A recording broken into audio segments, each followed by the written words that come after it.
7, Indiana over Cleveland, 129-109. Big night for the Wizards is the NBA draft lottery at 7. Washington has a 14% chance to get the number 1 overall pick. A day after a 21-0 loss, the Rockies have fired manager Bud Black. I'm Byron Kerp on The Fan.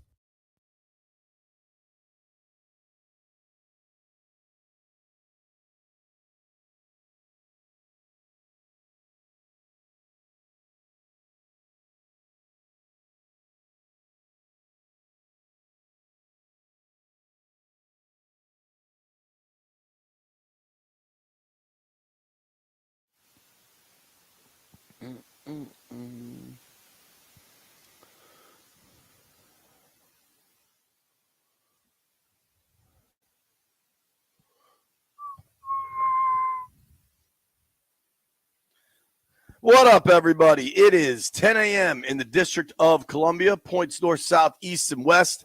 I am south, baby. Raleigh, North Carolina. Looking out the window of a rainy North Carolina day.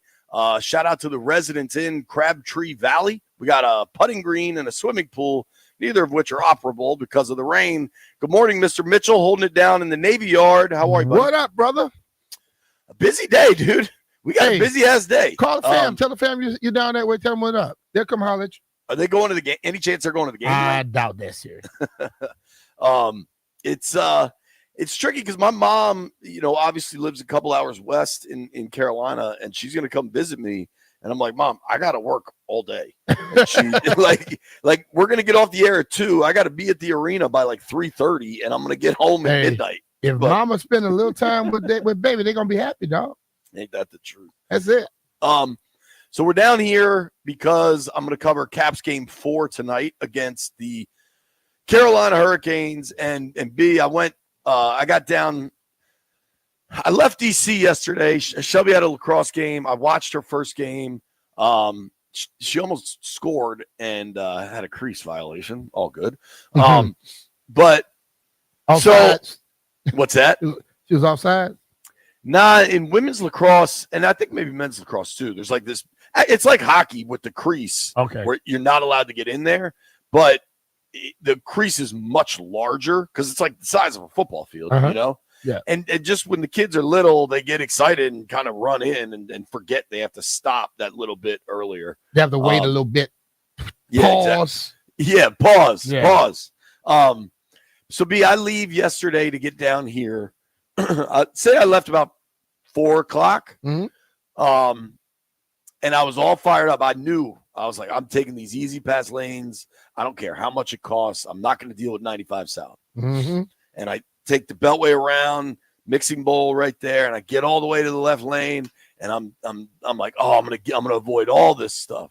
And then I realized it was one way heading into DC. Oh, it got you like that. It was such a kick in the ass, dude.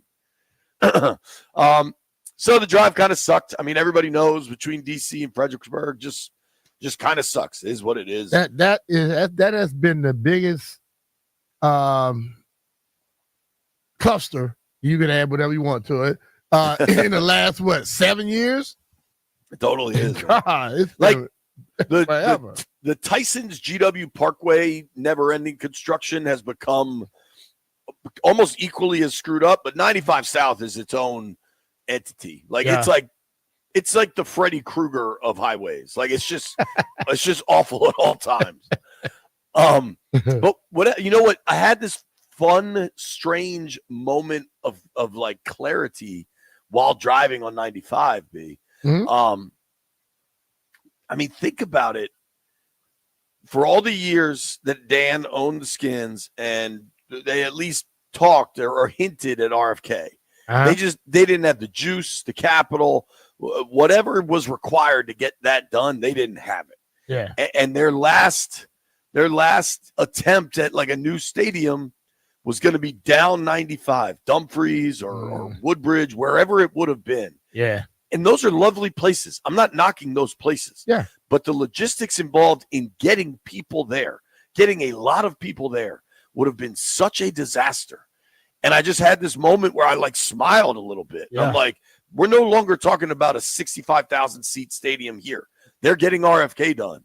And I'm sitting in traffic. kind of miserable, smiling. It was pleasant. 95 already has some of the worst traffic you can find. Add 65,000 people on a Sunday, you got a problem. Yeah. Listen, man, it can be. Look, you can leave. What I've done, I've left all times of the day and night.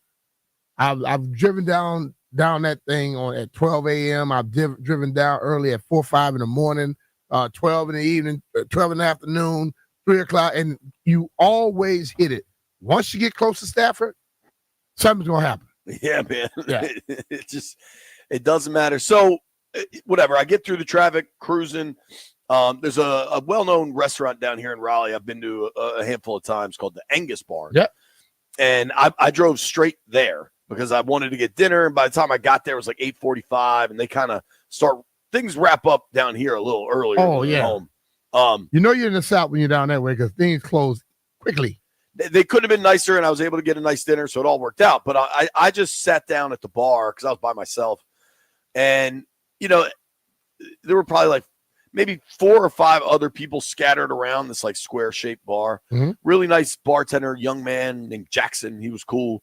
And they had the hockey game on. They had Leafs Panthers on TV. Yeah. And inevitably the conversation kind of shifted to Caps Canes tonight. And we were just talking about, good series, whatever. And the bartender just goes, "Man, I hate Tom Wilson." And I just started laughing.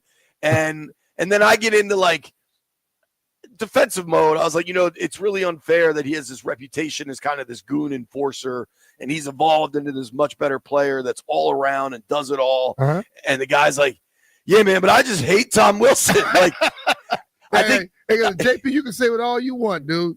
I don't like him. Right. I think he just evokes. You hate people. Tom Wilson is that guy that you hate when he's on somebody else's team. Exactly. But if he's on your team, you're buying his damn jersey. Dude, I don't want to besmirch your character, B. But you played hard all the time, through the whistle, weren't scared to let folks know it. Yeah. Do you think you were kind of that player? I was. When I went to New York, that's what Michael Strahan said. "Man, I hated you when you was on all those other teams." But he said, "I see why everybody else loved you." Okay, cool. Well, the whole thing about it is I don't play to be liked. I play to win. And if me agitating the hell out of you is going to help us win, I'm going to agitate the hell out of you. Yeah, and I think that's where Willie is. The only thing, I think he is so far surpassed, like, people that think he's just a goon enforcer, I think are just so far. His game has gone so far past that. And he doesn't care. No, none of them seem to care about whatever the reputation is. I wonder if that reputation maybe cost him a chance to be on Team Canada and the Four Nations, something like that. Mm-hmm. But you know what? I bet Team Canada, in hindsight, really wishes they had Willie, because when the U.S. just beat their ass at the beginning of that matchup, I think that might have gone differently if Willie was on the ice. It might not have that fight. Right. At least one person would be like, "Nah, you want me to fight who? Nah, that's all right. Nah, you do that. Right. You take him and I'll take the other guy." So obviously, B, there's a huge matchup tonight for the Caps. And Saturday, I was locked in. I think this is kind of crazy because they didn't get a goal. I think the first period Saturday against the Canes might have been the best they've played throughout the playoffs. Mm-hmm. But they weren't able to get goals. And Ovi missed a breakaway chance. They looked so good. Anderson made excuse me. My voice is all scratchy. I think it's pollen still. I don't know what's going on. Oh, that's a lot down there, bro. Dude, it's getting me. I told you. But they couldn't break through and get a goal, and then Carolina scores early, and that's fine. You're down 1-0, no big deal. But they just it looked like they were so despondent after the second goal. I don't know. The second goal was a little soft. It was the first soft goal they'd given up in this series, and it just looked like the air got let out of the balloon. And what this team has done all year is bounce back. You know what I mean? Short-term memory, and they are composed of the individuals to do it. But Carolina's good, man. Oh yeah, they are. But you see, like I think a lot of people try to downplay Carolina's method by throwing a lot of pucks at the net. But what they also do well is they hinder you from being in their zone. So they live at your zone throwing pucks in the net.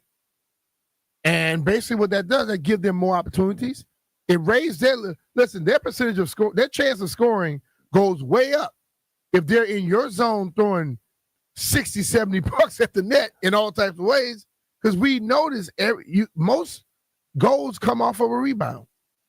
And if they constantly throw them and your goalie is knocking it back, somebody's going to take a chance. He's going to be out of position eventually. But if you are not in their zone, harassing the hell out of them and throwing pucks at the net, you don't score very often.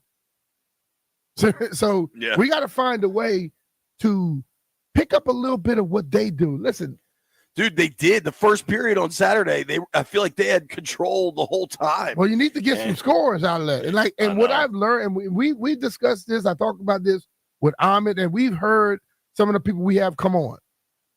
They try to make the perfect pass, and they want to take the perfect shot. Take the damn shot. Yeah. Okay? If you wait till the shot is perfect, guess what's going to happen? The goalie going to be in position to stop it. Or somebody else is come along. Remember I told you when I would run a punt, I'm running full speed at one dude to make him make a decision. But if I start running sideways, I allow more people in that area to take a shot. In hockey, what I'm noticing, the more you play around before firing it, the goalie gets in a better position and other people get around to help him by blocking shots from you. Gotta take it, man. Are you at all? How are you feeling about their chances tonight, B? I mean, I think they come out and play the hockey that we've seen them do, and they're capable of winning the game. But if they come around messing around, they're gonna be in trouble. I think they need to score early.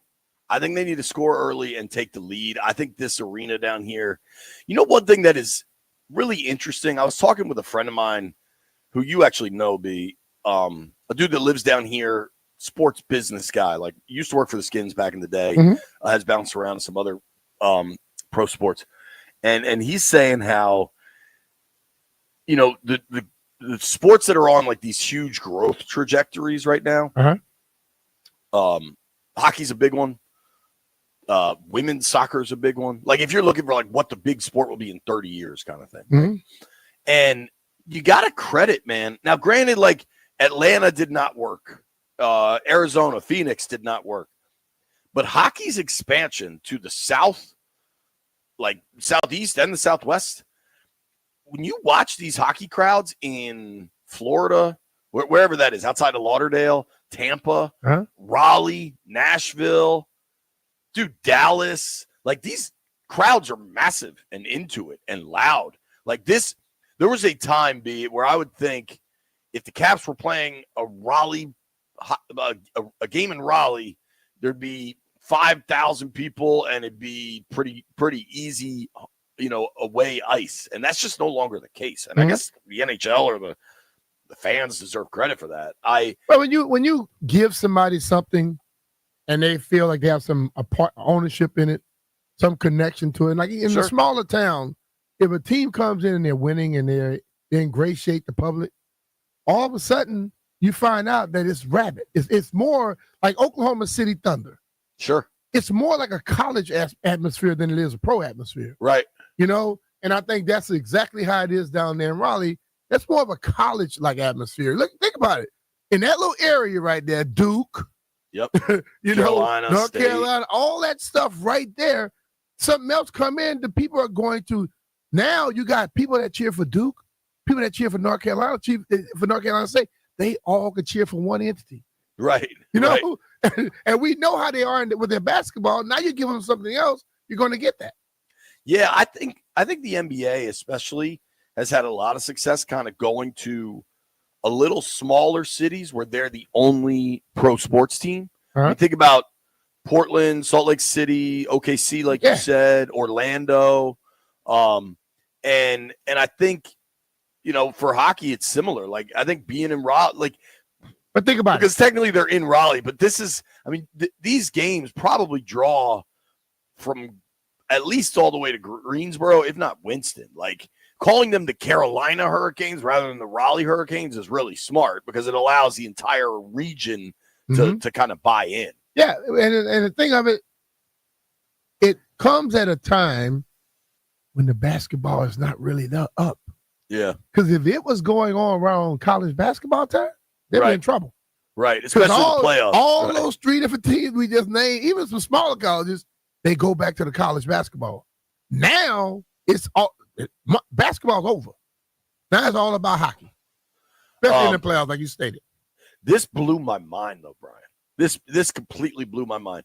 So, I don't know if you remember this, but the Hurricanes moved here from Hartford. They were the Hartford Whalers, and I have no affinity towards Hartford, Connecticut. I do know that people up there love the Whalers, and largely they left because they got a better stadium deal. It wasn't about not having good fans. And the old Hartford Whalers logo is very dope. Those are the very few facts I know about the situation. How long do you think the Hurricanes have been playing in Raleigh, though? This blew my mind. 15 years or more? Dog, they moved here in 97. Damn. Right? Damn. I thought it'd be 2010. It's crazy. 97? Yeah. That's 30-something years, man. 28 years, right at 30 years. Yeah, dude. And when they first got here, I guess they were playing in Greensboro at the Greensboro Coliseum or something. Wow. Listen, I'm also gathering my information off Wikipedia while I'm live on the radio, so I may have mixed up a couple of things, but this is wild, man. If you're not looking at Wikipedia, JP, you will mix up a couple of things. But, dude, they won a Stanley Cup in 2006. But think about that. That's 20 years ago. They came in at 97. 2006, they win. Yeah. Okay? That's how you get that team is stuck right there. And like I'm saying, all those different college mindset people are cheering for that team. It's probably nuts in that stadium. Yeah. All right, speaking of nuts, we are on the verge. Obviously, the Caps have a playoff game tonight. The actual game matters a tremendous, tremendous amount. All right. There's something else that could happen in DC sports tonight that could matter more than one singular game, even though it's a playoff game. I recognize that. The NBA draft lottery is tonight. The Caps have a roughly 15% chance of winning it. Cooper Flagg's the best prospect not named Wembanyama probably since Zion. He appears to be a true franchise changer. We're gonna talk lottery, and it's kind of hard to talk lottery, but one of the few people qualified to do it is David Aldridge.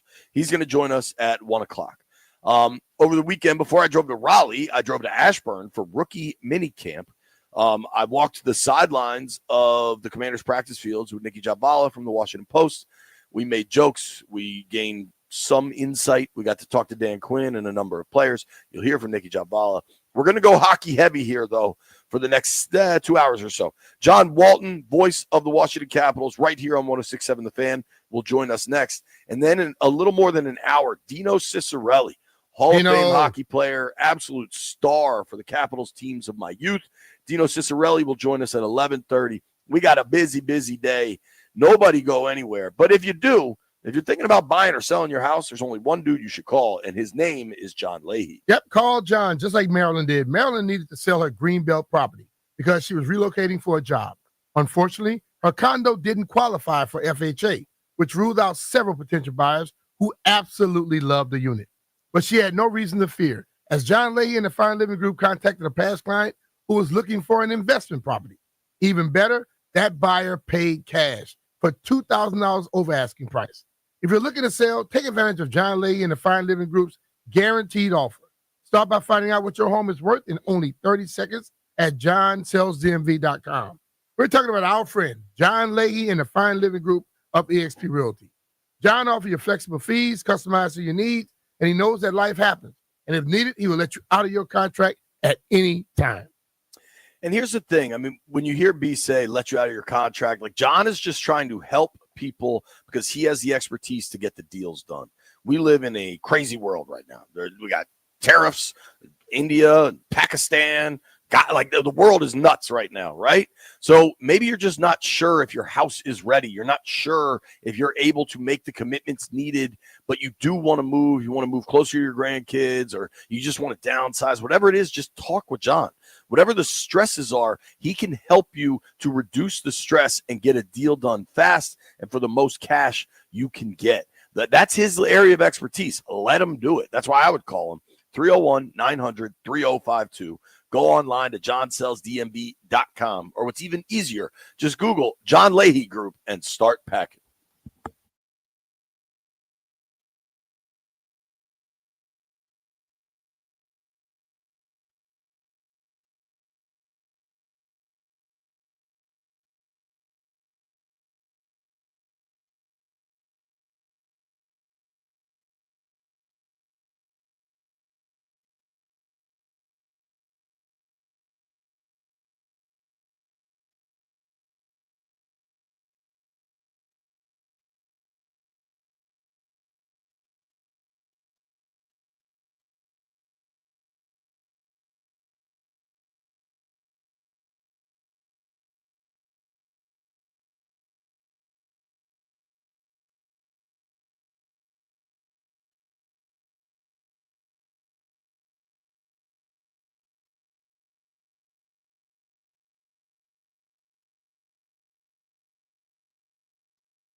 This update is brought to you by Reynolds Empower Home Team, Keller Williams Realty. First game for the next season is announced in the NFL. The schedule starts September 4th. That's a Thursday night. Dallas Cowboys against the Philadelphia Eagles kick off at 8:20 p.m. Capitals and Hurricanes tonight. It's game number 4 with the Canes leading 2-1. Pregame begins 6:45 live here on The Fan. Frustrating loss for the Nationals to the Cardinals 6-1 tonight. They're in Atlanta beginning a 4-game set against the Braves. Jake Irvin the call. Pregame show 6:45 on Team 980. Big night for the Washington Wizards. It's the NBA Draft Lottery at 7 p.m. Wizards have a 14% chance to get the number 1 overall pick. Bud Black was fired as manager for the Rockies. Interim manager is Virginia Tech alum Warren Schaefer. Want to hear the fastest way to know what your home would sell for? Reach out to Empower Home Team. Simply text your address to 800-763-3000. No phone call. Just text your address to 800-763-3000. That's 800-763-3000. Byron Kerr on The Fan.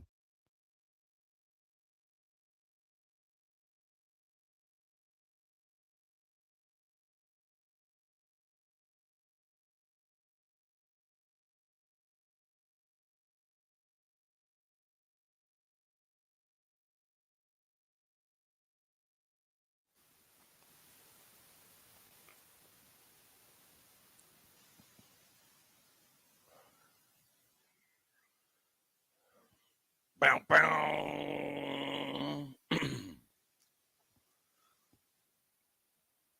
B. Mitch Finley, 1067 The Fan.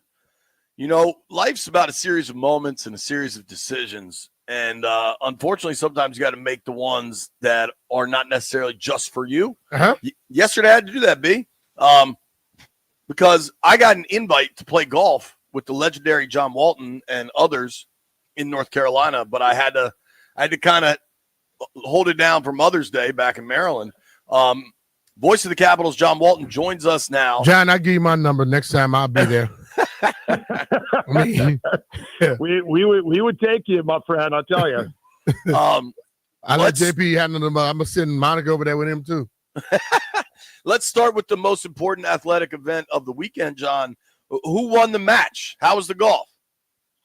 That would be Mr. Al Koken, who hauled that one into the boat. Yes, the smoke show knows how to hit him down the middle. He did very well yesterday. He consistent, man. Oh yeah, that dude is consistent. Yes, really good short game when I played with him too. I was impressed. Oh yeah, absolutely. Yeah, he's in and around the greens. He does his number. He's good at. He made some putts yesterday too. We did. The rest of us did all right. It was a great day to be out for sure, though. Yeah, it seemed like all the rain, all the concerns held off. Seemed like you probably got good weather. Okay, now we'll get to the hockey, John. Obviously, Game 3, the final result was pretty ugly. The third period, frankly, was kind of pretty tilted one direction.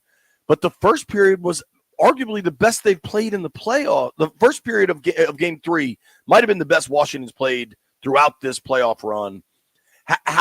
How much do you take away from Saturday, and how do they right the ship tonight? I think you take a lot away from Saturday, and when you look at the first period, you're right. It was the best period of, I think, the postseason, especially when you take into account the opponents and the hostilities here and all of that when you're playing in Raleigh and it's a loud building. I mean, they managed to take them out very quickly, the crowd. It was pretty quiet. I thought if you get a puck or two to go in there, especially maybe Ovechkin at the end, then you're probably saying, okay, it's a different game. You're up 2-0 after 1. You're probably going to end up winning the hockey game. But they didn't get a bounce to go their way. And I think that's probably – and Freddie Anderson was terrific. So that's definitely to be noted there. But I think all in all, if you take that as the blueprint and you say, okay, we needed to get one of these in Raleigh, and you still have another chance at that, and you come out the same way that you did in that game and do that and, continue to work, continue to have that belief that, you stick to the system, it's going to work. And I think there's a lot to that. Spencer Carberry was, I think, saying along those lines immediately after the game and then again yesterday in his media avail at the hotel that, there is a lot to being able to go to school on what happened in the first period and carry that over 60 minutes. if they play that way over 60 minutes, even if there's going to be some momentum turns the other way, they're going to win a hockey game. And obviously tonight's a big one because if you win, you have home ice back. It's a best of 3. 2 of them are going to be at Capital One Arena if you need them. And you're in really good shape. If you lose tonight, you're in really rough shape because, you're going to have to win 3 in a row. You're going to have to win 1 here when you have not won here yet in the series. So a lot riding for sure on this game 4 here tonight. Certainly. And I just, I thought, I don't know that you could say Ovi or Carlson had their best games in game 3. And I know Carlson in his comments yesterday kind of like owned to that, like just said, I've got to personally be better. A lot of us have to personally be better. What have you noticed from Ovi? It seems like obviously he's such a threat on the power play or when he's able to get a shot, but Carolina's buzzing and I don't know that he is.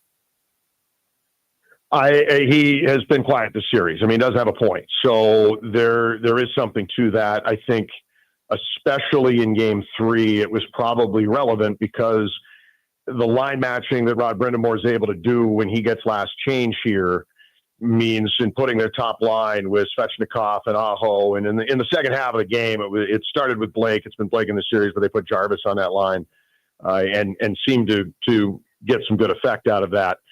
But it's a tough matchup because all those guys are big skating guys. And, Dylan Strome is a lot of things offensively and the heart and soul in a lot of ways to what this team does offensively, but he's not the quickest skater. So I would not be surprised, and we're going to learn here coming up at 11:30, team's going to hit the ice here in Raleigh. But I would imagine we saw Tom Wilson get elevated and play on that line. We may see that tonight where Wilson goes up to kind of be, if not a real change offensively, because he and Protas are both very good, but at least giving those guys something to think about when Wilson's on the ice. That might be something they counter with. I think we might see Ryan Leonard get back in tonight. He's been out for a couple of games. Is that just trying to get some speed? He's not afraid to hit either. So I kind of get the sense that we may see him get back in tonight. Little tweaks. I don't think you're going to do anything big, but you've got to try and light a spark. 7 games seems like a long way until you get to game 4. It's like, wow, we're running out of games here. So it's going to be, I think, imperative that they do get off to a good start again offensively. And it's not the end of the world, like Spencer said yesterday, if you give up the first goal. A lot of belief in the room and all that. But, going back to 2019, these are 2 different teams here, but the Capitals have never won in this building in the playoffs. They're 0-4 and have been outscored 16-3. So even though the game wasn't as lopsided as 4-0 would indicate, and 2019's 3 losses here don't really factor into anything at all, but it's just that this team has always struggled in this building. So being able to come out and, with some authority tonight, no matter what the lines look like and whatever they've got to do, whether it's Ovechkin, Carlson, some other guys, as you mentioned, that are having a little trouble getting going offensively in series. They need it from a lot of different places. Is a fast start necessary? I mean, is that a necessity? I think if you say it could go a number of different ways. Like if it's scoreless at the end of the first, and it was the other night, and you say, okay, there's a little bit of an uh-oh because you didn't score when you had all these opportunities, and you're like, boy, I hope that doesn't come back to haunt them, and it did. But if you get to the end of the first period and the shots are even, or even you've got a little bit of an edge in zone time, and you did things the right way, I think one of the things we've seen with this team this year is they've got the belief to be able to say, okay, listen, we just got to stick with the plan. It's working. We just have to get, we got to have faith that eventually we're going to break through here. I think that qualifies as a good start. I don't know that I'd call it a fast start, but it would be a good start. Whatever good comes from the first period, I think they would take. Obviously, if you're up 3-0 after 1, that would be fantastic. But the way that Freddie Anderson's gone in this series, he's got the best goals against average in the playoffs. He's been tough to beat. He gets the shutout last game. So just continuing to get those second chances, work and get to the middle as much as you can, and then generate what you can in that first 20. Hopefully it results in a goal or 2. John, I'm not an expert at none of this stuff, but I love watching hockey, and I watch what the different teams do. Carolina throws pucks at the net all day long, okay? Yeah. And then they crash it. And I think when you do that, you put a goalie on his heels, and you put a team on their heels. We seem to want to have a perfect shot or a perfect pass. I'm not trying to say get out of what the game frame is, but we got to take a little bit more than what we do. I just think they have to do a little more to make them feel that they're going to come at them. I certainly don't disagree with the notion that if they want to try and get a few more pucks at Anderson to create second chances, and I think that could start with a guy like Jacob Chikrin, who was good offensively in the first round but doesn't have a point in this series, getting some of those shots through. And maybe it's a goal because heaven knows he's got the shot to do it. But even if he gets it through, to your point, getting something in on Anderson, he makes the save.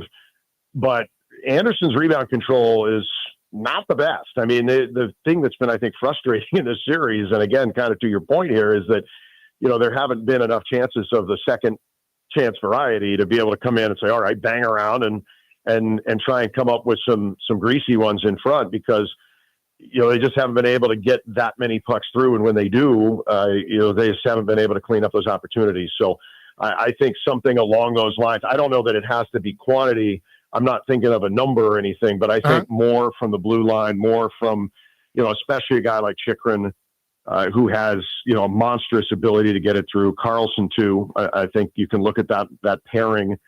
Matt Roy, certainly when he was at his best in the second half of the season, he would fire stuff from anywhere. He was very good at trying to generate first chances and try and create second ones. So I think that probably starts with the defenseman, and hopefully they can work from there to be able to kind of find the back of the net on chance 2 or maybe even like chance 3 in front of Anderson.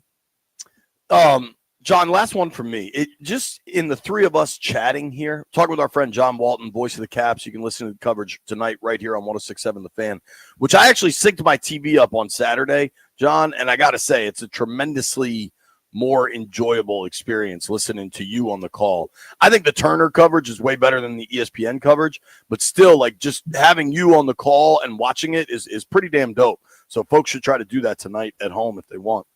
But our conversation here, we all sound a little nervous, a little worried, and maybe that's natural with them facing a 2-1 deficit with another game in their building tonight. I don't want to speak for you. I don't want to put words in your mouth, but if that is how you feel, is there any chance the team feels that way? My feeling from the beginning and even now, and we talked to Dubois and Carlson yesterday and being around the coach, and I don't sense that at all. I doesn't mean that they're going to win the series, but I think that belief is there. I think that one of the hallmarks of this team under Spencer Carberry is being focused on whatever is happening today and not worrying about what happened 2 days ago and not worrying about what happens 2 days from now. I think that they have a remarkable focus, and I think of Tom Wilson when I say this, just the leadership ability to be to say, look, last game wasn't good enough and we need to be better. And the Caps have not lost this year. They haven't had back-to-back losses yet. So my expectation would be on that, just as the sample size of the playoffs. Yes, Game 3 against Montreal was one of their worst of the postseason, one of their worst, I think, in the second half of the year. Nothing went right in Game 3. Mm-hmm. And you figure, okay, they had trouble with the crowd. They never got their offense going. And suddenly there's good ice at Bell Center, and their water bugs on the top line are going crazy. And all they did was turn around and just shut it down in Game 4, and Montreal never won again. So I think that ability to do that, I think their faith in themselves and their ability to be able to say, look, we weren't good enough last time. That's how 25 times this year, they were 25-7 after a loss in the regular season and the playoffs. They're 2-0 in the postseason doing so. So it's not great in the way that it ended up here in Game 3, but it would be a departure from everything we've seen all year, including the playoffs, if they lost tonight, because that's what they've done every time. So I think bearing that in mind, and the playoffs are all about not getting too high and too low. And it's difficult, trust me, for me personally, and for the guys, and for, every loss feels like, oh my God, they lost. And it's like, you win, it's like, oh, we're going all the way. It's just that emotional wave, I think. I'm a pretty emotional guy, and just the way I feel about it. But I think the cold hard facts are that nothing shakes these guys. And in the circumstances here, they're a great road team, one of the best road teams in Capitals history this year. So all things pointing to adjustments, which I think we'll see. Good goaltending performance from Logan Thompson, and a win that evens the series. I needed that, John. I needed to hear what you just said. That's what I'm here for. I imagine I'm not alone, dude. They haven't lost two in a row all year. That is my mantra for today. If you tune into NBC4 this afternoon, you might hear that stat like 4 different times when I have a live hit. I love it. John, thank you very much for the time, bro. All right, fellas. Have a great day. Enjoy the game tonight. Take care, brother. John Walton, absolute class and a true whiz calling these games. If you want to listen tonight, right here on 106.7 The Fan, all your Caps coverage. We're also starting to get some NFL schedule official news, not just the leaks and the reports. We got official news. And here's the official and unofficial moving and storage company of 106.7 The Fan, Metropolitan Moving and Storage. I've known these dudes since high school. Justin McCarty, the work he's done to build this business into the best moving and storage company in the DMV is really remarkable. This is 2 young guys that started a business and put their heart and soul into it to give people the best moving experiences they can have. Say you want to list your house and you got to get all your stuff out so that you can stage it. They'll take care of you. Say you got a long move, you're going to Texas or Guadalajara, they'll take care of you. And even better, if it's commercial or residential, you never will share truck space. So you don't have to worry about your stuff getting lost or mixed up or going to the wrong address. They do it the right way the first time, and they can give you a free on-site estimate before your move so you know what the costs will look like. Any sort of artwork or chandeliers, any sort of high-end furniture, they can package that in a way it will never be damaged. Take it from me. I've known these dudes 25 years. Hit up Justin over at Metropolitan Moving and Storage, 301-279-0090, 301-279-0090, or visit dcmetropolitanmoving.com. That's dcmetropolitanmoving.com.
Banger right here. B, you know the name of this band?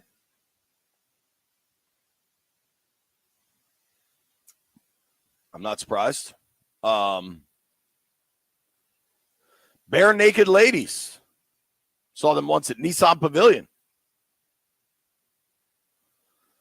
Oh, landfill, I'm getting, what do you call it? Agita? Is Agita a thing?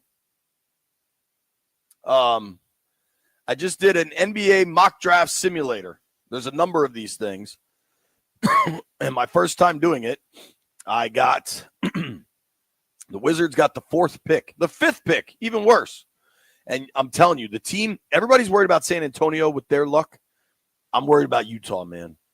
I think there's no, like, for the Jazz to get Cooper Flag just tracks in my mind, and it freaks me out. All right, I'm going to run another simulator here. All right, fast, Washington. Enter the draft. Oh, Wiz got 2. Bang! The Wiz got the number 1 pick in the last simulator I just ran. I would love to know, what time is the draft lottery tonight, Landini? You know? I think it's 8 o'clock. All right. Assuming the Caps aren't in a break in that moment, right? Because by 8 o'clock, it probably could be like the second intermission, like the intermission between the second and third period. And probably not, actually. Game's at 7, right? The game starts at 7. And the NBA draft lottery, if I remember correctly, they drag that joint out. Like, they get everybody in the room, and then they kind of dance around. Is that introduce everybody walking in? Is that happening at halftime of Celtics Knicks? Now, it says that the broadcast starts at 7, but I would assume that they will actually be announcing who gets the number 1 overall pick closer to 8. No, because Knicks Celtics starts at 7:30 tonight. Oh, okay. Yeah, so once it starts, though, it's quick. So I bet it happens. I bet we know around 7:20 or so. Serious question for this. Because I've had people in the building over there tell me this is a huge day for Monumental Sports. Because if you get the 1 seed, if you get the 1 pick, all of a sudden the Wiz rebuild really accelerates. You know what I mean? Yeah. I think if you don't, it has to accelerate because people are not going to keep waiting on you to keep rebuilding. I agree with that. But if you get Flag, I think it's a changer. I not to say that's the only good pick. Jokic was a second rounder. I think Giannis went 15th or something. Like, you find players, man. And I am not out if they don't get the 1. But damn, I want the 1. Ted Leonsis, in that moment, you think he's watching the lottery on his phone and watching the Caps on the ice? Yeah. I see. First of all, they got people watching for him. Sure. They got everything going on right now. I just think, I was talking to somebody last night, and they're like, no, dude, he'll be locked into the hockey. And I'm like, there's no way they're not at least second screening the draft lottery. When you are in Ted's position, you have the capacity and the capability of watching more than one thing at a time. Totally, dude. Come on, man. People can walk and chew gum. The man is a businessman. You think he only watches one thing at a time? You're fooling yourself. I mean, even somebody with a pea brain like me can watch multiple things at once. You won't get everything, though, but Ted will get everything. Believe me. Yeah. All right. At some point today, we're all going to do these lottery simulators and just see where we all land. That'll be fun. We do have some news from the NFL, Brian. What we got? Do you honestly not know? About Dallas and Yeah. I know about that. Are you excited to see the Cowboys on the NFL's opening night? Yeah, to lose, yes.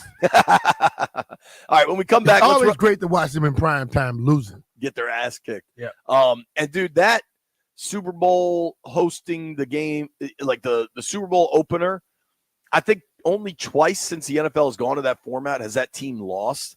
And one of them, if you remember, this is a deep cut here.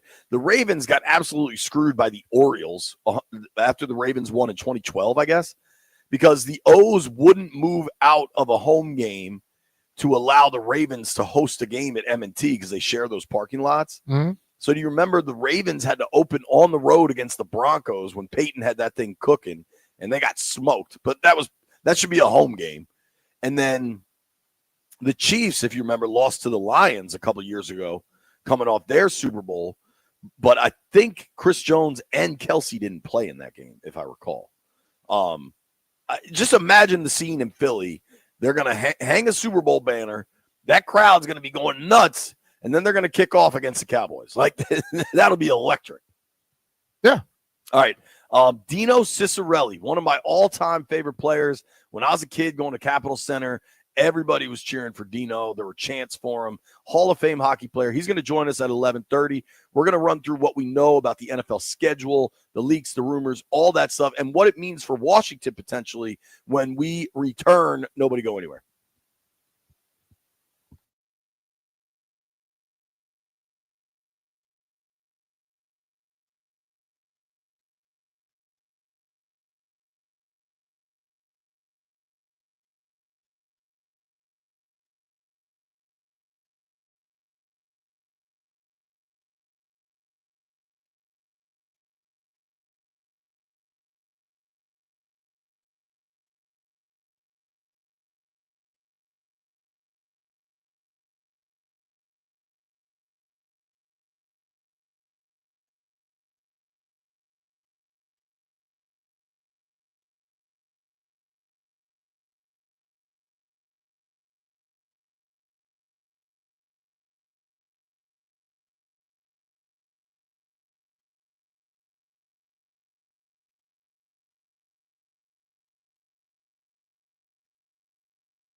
NBA star Giannis Antetokounmpo is open-minded about exploring whether his best long-term fit is remaining with the Milwaukee Bucks. This from ESPN. Huge night for the Washington Wizards. It's the NBA draft lottery begins at 7. Wizards have a 14% chance to get the number 1 overall selection. Tonight's first game is Boston at the Knicks at 7:30. A day after a 21-0 loss, the Rockies have fired manager Bud Black. Virginia Tech alum Warren Schaefer takes over as the interim manager. The Nationals lost to the Cardinals 6-1, but a great defensive play late from Dylan Cruz.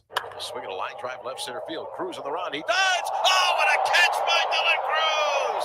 A diving backhanded catch, landing on the grass, deep left center field, in front of the visitors' bullpen. The call on 106.7 The Fan. The Nationals against the Braves tonight in Atlanta. Jake Irvin gets the call, 6:45 pregame on Team 980. As big as it gets for the Washington Capitals against the Carolina Hurricanes tonight, Game 4. Connor McMichael on the play of teammate Tom Wilson. Yeah, he's been doing it all year long. It's nothing new with that guy. When we need a spark, he's there to provide it. And you need a big player or a big goal, he's always the one doing it. So can't say enough good things about him. The Canes lead the series 2-1, 6:45 tonight on The Fan. NFL schedule release Thursday, September 4th. It'll be the Dallas Cowboys against the Philadelphia Eagles at 8:20 p.m. I'm Byron Kerr on The Fan.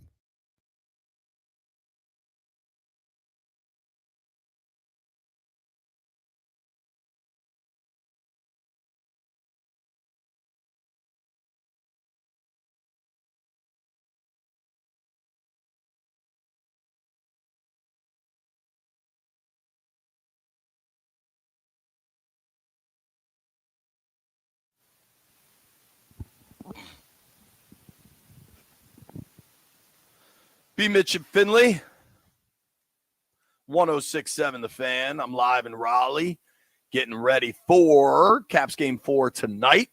B holding it down in the Navy Yard studios. Obviously, there's a ton going on. Last week, we talked a lot about the NFL schedule gets released Wednesday night, but we're going to know a lot long before that. This morning on the Today Show,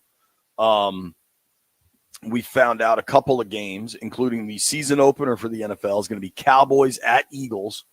I wonder if there's a line out for that. Is White Brian available today? See if White Brian can. There he is. White Brian, see if there's a line for that game already. I bet there is. And then B, there was some talk about the Brazil game for Washington, and that is not going to be Washington. It's going to be Chiefs Chargers. So Kansas City's going down to Brazil for that game. I never thought about the Brazil game. There was a time I did, and then that door closed. I told you then. Yeah. You know, I don't say a lot of stuff, Jay. When I say stuff, I only know a little sometimes. I know, B. That's why I stopped talking about it. So I'm gonna lay it out there with that one. Yeah. Damn, don't look at your phone yet, B. The line is out for Eagles Cowboys in the opener. I already saw it, dog. Okay. Mine pops up. Eagles -6.5 in that thing. Yeah. Dude, I think you lay the points, honestly. Hell yeah.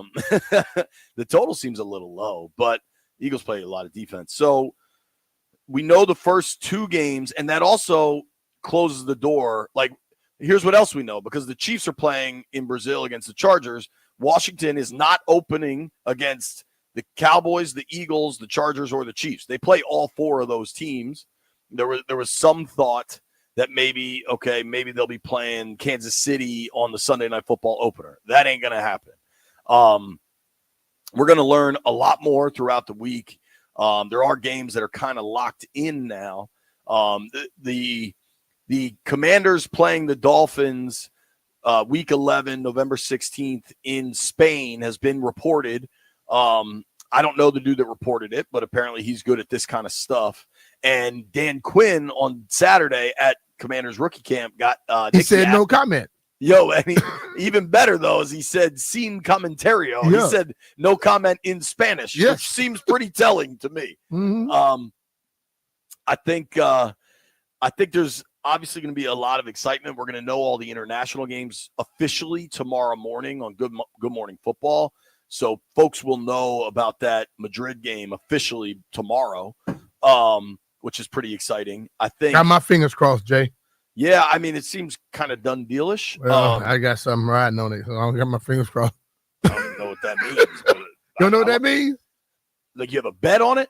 Nah, dog. Any appearance? Oh, Cheddar. Oh, there you go. How's your Spanish, B? I'll figure out some stuff by then, believe me. It's going to be fun, man. And the schedule release is fun. I also think we're going to know a lot of Commanders games. What do you think the chances are week 1 they are opening either the Sunday night, the NBC national game, or Monday Night Football? I will give you 55%. Yeah. Because think about the marquee teams in the league, right? Washington has entered that category now. Well, I'm gonna tell you what I saw. What I saw the other day. I saw NFL little thing where they were promoting the league, the season coming up, and they had Pat. They had there was Burrow, Josh Allen, and Jaden. Right. So I mean, if you think about, like, now you could easily have Bills. I mean, there are still a lot of marquee teams, right? Bills, Ravens are probably still ahead of them with Josh Allen and Lamar. But as far as, like, you know, big time draws, I wonder if the Niners have kind of taken a little bit of a step back after last year kind of falling off. Like, the teams that the country wants to see, Washington is in that conversation. And because they're playing the Packers, the Vikings, the Lions, like, I just think it's very, like, if we find out earlier that it is Commanders Lions at home on Sunday Night Football, nobody's surprised by that. No, not at all. If we find out that it's, you know, Commanders at Packers Sunday night, Monday night, nobody's surprised by that. Nope. I just think there's a real chance that this thing, at least the opener, is announced before Wednesday night. And we're going to know the international game for sure tomorrow morning. ESPN's making their announcement tomorrow morning on Good Morning America. Mm-hmm. At some point, Fox is announcing games today and Amazon's announcing games today. There is zero chance that the Commanders aren't on Amazon, like the Thursday night games. I believe, I'm going to pull this up real quick. If you look at the calendar, Christmas is a Thursday, isn't it? Yeah, Christmas is a Thursday. So I think Netflix gets 2 games during the day on Christmas, and then there's a Christmas night game on Amazon. So Netflix makes its announcement on Wednesday, but Amazon makes their announcement today. Like, if we know the Chiefs have reached out to the league to say, we want to be a team that plays every Christmas. Yeah. Would it shock me if it's the Commanders and the Chiefs? No. Hell no. I think New Year's Day is also New Year's Day, January 1st, is a Thursday. Now, I don't know with the college football playoff and stuff if maybe there's no Amazon game that night.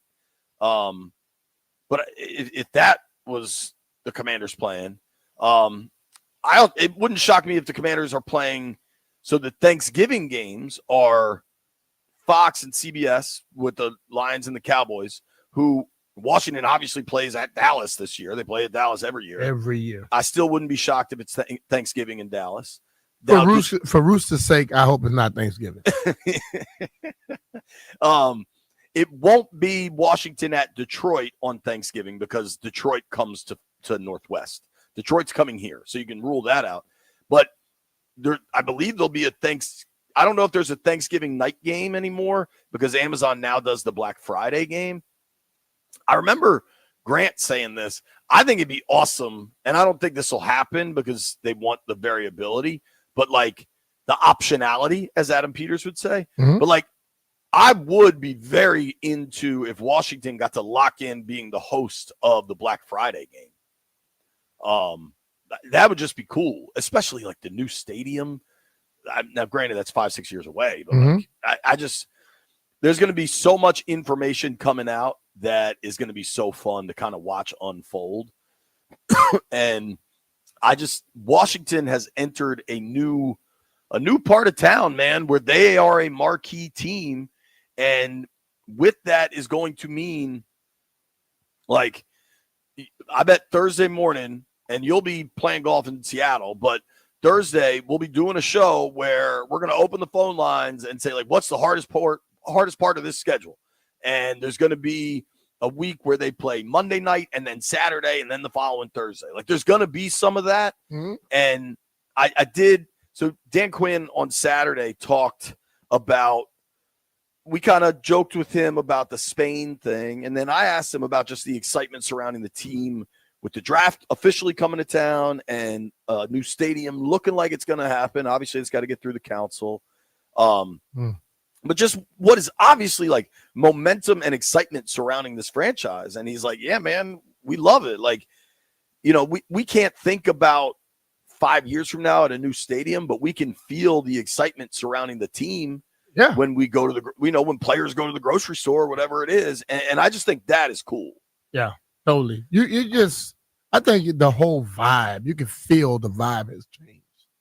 Well, and then we were kind of walking down to the practice field, and I was joking with DQ. I was like, not going to be a lot of Sunday 1 o'clocks. And he just said what he's always said is our philosophy is anybody, anywhere, anytime. And I think that's how it's got to be. You know what I'm saying? I just saw something. Is this for real? What? All right. I just saw a tweet. I don't know if this is real. This is from a Sports Business Journal media reporter. So this week, I believe they're all in New York. Maybe some's in LA. Are the upfronts for the major television networks, where they announce, the big things they're going to do this fall, and they try to get advertisers to get excited and spend money and so on. Molly Cahalane, I hope I'm saying that right, is a reporter for Sports Business Journal, and she used to be at Adweek as a senior reporter, so she understands kind of the business of sports media.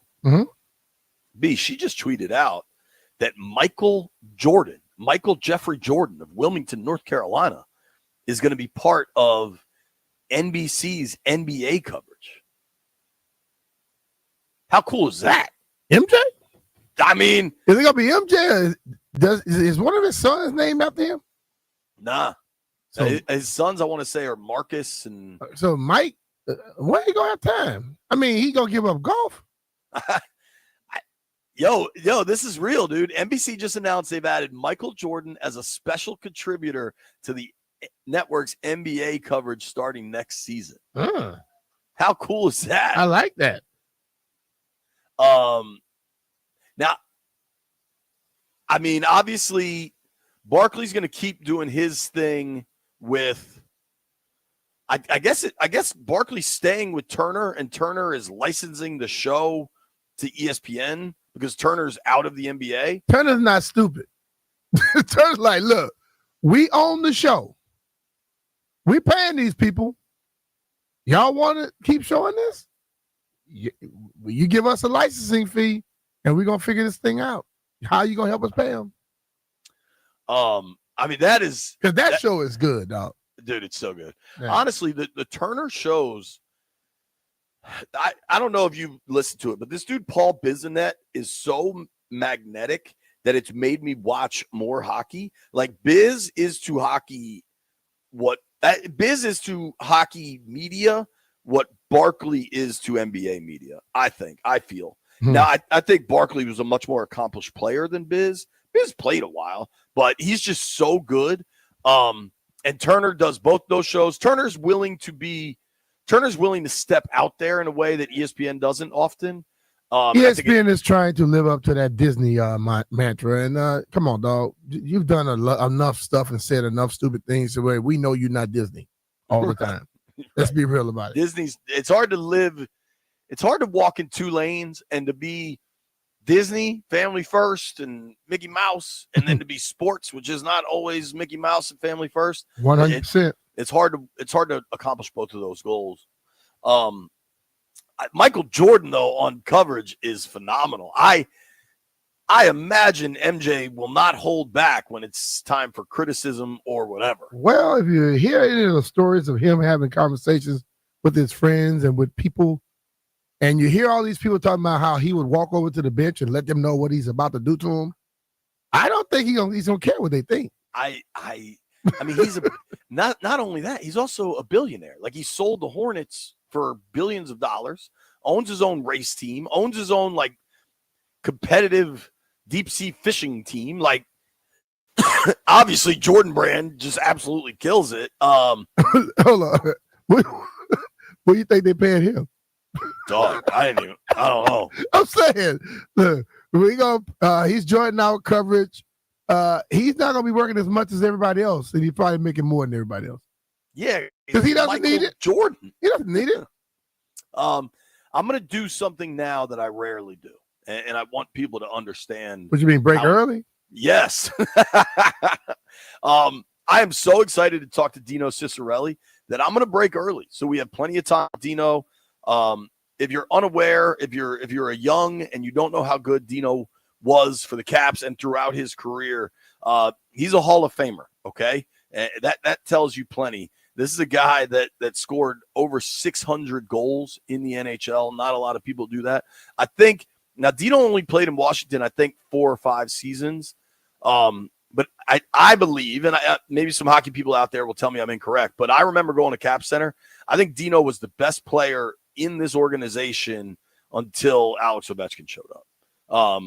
He was phenomenal. Those old Caps games were awesome. I've talked about my boy Al Iafrate. Really, really excited to get Dino Ciccarelli on with us next to talk some Caps hockey.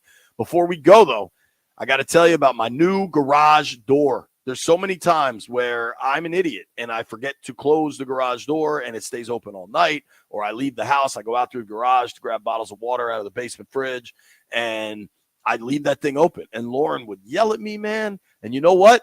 You know what marriage is about? Trying to alleviate the points where your wife can yell at you.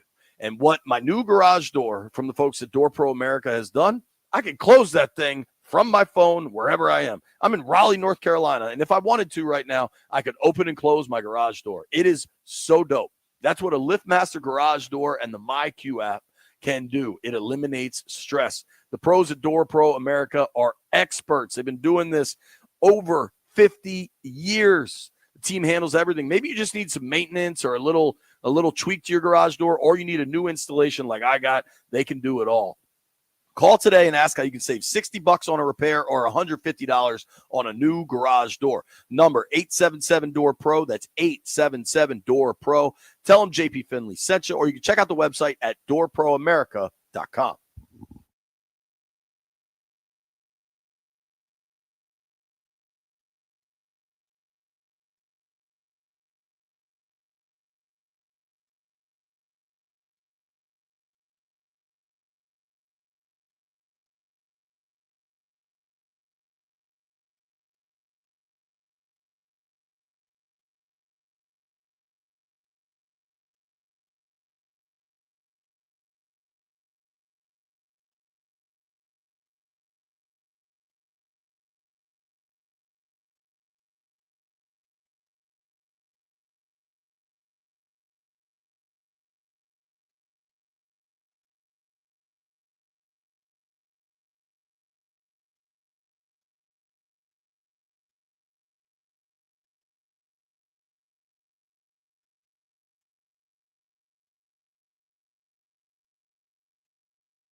This update brought to you by Surfside, iced tea and vodka. The NFL scheduled first game Thursday, September 4th will be Dallas Cowboys against the Philadelphia Eagles. That will kick off at 8:20 p.m. Tonight, Washington Capitals against Carolina Hurricanes from Lenovo Center, game number 4. Canes lead the series 2-1. 6:45 is your pregame live play-by-play right here on The Fan. Nationals at the Atlanta Braves tonight. Jake Irvin on the hill, 6:45, team 980. It's the NBA draft lottery at 7. Wizards have a 14% chance to get the number 1 overall pick. Giannis Antetokounmpo is open-minded about exploring whether or not Milwaukee is a best fit for him long-term. This from ESPN. Baseball is back, and the tailgate must-have is Surfside iced tea and vodka and Surfside lemonade and vodka. Each can of Surfside is only 100 calories, and the best part, 0 bubbles. They are absolutely delicious and pair perfectly with a day at the ballpark. Must be 21 years of age. Please drink responsibly. Byron Kerr on The Fan.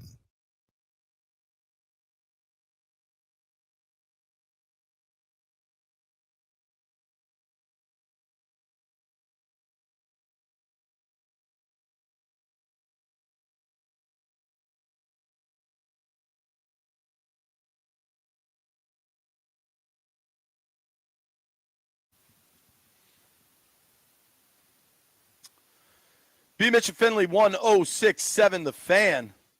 Big day as the Caps really need a win down in Raleigh. Game 4 tonight, 7 o'clock, Caps Canes. If you're looking for somewhere to go watch, Grant and Danny are going to be at Caddies. They're doing their show there at 2 o'clock. They're staying there until the game ends. So Caddies in Bethesda, great wings. If you're looking for a place to watch with other Caps fans, head on over. Yep. Right now, though, I am really fired up to get on the Rude Guest Hotline. Welcome in Hockey Hall of Famer Dino Ciccarelli to the program. Dino, I got to start, man. I used to go to Caps games in Landover at Caps Center, and we would chant your name. Those Caps teams you were on were really fun, and you were always such an excellent player and would engage with the crowd and everything. Thank you so much for making time. How are you? I'm great. Thanks. No, thanks for having me. Yeah, no, I had, I think I ended up playing 4 or 5 years in Washington there. Great times. Brian Murray was the general manager. We had great teams. We got to the semifinals the one year, but we had a lot of injuries, so that kind of hurt us when we ended up playing Boston. But great memories for myself and my family when we were there for sure. Absolutely. You know, I've said this, and I'm not a hockey historian, but for me on a personal level, I loved watching you and Al Iafrate. And I feel like you were the best talent we saw in this city until Ovi showed up. Well, I appreciate it. You know, I ended up getting 600 goals, but it's just compared to the rest of the history of the game is good. But compared to Ovi, he kind of blew by me with 300 goals more than I did. So. But no, I appreciate the good words. Looking at Ovi, you know, when you look at that talent, how does you being a hockey like legend, you know, we look at it, we are amazed and see things. When you look at it, what do you see? What I see is, because I feel very similar to Ovi in a couple ways.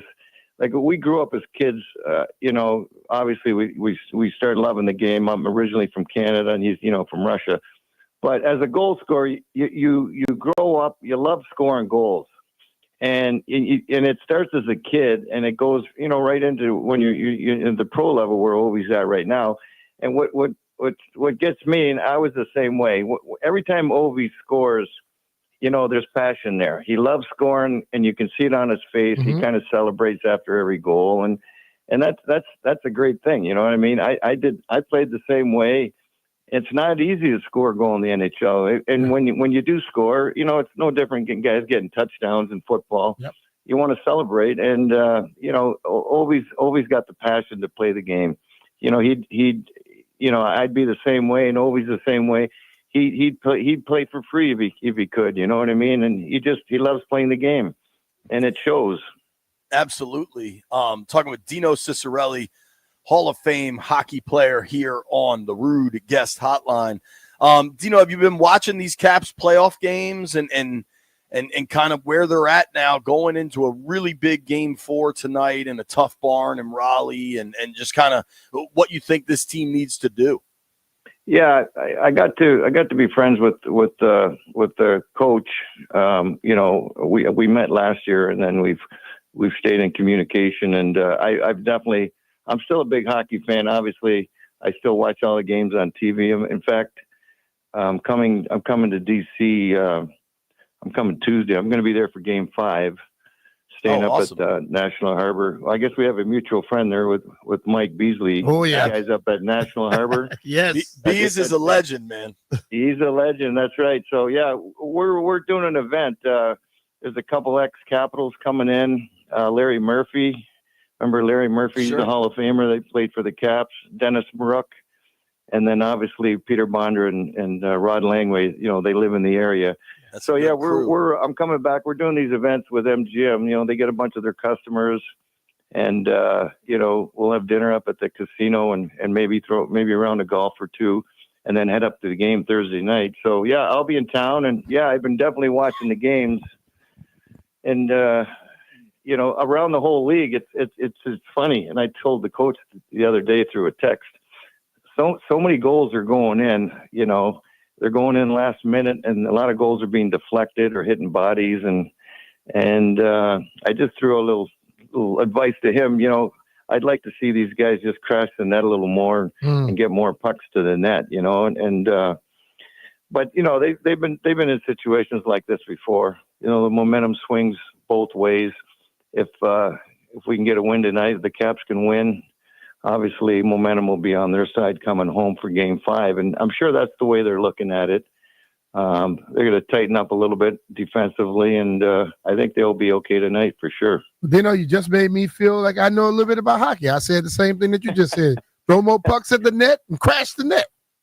Dude, the puck's got to get to the net. You throw bodies in there, and these goalies can't see it, and you know who knows where it's going to go. I made a living scoring goals like that, and I feel like that's a lost art. I don't see enough guys doing that, and I just don't understand why. You got to pay a little bit of a price, but that's part of playing sports, though.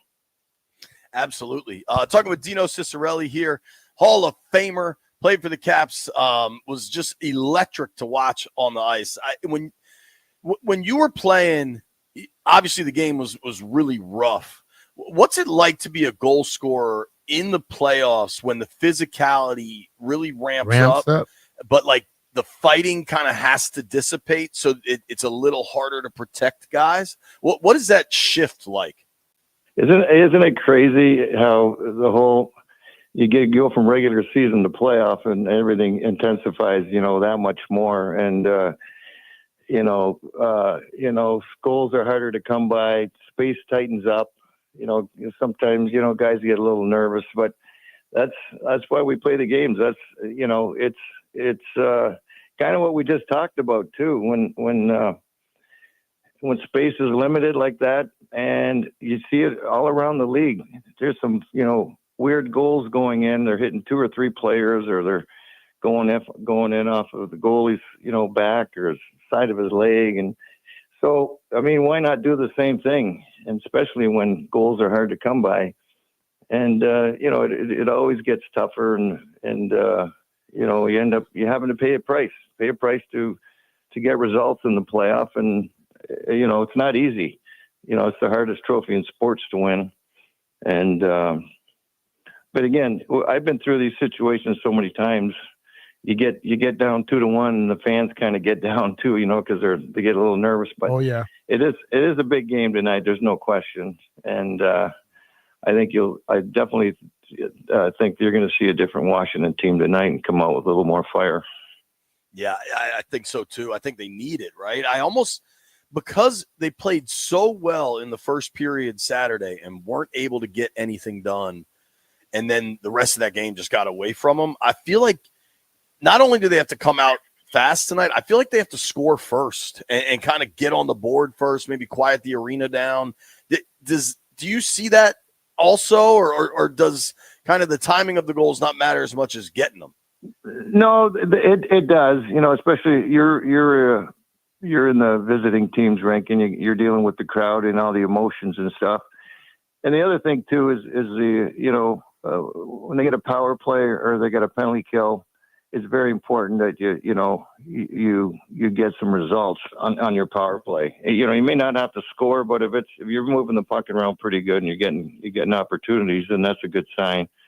And on the flip side, if you got to kill a couple penalties, obviously you want to stay out of the box. You don't want to take an early penalty and put Carolina on a power play. That'll just that'll be a bonus for those guys, especially in their own rink. So they're analyzing everything, the depth, the coaches are, and they know they're going to want to come out in the first 10 minutes or so and kind of quiet the crowd down, and hopefully they do score the first goal, because that would be a big confidence boost for sure. There's no question about it. Yeah. Well, and Dino, you mentioned that you've become buddies with Caps head coach Spencer Carberry. He's obviously a young coach, and I feel like kind of in the OV era, there's been a lot of cycling through coaches. Trotz, was able to get it done, win the cup, and then that thing went sideways for whatever reason. I feel like Carberry's the best coach they've had, certainly since Trotz, and we're watching however long Ovi wants to play, he gets to play. But I feel like Carberry could be the coach here for a long time and build like this next version of the Caps too. Well, yeah, it's funny because if you go back to the beginning of the year when, people are picking teams around the league, and I don't think anybody valued, or at the time thought that the Capitals were going to be very, how good were they going to be? But that's a credit to, Brian McClellan too. He's the president now. He was an old line mate of mine too, back in Minnesota days. He was my left winger. That's crazy. So, yeah, but so between their whole staff and the players they brought in, and then with Spencer, his coaching style, it's a really, it's a compliment to the whole organization. I believe he's probably going to win Coach of the Year, and he deserves it. And that's awesome how they've put that whole roster together, and then he's obviously taking charge as a head coach and putting his system in play, and it's paid off. Absolutely. I just it's an exciting time. Playoff hockey brings excitement on a way that like very few things can generate. I'm going to indulge myself for one real quick here. This will be the last question from me, Dino. Talking with Dino Ciccarelli, Hockey Hall of Famer, absolute just lightning on the ice for the Caps for 4 seasons. Scored 112 goals as a Washington Capital on his way to over 600 NHL goals over his career.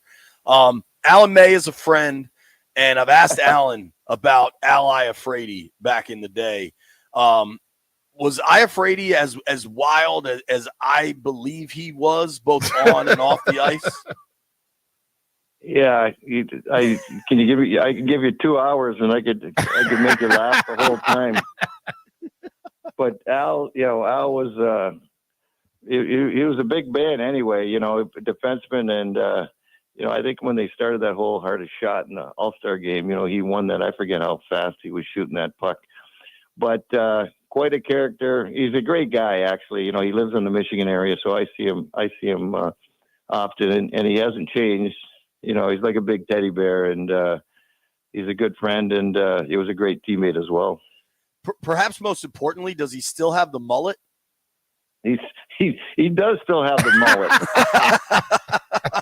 I love that. I remember Al, after a game, we'd go have a beer after the game or something, and he'd be sitting there, and he'd have a glass of water, he'd have a shot of whiskey, he'd have a coffee, and he'd have a beer, and then he'd be smoking a cigarette. And he just goes right down the line. He sips one, go to the next one, and then has a dart, and then.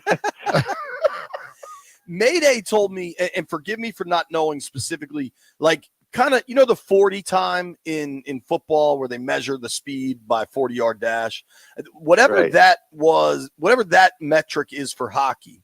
He said Iafrate would always be the fastest on the team, and while he was waiting in line to do that lap, he would be smoking a cigarette. Is that accurate? Oh yeah, it is accurate. Yeah, that's the old school, baby. Yeah, Al was a roommate. He was my roommate in Washington, so we're good friends as well. Yeah, so there was a few guys back in the day like that in between periods, or they'd go outside and everybody's smoking a cigarette, So a lot of the old timers used to do that. But Al was incredible. Al was definitely one of the old timers for sure. He'd have probably a half a deck probably by the end of the game. I don't even know how many cigarettes he was smoking. That's just incredible, man. Well, Dino, thank you so much for making Appreciate time. you, Dino. Appreciate Bees for putting us in touch, and I really look forward to meeting you someday. You brought a lot of smiles to a lot of DMV kids' faces watching you play for the Caps, man. Thank I you so much. appreciate it. I'll be, like I said, I'll be up there Thursday night for the games and for the game. And I know, this is the best time of the year. Fans get nervous when teams down 2-1. But again, a win tonight and everything it flips the other way. You know what I mean? And then we're back in the driver's seat. Absolutely. How about this, Dino? Maybe we're able to talk again when the Caps are in the Eastern Conference Finals. That'd be great. Anytime, guys. All right, Awesome. man. Appreciate Thank you so much for the time. Really appreciate it. All right. Have a good one. Thanks. All right. The great Dino Ciccarelli joining us on the Rude Guest Hotline. If you're watching on the stream, you can see me smiling ear to ear, and they're big ears. Oh, that's a big old smile right there. Yeah, man. That made me feel like a kid again. Dino wearing 22. Ifrady wearing 34. Those were fun times at the old Cap Center. Nobody go anywhere. We're going to football at noon. Hey, it's Brian Mitchell here. FanDuel is the best place to find all your favorite player props. And now you can make the smarter play with new performance trends. Want to see if a guy's hitting that over consistently? Or maybe they've been flirting with a potential triple-double. Get the latest stats right inside the app and see who's heating up. And once the game starts, that's when things get interesting. You can combine live prop bets into a same-game parlay for a chance to win big. If you don't already have FanDuel, it's not too late to get in on the action. You'll get started with $200 in bonus bets if your first $5 bet wins. So just visit FanDuel.com/Brian to join today. Make every moment more with FanDuel, official sports betting partner of the NBA. FanDuel Sportsbook is the official partner of 106.7 The Fan. You have to be 21 years or older and present in Virginia. First online real money wager only. $5 first deposit required. Bonus issued as a non-withdrawable bonus bet, which expires 7 days after receipt. Restrictions apply. See terms at sportsbook.fanduel.com. Gambling problem? Call 1-800-GAMBLER.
Excuse me. Blame the North Carolina pollen. Let's take a quick look at the NBA playoffs, B. Okay. We get Knicks Celtics tonight. Yep. 7:30 tip. See, the Knicks can show that their first 2 games wasn't a fluke. Yeah. I mean, Boston kicked their ass Saturday. And what's funny is Boston's been kicking their ass, and then they just collapse in the fourth quarter. They just didn't collapse in that one. Mm-hmm. You got a tied series, OKC and Denver. I'm starting to feel like the winner of the NBA titles coming out of that series, but that's just me. That's just me, Brian. Mm-hmm. Tonight's games, you got Knicks Celtics at 7:30, T-Wolves Warriors at 10. Warriors without Steph is a very different team, man. And I'm not ruling them out, but White Brian, what's that line? I bet the T-Wolves are favored by 10. Pacers had a really impressive game last night. Did you watch any of that, B? I watched a good bit of it. So I was at this restaurant. They basically just went out there and opened up a can. Dude, it was 80-39 at halftime. Yeah. That's despicable in the playoffs when you're playing against basically the number 1 seed was Cleveland, right? Yeah. Yeah. How you scored 39 points in the whole half? Dude, they outscored Cleveland 36-15 on threes in the first half. I mean, it was just that was a thorough belt to butt ass whooping right there. Yeah. I know that Celtics fans remain confident in their team. They are the defending champs. They just I don't know, man. They just seem kind of like disinterested. I don't know the right way to. If the Pacers got to the finals, would that surprise you at this point? At this point, the way that they're playing, no. Because either. Not only are they filling it up offensively, they're playing some damn good defense on top of that. Well, dude, I think it's worth pointing out that, Rick Carlisle, wasn't he the Mavs coach when they broke through and won it with Dirk? I vaguely think so. I believe he was, man. Carlisle's a good-ass coach, and it's easy to kind of, forget about that. I think he won a title as a player with the Celtics, and then he was the coach of the Mavs team that broke through when Dirk got his ring. And I think he was there. I think he coached in Indiana when Larry Bird was the head coach. Those are some really good teams. Those Reggie Miller teams that never broke through and won a title, but they were good. Mm-hmm. I don't think it's an accident what's happening with the Pacers. They're good. They're well coached. Carlisle's a tough guy. And I think they have that mindset. I didn't realize he's a UVA guy, so a little bit of locality there. As it stands today, who you got in each of these series, B? Pacers, Cavs. Pacers. Celtics, Knicks. That one I'm confused by. I still think Celtics win another game, then all of a sudden it changes. But if the Knicks win this one, I go with the Knicks. If Boston evens it up and then the 2 of the next 3 are at home, I'm going Pacers, Celtics. Who you got? Timberwolves, Warriors. I just think that Steph is not going to be 100% throughout, and I don't believe they can do it without Steph. Well, I don't even think he's back tonight, right? No, he's trying to push it, but I just don't think it will. He got that thumb and a hamstring. White Brian tells me the Timberwolves are favored by 6.5, so maybe Vegas thinks Steph is going to play. I think the T-Wolves win that, and then Nuggets Thunder, dude. I don't know. You got to lean on that. Nuggets Thunder. I'm gonna stick with the Thunder. Okay. I think the Nuggets have the experience, but I think the Thunder is they're very damn good and they're deep. They are. And I believe the Nuggets get tired quickly dealing with all those young boys running them down the court like that. And they got 3 games left. 2 of them are going to be in Oklahoma. I kind of think I go Denver. I might just be SGA is incredible, but nobody can do what Joker can do. Nope, they can't. But you know what happened to the Joker? He get tired. Just like he did the other night. When he went to the bench, things changed. Yeah, he looked gassed. See, he goes to the bench, and then SGA and the rest of those dudes come back in. when the Joker comes back, he's down by double digits. By far the most important thing in the NBA that's happening tonight is not Celtics Knicks or T-Wolves Warriors. It is the NBA draft lottery. I'm going to choose optimism. The Wizards are going to win this thing. When we come back, we're talking to Nikki Jabala from the Washington Post.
NBC Universal saying Michael Jordan will join NBC as a special contributor for its NBA coverage next season.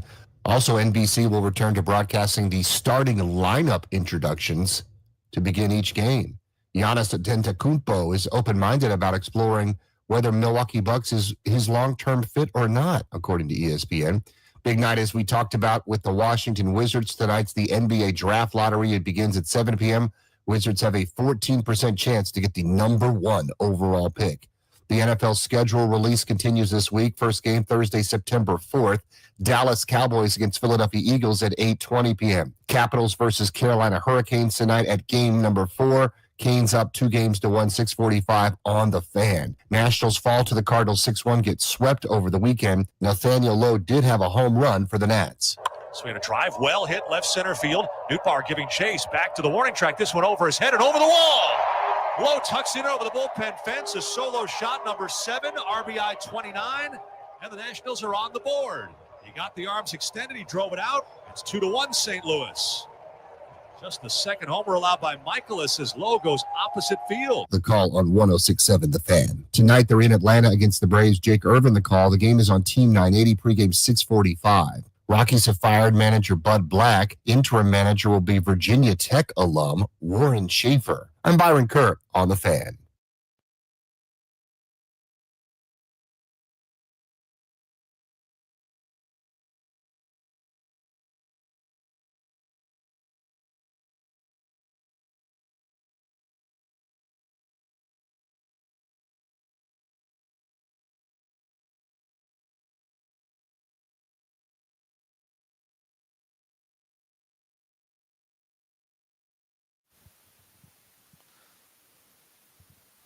Us. All right.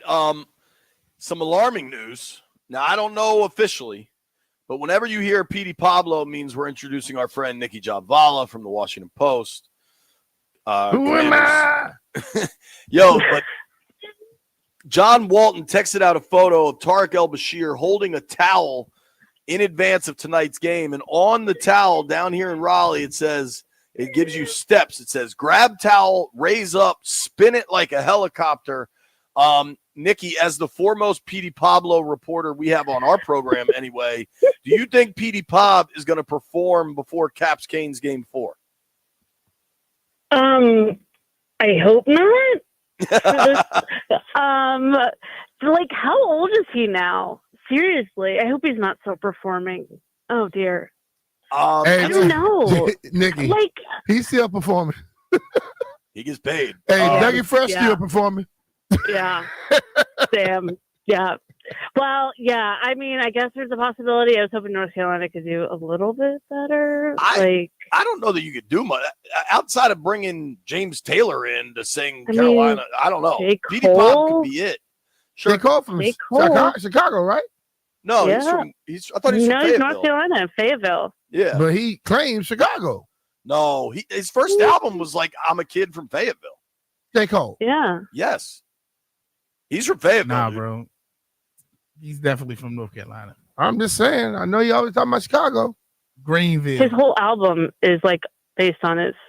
No, because I think his father was a military guy and he lived at Fort Bragg for a long time. Okay. Yeah. Regardless. All right, let's talk about where we were this weekend. Nikki and I got to hang out in Ashburn. It was beautiful weather. Oh, it's great. It was really, really pleasant. Of course. You can't take a lot. Yeah, you were supposed to be there, by the way, B. And then I wasn't noticed how nice supposed it to was. be anywhere. You said, I'll see you tomorrow, bro. I say maybe. People asked where you were, and I was like, I'd be shocked if he wasn't playing golf. In my skin. Nikki and I were there.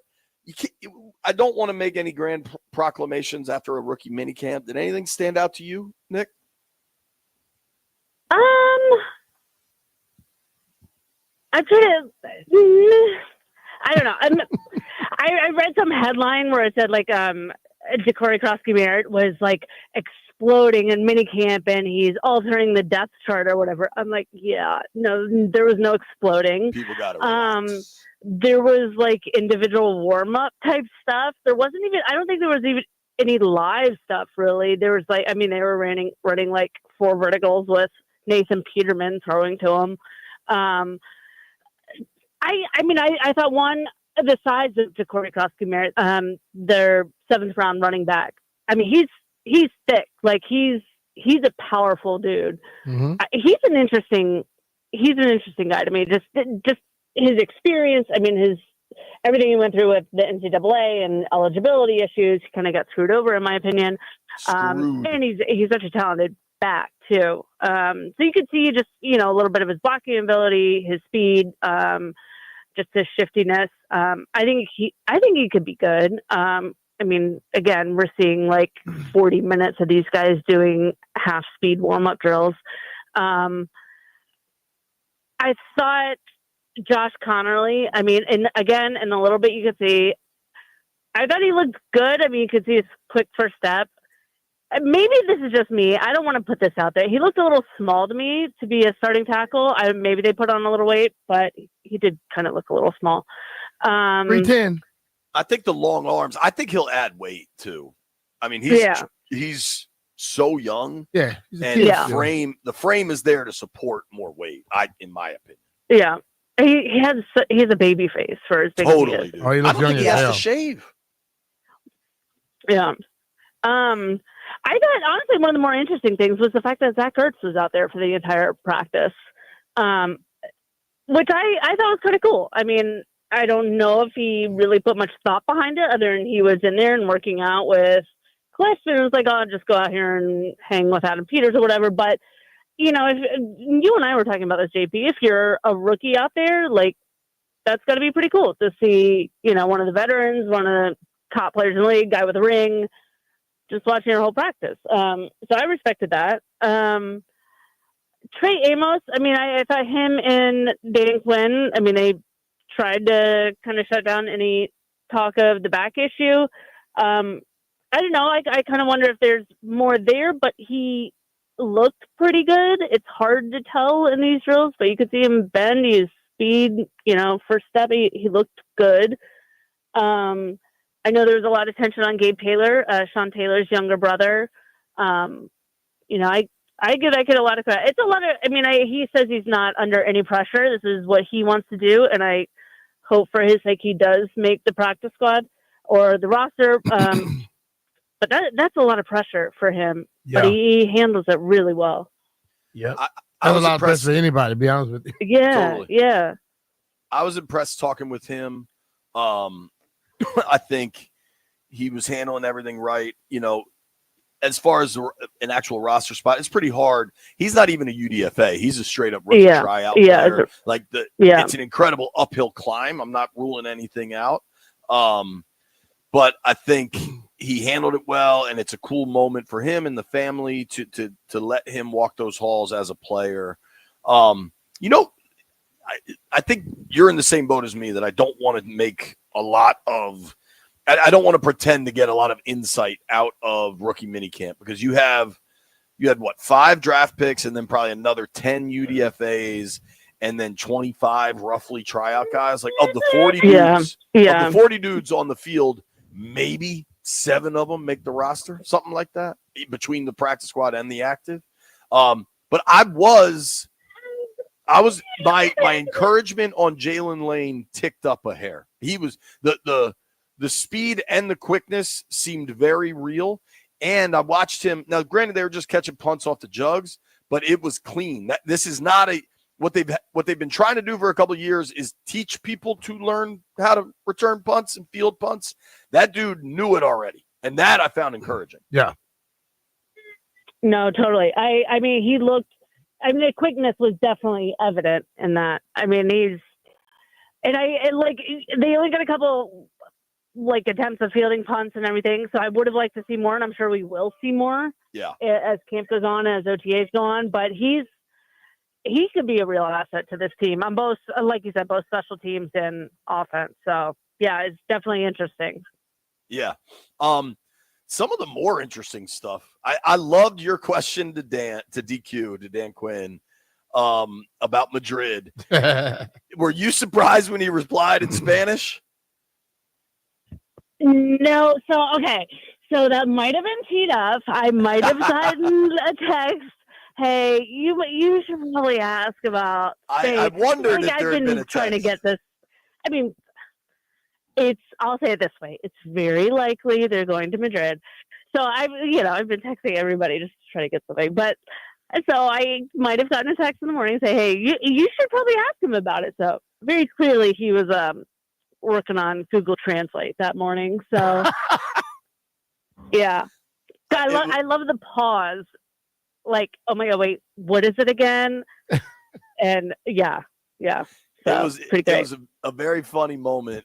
If folks missed it, Nikki asked Dan Quinn about the possibility of going to Madrid, and DQ kind of looked around and then said no comment in Spanish. I wondered if I had access to a certain PR professional's phone in that moment, if Google Translate would have been up with scene commentary on the screen. Right? Yeah. It was well played. Yeah. How do you feel about there is clearly a level of confidence and excitement surrounding this Washington team going into year 2 of this group that hasn't happened in a long time. Yeah. It feels contagious. Did you notice that at all? Oh, totally. Totally. I mean, look at their off season. In the span of really 13 months, 14, 15 months, whatever. Starting from January when they hired Adam Peters, they bring in Quinn. And then just how the season unfolded, and now the off season. I mean, they get done a deal, sort of done, waiting on approval, that people had been hoping for decades. Then they get a draft. Then it's very likely going international for the first time in 9 years. I mean, it's just they've only gone to the NFC Championship game. I don't mean to undersell that, but when you think of a team returning to relevance or returning to sort of that marquee state that they were in before, you would expect them to okay, they've won a Super Bowl. They've really shut themselves. But this team feels like it's back just in reputation and luster alone. People, they're appointment viewing now. People want to see them. Yep. And they're fun. There's reason to watch. It's not, I think they're really interesting. I just think for the longest time, and I've only been covering the team since 2020, so I feel bad even saying that compared to what others have been through with this team. But whenever there was a good moment, it was always fleeting, so you couldn't fully enjoy it. But now there's, and I mean, it's just skyrocketing. You think about the things that are coming in the future for not just the team but DC. It's remarkable. It is, and I think the whole thing is just about people knew what they had front office and above that before. Mm-hmm. Right now, what's in the front office and the ownership area, those people seem to give a damn about this team and not just about winning off the field. Right. Yeah. Right. And you can see the league is going above and beyond to bring Washington back. The league knows how important the DC market is. Totally. Roger Goodell doesn't go to stadium announcements. I mean, because there's a ton of them. He doesn't go to them. He's not in an Oval Office with Donald Trump. He's not openly negotiating. I mean, he does make a lot of calls to city officials, but this is next level. I mean, yes, he's from here, but he and the owners understand how valuable this market is. Absolutely. Talking with our friend Nikki Jabvala from the Washington Post via the Rude Guest Hotline. You can follow Nikki on X and Instagram at NICKIJHABBALA. B and I are going to talk about this a little later, and I want to play a clip. There's not to suggest there's not any negative things surrounding this team, but the one thing that I think seems pretty unfair that to me it seems like a lot of just kind of haters is the discourse surrounding Jaden and his relationship with his mom. His mom Regina did an appearance on the Pivot podcast with Ryan Clark. Mm-hmm. And just kind of said of course he can go on dates. I just want the best for my son. And a lot of that stems from a fairly silly documentary back when he was in college and blah, blah, blah. Do you feel like people like Jaden has reached a spot where the haters are coming and they're just looking for something to bust his balls about? Possibly. Yeah. I mean, I feel like people have way too much time on their hands on the internet too. Right. And like, you know, I could totally see how some of this stuff with, you know, him going to the USC games was totally misconstrued. You get 2 seconds of camera footage. You can turn it into anything you want, basically. Right.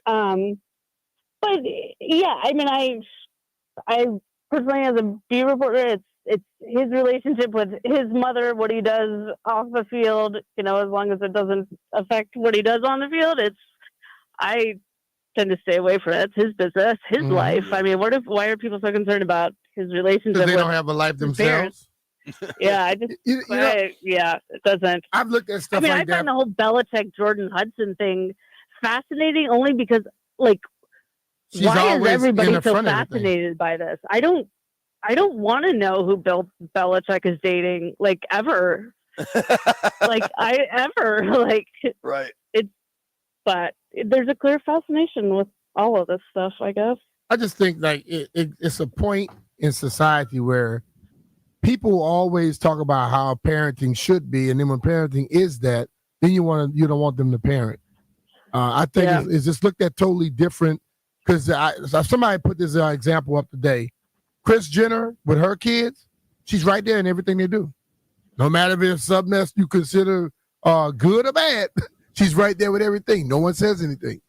But if a man doesn't care and his mama's around, one finger salute to all the people that seem to care.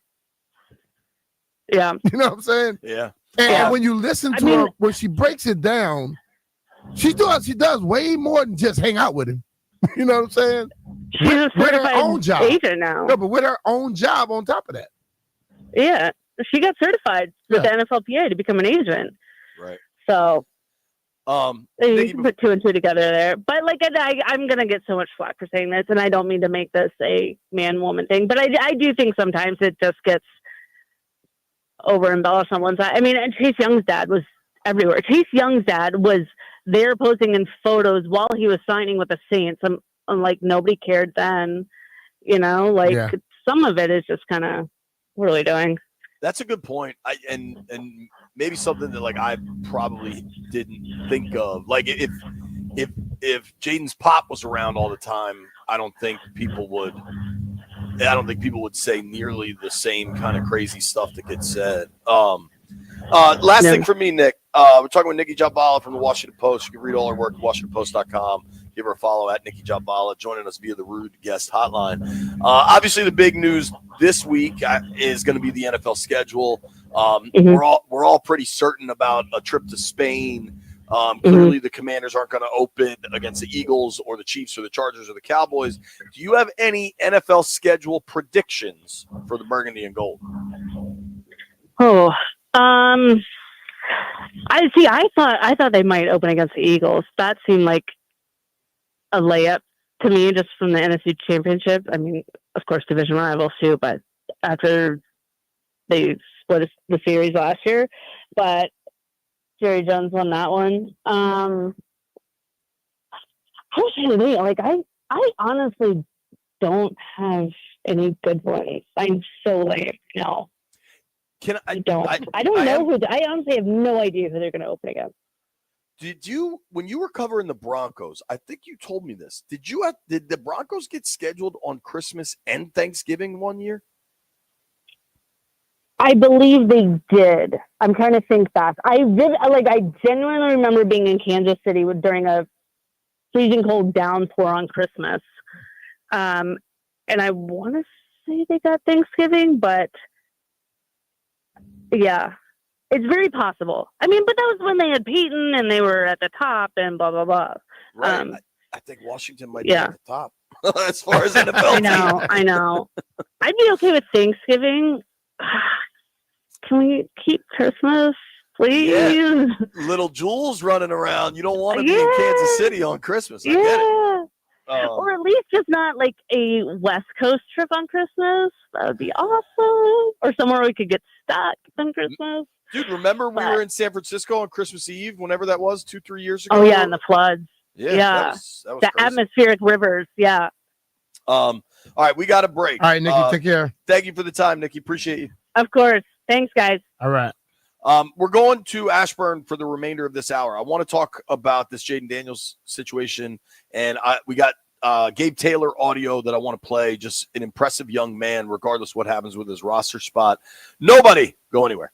Hey, it's Brian Mitchell here. Bike to the Beach is happening June 20th, and whether you're riding 25, 50, or 100 miles, this ride is fun, impactful, and for an incredible cause, supporting autism awareness and inclusion. It's fully supported, built for all skill levels, and it all ends at the beach with a hotel finish line festival, food trucks, and a beer tent from Dewey Beer Company. Don't miss your chance to be a part of something powerful. Sign up now at biketothebeach.org and ride with us to make a difference.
This update is brought to you by Purple Heart Open, presented by Green Drop. Back Tuesday, June 3rd at 1757 Golf Club. NBA Draft Lottery tonight at 7 for the Washington Wizards. They have a 14% chance of getting the number 1 overall selection. NBC announcing that Michael Jordan will return as a special contributor to NBC broadcast next season. Giannis Antetokounmpo is willing to move on from the Milwaukee Bucks, according to ESPN. NFL schedule release has the first game Thursday, September 4th, Dallas Cowboys against the Philadelphia Eagles, kickoff at 8:20 p.m. Tonight, Washington Capitals against Carolina Hurricanes in North Carolina, game number 4. Canes lead 2-1, 6:45 tonight on the Fan. Nationals and Braves tonight, 6:45, Team 980. The annual Purple Heart Open, presented by Green Drop, is back. Join them Tuesday, June 3rd at the 1757 Golf Club. Enjoy a day on the fairway with fantastic food and prizes, all supporting our wounded veterans. Register today at purpleheartfoundation.org and help make a difference. I'm Byron Kerr on the Fan.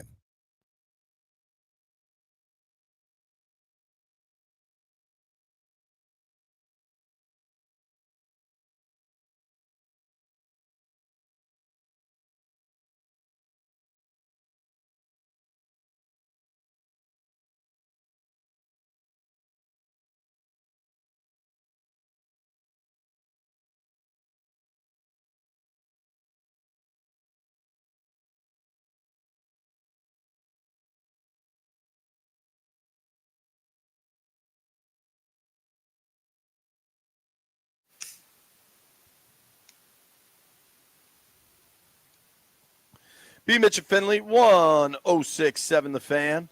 I'm down in Raleigh in advance of Caps Game 4 tonight against the Canes. Really, really could use a win. Definitely. I'm going to make Landfill jealous. I just ran downstairs. Shout out to the residents in Crabtree Valley, where I'm staying. Kind of a nice little hotel. Residents Inn, you get some space, kind of cheap. Shout out to NBC4. I'm taking it easy on the expense account. I did, however, just get a cheer wine, B. Look at that. Cola of the Carolinas. You never had cheer wine? Mm-mm. I know you're not a big soda guy, but cheer wine is banging. It's like Cherry Coke's older brother with a PhD. Like, it's really good. I don't know how good of an explanation that was, but Landy, I want to audible here, Landini, just because I think the Jaden conversation might need a little more time. So I want to do that here while we have it. Regina Jackson is Jaden Daniels' mom, obviously, and a lot has been made about their relationship. And she went on the Pivot podcast with Ryan Clark for a Mother's Day special, which was kind of cool. Yeah. I recommend listening to the whole thing, watching however you consume that. It's on YouTube, obviously. And I think I think a lot of the discourse surrounding Jaden's relationship with his mom is pretty misguided and unfortunate.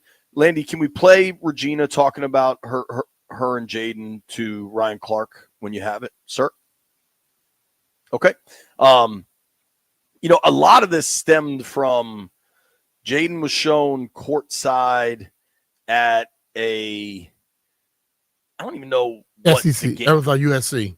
It was at USC, and then he was sitting next to Juju Watkins, and then his mom sat between them, and it was 30 seconds of footage and just so incredibly those stupid. Pictures were those times when they showed it wasn't right in sequence, so it was probably later on. Right. It could have been before. You never know when this stuff came out.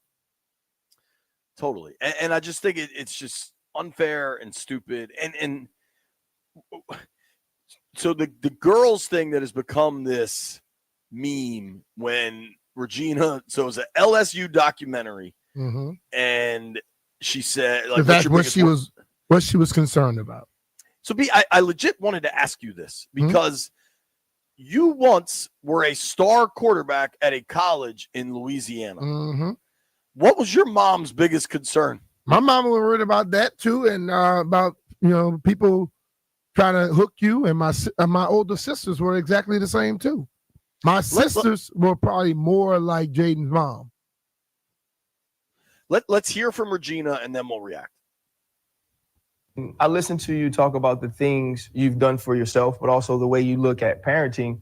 It just sounds like being a good mama to me. But when things become public and you let the outside world start to pick it apart, they're going to be able to critique it and break it down and do whatever they want with it. You know, you were very honest about protecting him. You said predators, also protecting him from women who can be predators. And we've seen that very much all through sports. We see it after their careers. We see it in business. Being the good woman you are, also raising a daughter, why have you been so diligent about protecting Jaden from the wrong woman? So first and foremost, I have a meme out there, and it's funny. So I can't laugh. I can only laugh about it. But the whole girls comment was made, first of all, 2 years when he was at LSU. It was a question asked, like, what is your biggest fear? And that should be every parent's biggest fear. That should be, if you're a star athlete and you're a female in WNBA, that should be your biggest fear is, the men or, the women, because you're a public figure and, your dollar amount is associated with your name. So you never know who really is there for you and who's really against you. And our thing is like, I want Jaden to date. I don't want everybody to say I'm putting it on record. My son can date. He can live freely, makes his own decisions. However, the relationship we have, he does value my opinion because, when my kids were little, I did a lot for them. So, and my kids saw that. My father, my background, I worked too hard to allow anybody at any moment to come in and just, take it away. So I have a view of what I feel a good person is. And, but my son is 24 and he does have to go through things and he has to learn on his own. And, he's a great kid and I'm thankful for him. He's, not like some of these other guys, he's really to himself. He's a homebody. He just loves sports. Like he really is. So I'm trying to work on his afterlife after sports because at some point it does end. And I don't want him to just be like, now what do I do? So I want to keep him involved in the world and, have opened up a lot of doors. Like I'm in charge of his foundations. We're trying to build facilities and, back in his hometown that are going to help the youth and things like that. So that's what I'm in charge of on top of his everyday business dealings. And, like I said, dealing with creative teams. I'm dealing with the creative side. I'm doing the storybooks and how we're positioning him and, all this other stuff. So it's not just about you guys seeing me out and thinking we're just like banging party. Hold up. All right. I love how that ended right there. I love it. B, you were a star quarterback in Louisiana that came into the NFL, and so much of this stems from that LSU documentary. Yep.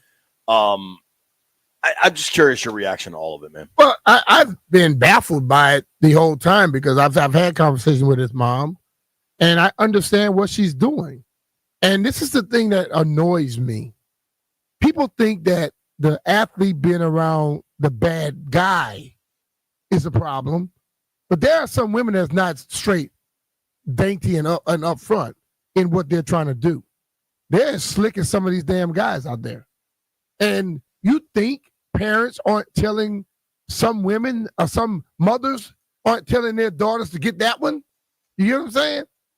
And just like I mentioned Chris Jenner earlier, hell, we see that whole life, how everything went. Mama was like, look, get with him and put this sex tape out. She's not doing that, and nobody really knocked that. But it's amazing to me, and I say this, and I have no problem because I feel that things need to be discussed to get to the bottom of it. It's always when it's the African-American parent that's trying to be in their kid's life, they get scrutinized for it. Peyton Manning did exactly what Deion Sanders did. Nobody said, not Peyton Manning, Archie Manning. Yeah. Nobody said anything about it. But then when you see other people roll along, but we have also seen a lot of the other side, they destroyed their kids' lives. But right now, all she's trying to do is be a guy for him because you know what Jaden really wants to do? Play football. And who does he trust the most? His mama. And I'll be honest with you, when we start talking about girls and guys, hell, businesses, CPAs, lawyers, you got to be cognizant of all that because once you get to a level of money, you don't know who you truly can trust. I've seen it happen too many times to people.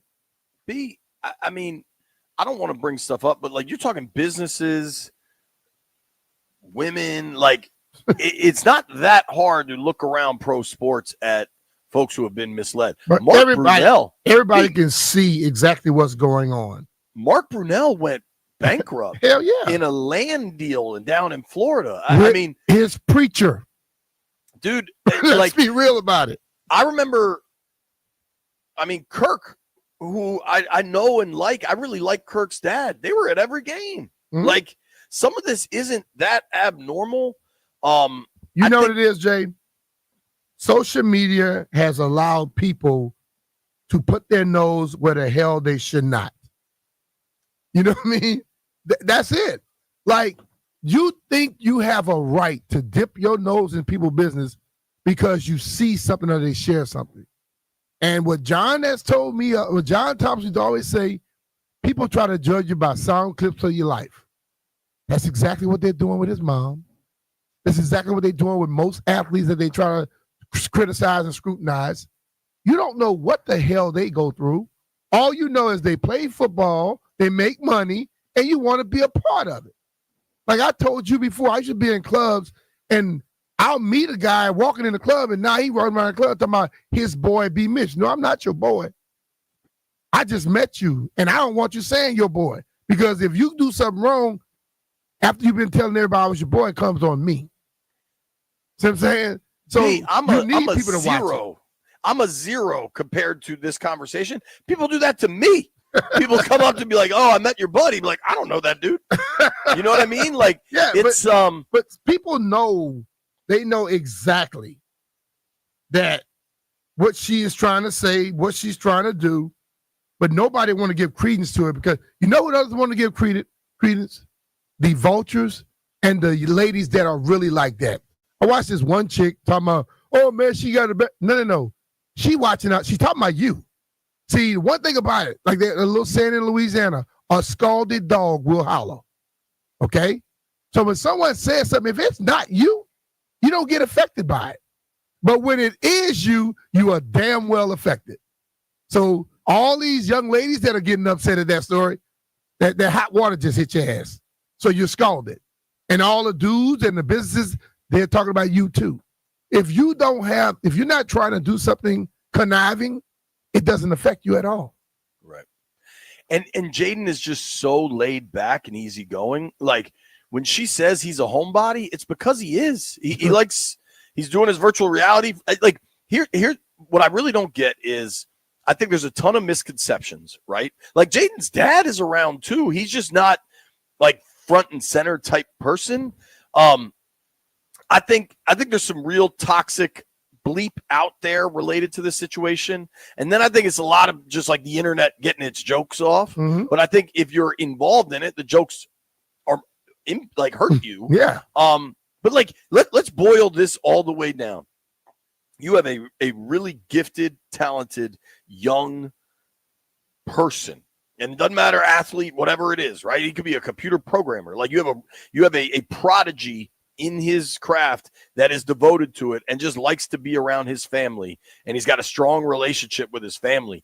And we're worried about that. Yeah. With all the stuff going on this planet, we're worried about that. That has become a negative. Listen, bro, we can look at all aspects of society right now, and people have their family working with them in some capacity. And in this situation, someone is mad because this mom is working with her son and doing all the right things in that capacity. Give me a damn. And listen, she's qualified. There are people working right now. We see them on TV every damn day. They are not qualified. And nobody says a damn thing about it. So just mind your own damn business. Totally, man.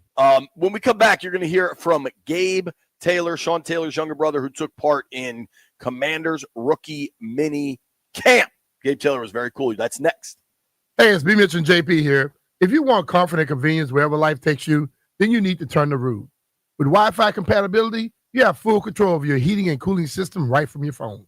Forgot to turn down the heat before vacation? Adjust it in mere seconds.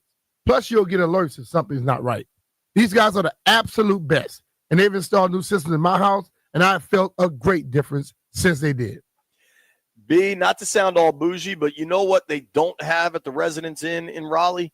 Rood systems, because it's rainy as hell outside and it's humid as hell inside my hotel room. Last night I got in here, it was butt cold, so I turned it up a little bit, and then I woke up sweating. Like you realize now that I've had my Rood system at home for a couple weeks, how nice it is when they have. Brett.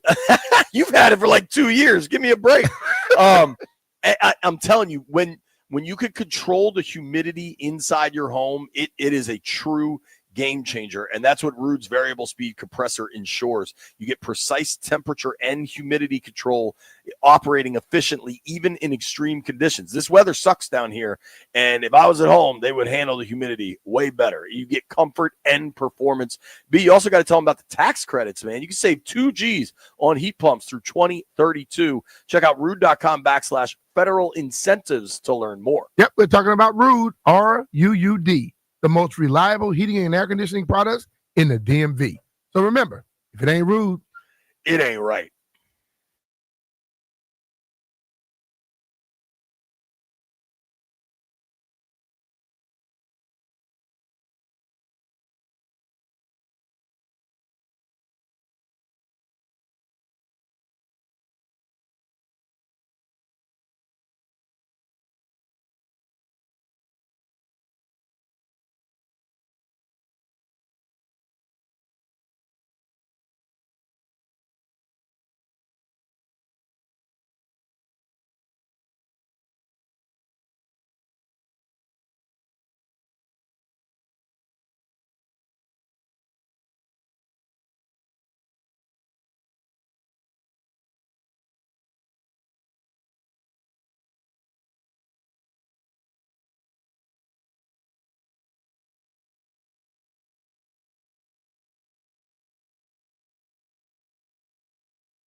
I lick your boom boom down. I still have no idea what this guy's saying. The song's probably 35 years old. B. Mitchell Finley, 1067 The Fan, live down in Raleigh, North Carolina, in advance of Caps Canes Game 4 tonight. Big story this weekend was Gabe Taylor being at Commanders rookie minicamp. He's quick. I watched him. I mean, he has some real speed. He's very much undersized to play in the NFL as a DB. But the best part about rookie minicamp is everybody gets a chance to impress coaches. I was impressed by Gabe Taylor's understanding of kind of his role and what it all means for Commanders fans. Here is Gabe Taylor speaking after practice on Saturday. It's awesome, man. Just, doing 1 year of high school football and translating to college 4 years and coming here, I couldn't ask nothing better. And I just thank God for the opportunity he gave me, and hopefully I show the team that I can come in and contribute any way I can if possible. What was it like putting on the burgundy and gold like your brother wore? I had to take a moment, take a deep breath when I just looked at the helmet, and I've been just watching the Redskins, Commanders all my life, and just I could have went somewhere else, but I chose here for a reason. And hopefully I get to put it on again and continue forward with them. Knowing he walked here, do you kind of feel a different sense walking around here? He was in these same halls, same locker rooms? No, sir. I take it one day at a time. I don't care what the critics say about my height, and they want to compare me to him, but it doesn't even matter. The only goal I have with this team is the last team standing and to win a championship if they get me here. Okay, we know what this meant to yourself. What did it mean to your family to have this opportunity? It meant everything. My dad was like, I want you to go to the Commanders. I want you to go to the Commanders so bad. And so, I really wanted to come here too. And I was thinking about it. I took like a couple of days after. That's why I didn't say nothing after the draft. I really just wanted to pray on it. And I think I made the right decision. You've been out here on the field now. What's your biggest takeaway from day 2 on this field? Just communication. The only way the defense can work is communication. And you got to know the playbook. And so just having time with these guys, try out guys, and see how they want to go with the game and how they approach the game is really awesome to me. And I like the team effort. And so I just love being out there. What kind of memories do you have? What kind of memories do you have from when you were here, when you were a little kid, or maybe watching your brother from afar, and knowing that you have those? What's it like today, thinking back to those? The upgrade of the facility for sure. That's one thing. But just coming through these doors, man, just like all the memories. And then they got the 21 jersey on the wall in the equipment room. And then you just see my brother's name, man. Something I feel like I got to do and to represent him. So best way I can possible to do that. What would you tell your brother if he was here? Excuse me? What would you tell your brother if he was here watching you? I know you're damn proud of me. I know you're damn proud of me. All the pressure on my back that I don't feel like people think I feel. Like I don't really care, but I like to see the comments. I'm the type of person that thrives on critics. I'd rather be critic than all the positivity because I got to get better. So I just love to see all the critics. I'm very versatile. I'm not scared to put my hand in. And when I'm in the box, I can guard and slot. I can play zone. Whatever I can. Like I said, I'm very versatile. You can go watch the film. Speaks for itself. That was Gabe Taylor, Sean Taylor's younger brother, at rookie minicamp. Yep. I think he's a really smart kid. I had a few conversations with him, and he's always been like that little kid who you can tell he understands what society's going to put on him, but he has an internal drive inside of him that makes him want to just give it his all. I'm going to give it my best. If it doesn't work, it doesn't work. But he's not going to shy away from it. You know what I mean? Absolutely. Yeah. Absolutely. Impressive young man. Whether or not he's on the roster, it doesn't change it. He's an impressive young man and part of an impressive family, and clearly something that matters a lot to a lot of Burgundy and Gold fans. When we return, the Hall of Famer, David Aldridge, will join the program. We're going to talk everything. We're going to talk Caps. We're going to talk Commanders. But I got to ask DA what this draft lottery means for the Washington Wizards. Draft lottery is tonight. Nobody go anywhere.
This update brought to you by Prince George's Community College. The Cincinnati Bengals' Trey Hendrickson's had a statement to ESPN today that said no communication has taken place between my camp and the organization post-draft. The NFL schedule released a game for Thursday, September 4th, announcing the Dallas Cowboys will take on the Philadelphia Eagles at 8:20 p.m. Big night for the Wizards at the NBA Draft Lottery at 7 p.m.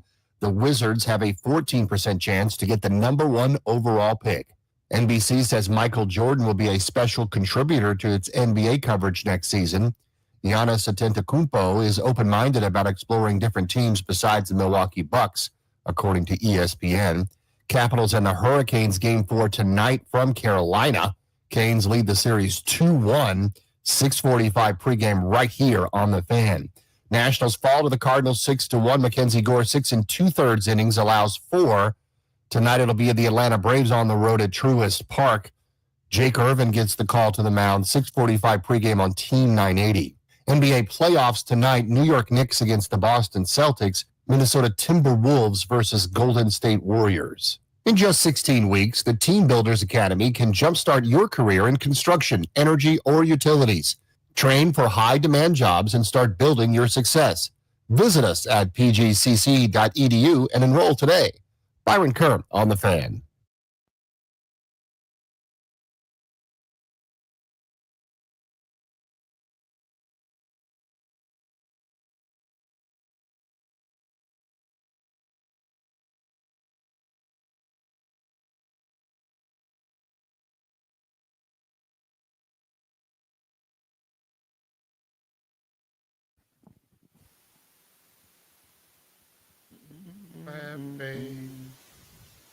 We all have sorrow.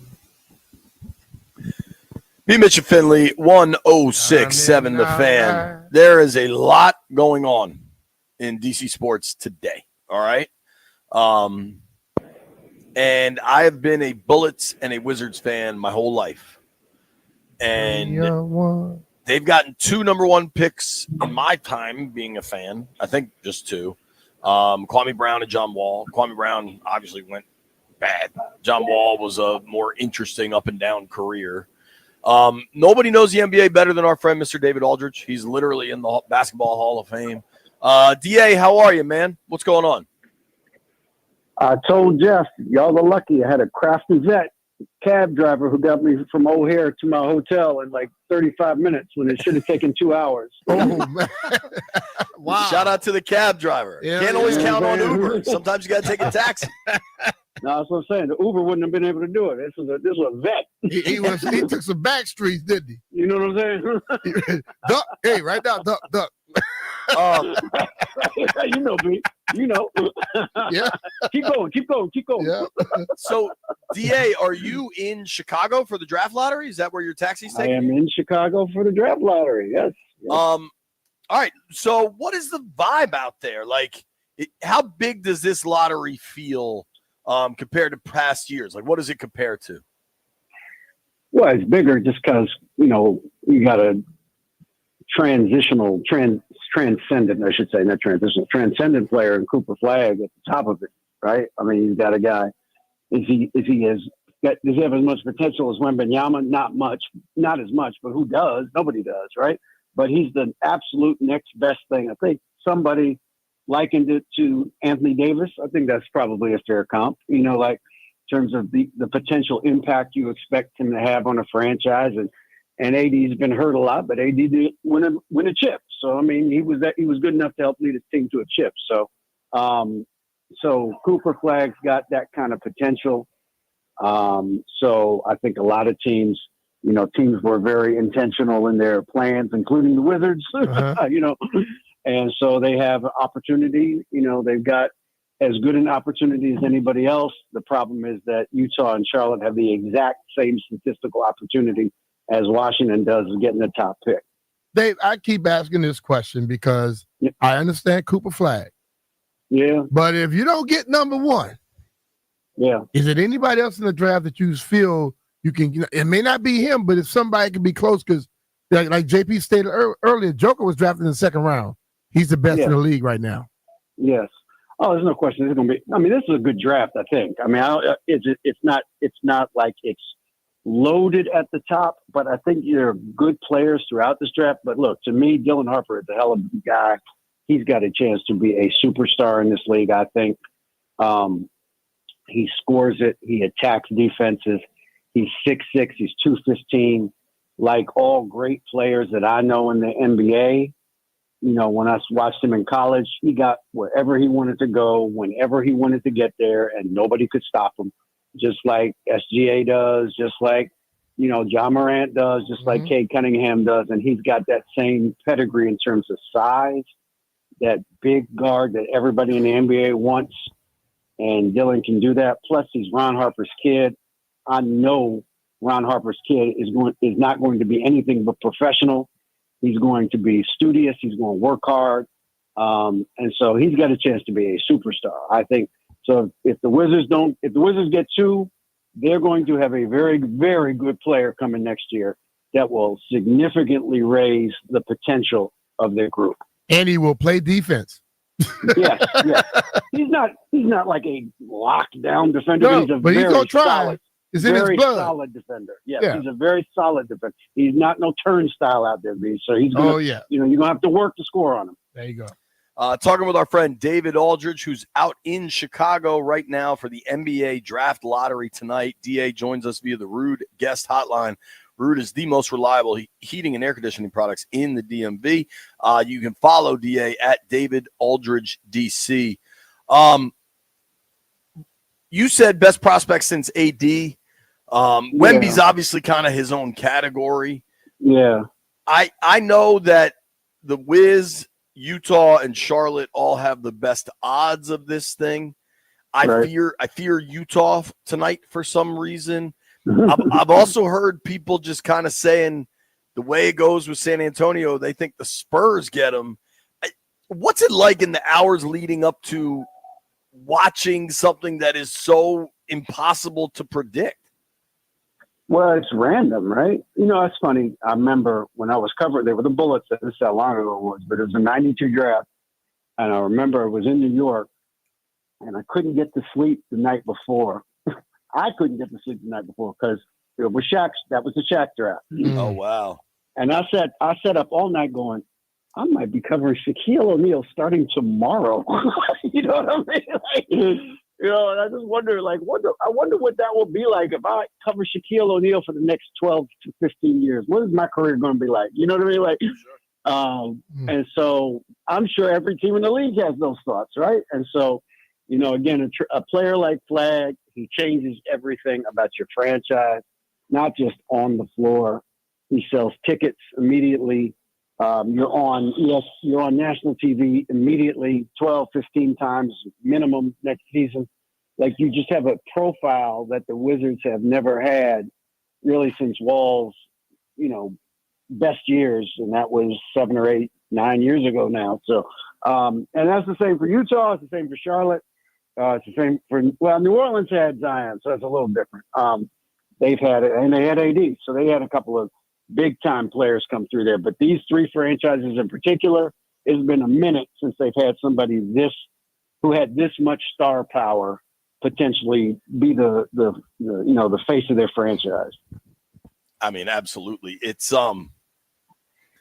how much. So it's funny. I have the TV on here while we're doing the show, and after this last Bucks loss, it sure seems like Giannis has maybe played his last game in Milwaukee. How much will tonight impact the trade market for a dude like Giannis, both where he wants to go and who wants him? Like, would a team consider trading away this number 1 pick for Giannis? I doubt it. I doubt any of the teams at the top of the draft would, right? Like, I mean, if it's Washington or Charlotte or Utah, they've all committed to like multi-year rebuilds around young talent. And Giannis is a great player. Don't get he's a top 3 player. We all understand that, but he's 30, so, because he wouldn't really fit the timeline, like, for them, because their young guys aren't good enough to help him yet in a playoff series. So he'd be basically where he is now and getting older. And by the time they're good enough to help him, he's probably at the end of his prime. You know what I'm saying? So So if Giannis gets traded, and there's a not zero chance that could happen. I mean, it certainly is possible if he wants out. I suspect it'll be, a more veteran team whose window's wide open. OKC can go in a million different directions, but they certainly have draft picks and young players in surplus, both in surplus, that they could package together. If they don't get to the finals this year, you certainly could see them maybe making a play for them. Houston's been mentioned a lot. Same thing. They got a bunch of picks. They got a bunch of young players. They could make a really, really good offer for them. So I'm thinking more like teams like that are in the playoffs and are close. They're very close and may just need somebody like Giannis to push them over the top. DA, who are the Wiz sending out? Is it still the same setup where each team gets like one representative to sit in the chair and wear the hat? Yeah, well, you have you've got the person out that sits on the stage, but then every team also has a person in the actual room. And you don't have access. The room is sealed, literally. Like you can't bring your cell phone in. You have to turn your cell phone off. I'm not sure what the rule is, but like you can't tweet out, "Oh, I just saw the ping pong balls and Team X got the number one pick." They don't let you do that. So you can't text nobody or make calls afterwards. So I believe Will Dawkins is in the room for the Wizards in the real room where the lottery is taking place, and Bub Carrington is going to be out on the stage. All right. Ooh, I like having Bub there. Yes. Feels like a lucky young man right there. And yeah. I like Bub, man. Good representative of the franchise, good kid. And so, I think they looked at that and said, we want somebody that can kind of show people we're in a new, different era now of the basketball team. Mm-hmm. Is it crazy that I feel better about their chances now knowing Bub is there? Is that one of the dumbest things I've ever said? I mean, it's as much that helps as much as anything else, right? It's a crapshoot, man. And that's what's so crazy about this. Like, it's not like the NFL, at the day after the season ends, where you're picking. You know what I'm saying? Like, so you don't have to go through this rigmarole. The Commanders knew the day after the last regular season game, they had the number 2 pick. Yep. So they knew who they were going to take. Right. Knew they weren't going to take, so it was easy. It's easy. But now, even though technically you should have the number 2 pick, they could go anywhere from 1 to 6. That's their window is 1, 2, 3, 4, 5, or 6. 1, 2 would be great. 3 would be all right. 4, 5, 6 would not be good. Totally. Talking with our friend David Aldridge here on the Rude Guest Hotline. DA is out in Chicago for the NBA Draft Lottery. I know from like my NFL experience that you're there for the draft lottery tonight, but I'm guessing the conversation is about lots of things beyond the draft lottery. What is the bigger surprise in NBA circles? The Knicks being up 2-1 or the Pacers being up 3-1? I would say the Pacers, just because the Knicks, the Knicks were in Game 7 last year in this round, and they were at home. So and then Brunson got hurt. So it's not like they haven't been at this particular place before. It's just that Cleveland was so good all year. They were really good all season long. Yeah. And they really have.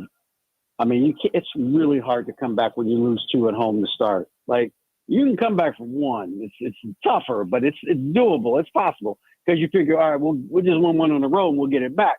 Now you got to win 2 on the road to get it back, and that's harder to do. Especially they're just really beat up, and now Mitchell's got something, a calf or an ankle, something that he got. I think part of it was he probably felt a tweak. I'm not saying he didn't, but I think. When he said, I feel a tweak, I think they said, look, son, just sit down. We're down 41 at the half. We ain't coming back tonight. So, I think he'll suit up tomorrow. I'll be surprised if he doesn't try. He may not be any good, but he'll try, but Indy is really good. They really match up well with Cleveland. And they're just a really good team. Yeah. They really are. So I would say that even though I just said that, I would still say them being up 3-1 is a bigger surprise to me. Yeah, Indy plays some good defense, but like Dave, these games we've had teams lose by 50, Yeah. That can't be a good look on the NBA for the playoffs. No, it's not. It's not. It's too much. The variance from night to night is just too great. Like you had, like yesterday, the 2 games, you had 2 teams that scored 30 points or something in the first half, each. It was terrible shooting, just awful shooting between OKC and Denver. Just bricking threes left and right. And then at night, you had a team up 41 at the half. Like that just, no, that's not good. Like, the playoffs, you want competitive games, you want close games. And I think the playoffs for the most part have been pretty good so far. But these last few games have not been good. They have not been good looks. You want to see the best teams playing at their best. And we haven't seen anything close to that other than Indiana last night in the first half. For most of this series, because Boston hasn't been very good, like their first 3 games, they haven't been very good. Denver hasn't been very good. It's tied, but they haven't played very well, and certainly Cleveland hasn't played up to their capabilities either. Yeah, it's funny, though, because we all feel like Indy's going to actually take them down. But how do you feel about the Celtics-Knicks? Do you feel as confident with the Knicks? I've been saying, people have been asking me it the last couple of days. I just think, like you saw it Saturday, Boston has another gear that I don't think anybody left in the playoffs has. Like Boston has a bleep gear.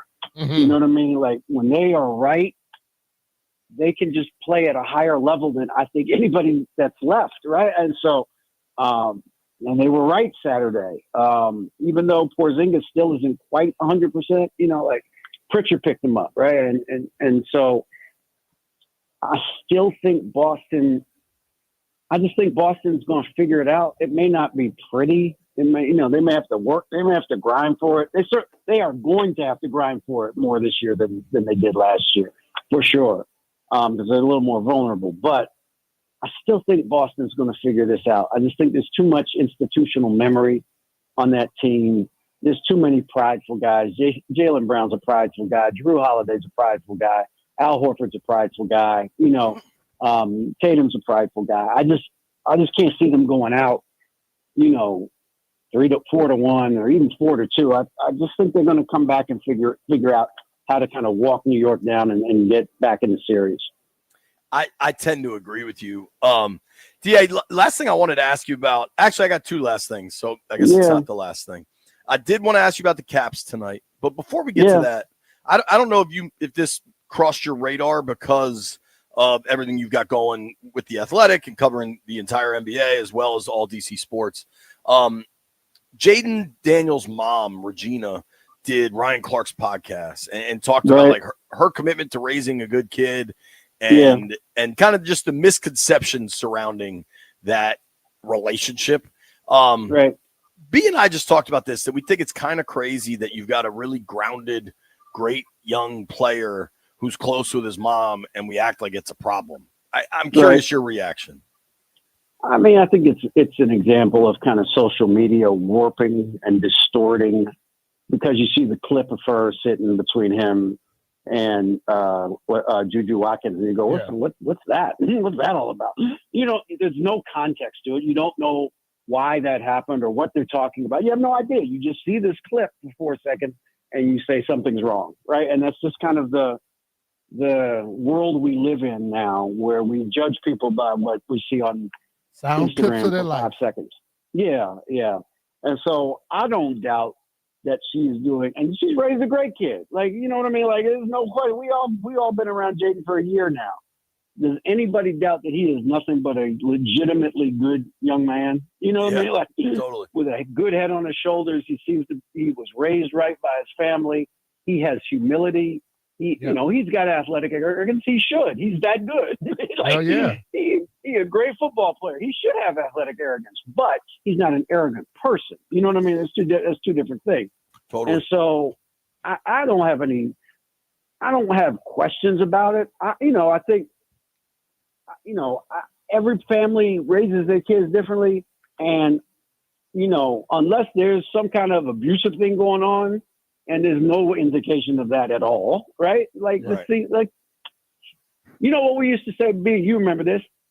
Miss Daniel strict. You know what I mean? That's what we would say. That's it. That's what we would say. Miss Daniel strict. Yep. So, and that would be everybody would understand. Like, okay, that's cool. No value judgment. And we just say she's strict. So that's how I kind of think about it. Yeah, I laugh at it a little bit because I know when people came to my house, I don't care who you were, you came outside and blew my dad, look at me like you better not stand up.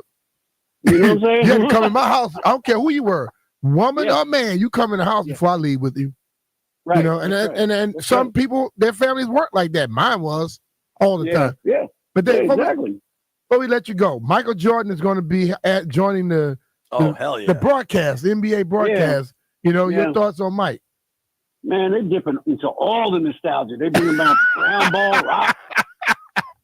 They're using AI to fake the guy's voice who passed away, who used to do and this is the NBA on NBC. They bringing that back. Like, they bringing everything back for the old school. Yeah. Look, we all are nostalgic about the NBA on NBC. We all remember what it was like. We all associate that with MJ and the Bulls, and now they got MJ. And whatever he does for them, it'll be a hit and it'll be popular. Yep. And so good for them. That's a smart move. Like, whatever.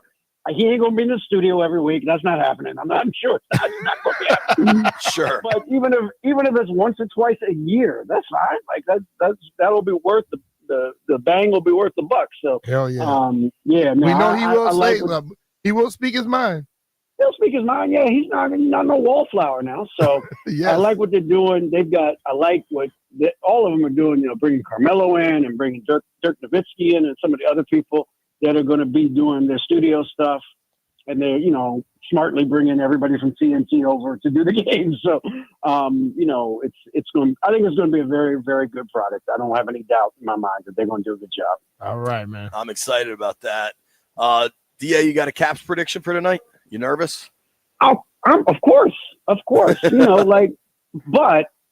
I will agree with what I've read, and I don't watch them. I haven't watched them every game, but obviously with Ovechkin this year, I've watched them a lot. Like we've all watched Caps a lot this year, and they do tend to rise to the challenge. Like when somebody hits them in the chest, they tend to hit back. You know what I'm saying? They definitely got hit in the chest Saturday night, so I expect them to hit back. Figuratively, if not literally, and come back tied. I think it's going to be 2-2 coming back. But then I don't know what happens after that because Carolina is really good, and we've seen Carolina come up here the last 2 times they've played the Capitals and win in DC. So they got no fear about coming into DC and getting a win if they need to. So if it's 2-2, that doesn't mean I think the Caps are going to win the series, but obviously they have a better chance with 2 games at home. Absolutely. DA, will you do me a favor and just make sure the Wiz get the number 1 overall pick, please? Look, 1 would be astronomical, but 2 would be very good. Y'all, I'm telling you. All right. I'm telling you. 1 or 2. Y'all will be good, 1 or 2. All right, man. Thank you for making time, DA. I know you're slam. Appreciate it. Okay, guys. My pleasure. All right, thank you, man. The Hall of Famer, David Aldridge. Give him a follow at David Aldridge DC. Dude is such a pro. All right, we're all going to play the NBA Draft Lottery Simulator next, see who gets the top pick. I can feel it that B-Mitch is going to get the top pick on the simulator, and I, unfortunately, will not. Now, one thing that is going on, it's going to get hot at home. It was like 85 over the weekend, had the AC on. With the temperature heating up, you got to make sure your air conditioning can keep up. Now is the perfect time to schedule a $99 cooling and heating check with the 5-star experts at Crop Metcalf. For just $99, a Crop Metcalf 5-star tech will check both your home's cooling and heating system for one low price. There's a ton of benefits to a Crop Metcalf maintenance check, including increasing the efficiency of your systems while lowering your energy bills. Plus, if there is a small problem, you're way better off getting it fixed early than late when it might cost you a ton. Don't wait. Call today and get peace of mind no matter what the unpredictable DC weather has for us tomorrow. Do what I always do. Call 1-800-GO-CROP or visit cropmetcalf.com. Crop Metcalf is the home of the 5-star technician.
The Washington Wizards will find out tonight if they got the number 1 overall selection in the NBA draft. It's the lottery. They have a 14% chance for that top pick. NBC says Michael Jordan will join NBC as a special contributor for its NBA coverage next season. Giannis Antetokounmpo tells ESPN that he is open-minded about moving on from the Milwaukee Bucks. Cincinnati Bengals Trey Hendrickson said to ESPN in a statement, "No communication has taken place between my camp and the organization post-draft." NFL schedule release Thursday, September 4th, Dallas Cowboys against the Philadelphia Eagles at 8:20 p.m. Friday, September 5th, the Chiefs will play at the Chargers at 8:15 on YouTube. Capitals and Hurricanes tonight. It's Game 4. The Canes lead the series 2-1. 6:45 here on the Fan. Nationals baseball on Team 980 tonight against the Atlanta Braves with Jake Irvin to the hill after the 6-1 loss to St. Louis. The Raiders have signed ex-Cowboys linebacker Jalen Smith. Notre Dame will play NC State and not Boise State on Peacock. I'm Byron Kerr on the Fan.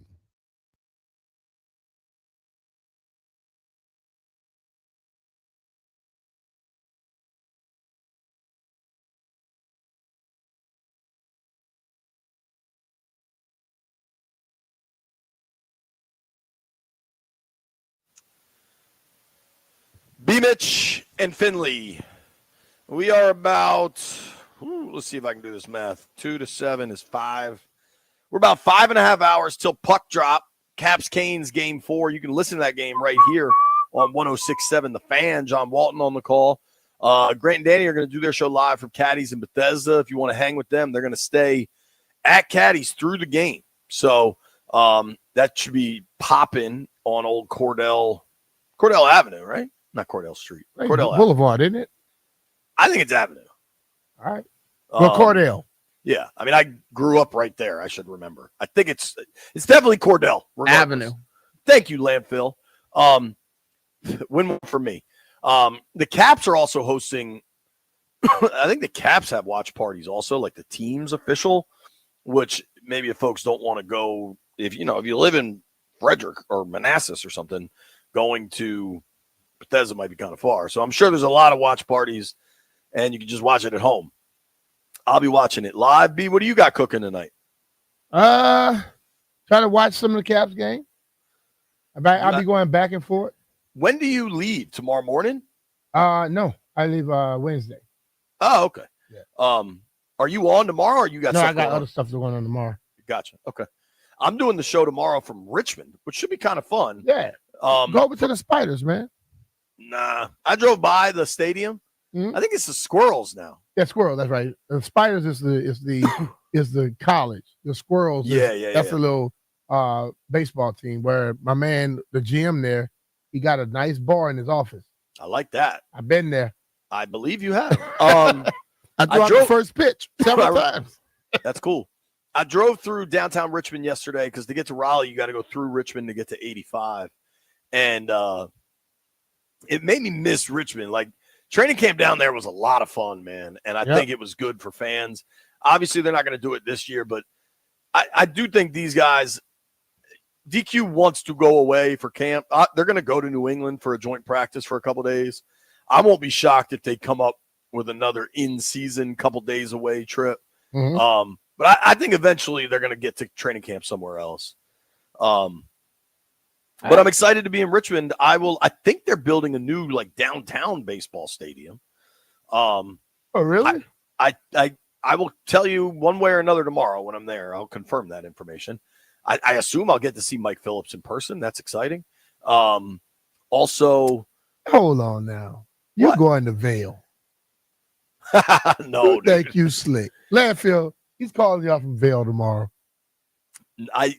I hadn't thought of going to the Vail, but I'm going now. if the boys want to have a package ready, I'll swing by on my way out of town. What do you like? White Ferrari? What Lamborghini? Yeah. What is it was a pink Ferrari, then it came with a white Ferrari, then they have a yellow Ferrari. Yeah. If anybody's ever been to the Vail Brewery in Richmond, really cool spot that we once upon a time used to frequent. Hell, we did a couple TV shows there, didn't we? Hell yeah. Those were fun, dude. And I think it's built. I think Richmond, I know they're going to have it built by September because I want to go down there for a show. Richmond built, I think, a new music amphitheater down on the riverfront, and Widespread Panic is playing right around my birthday in September.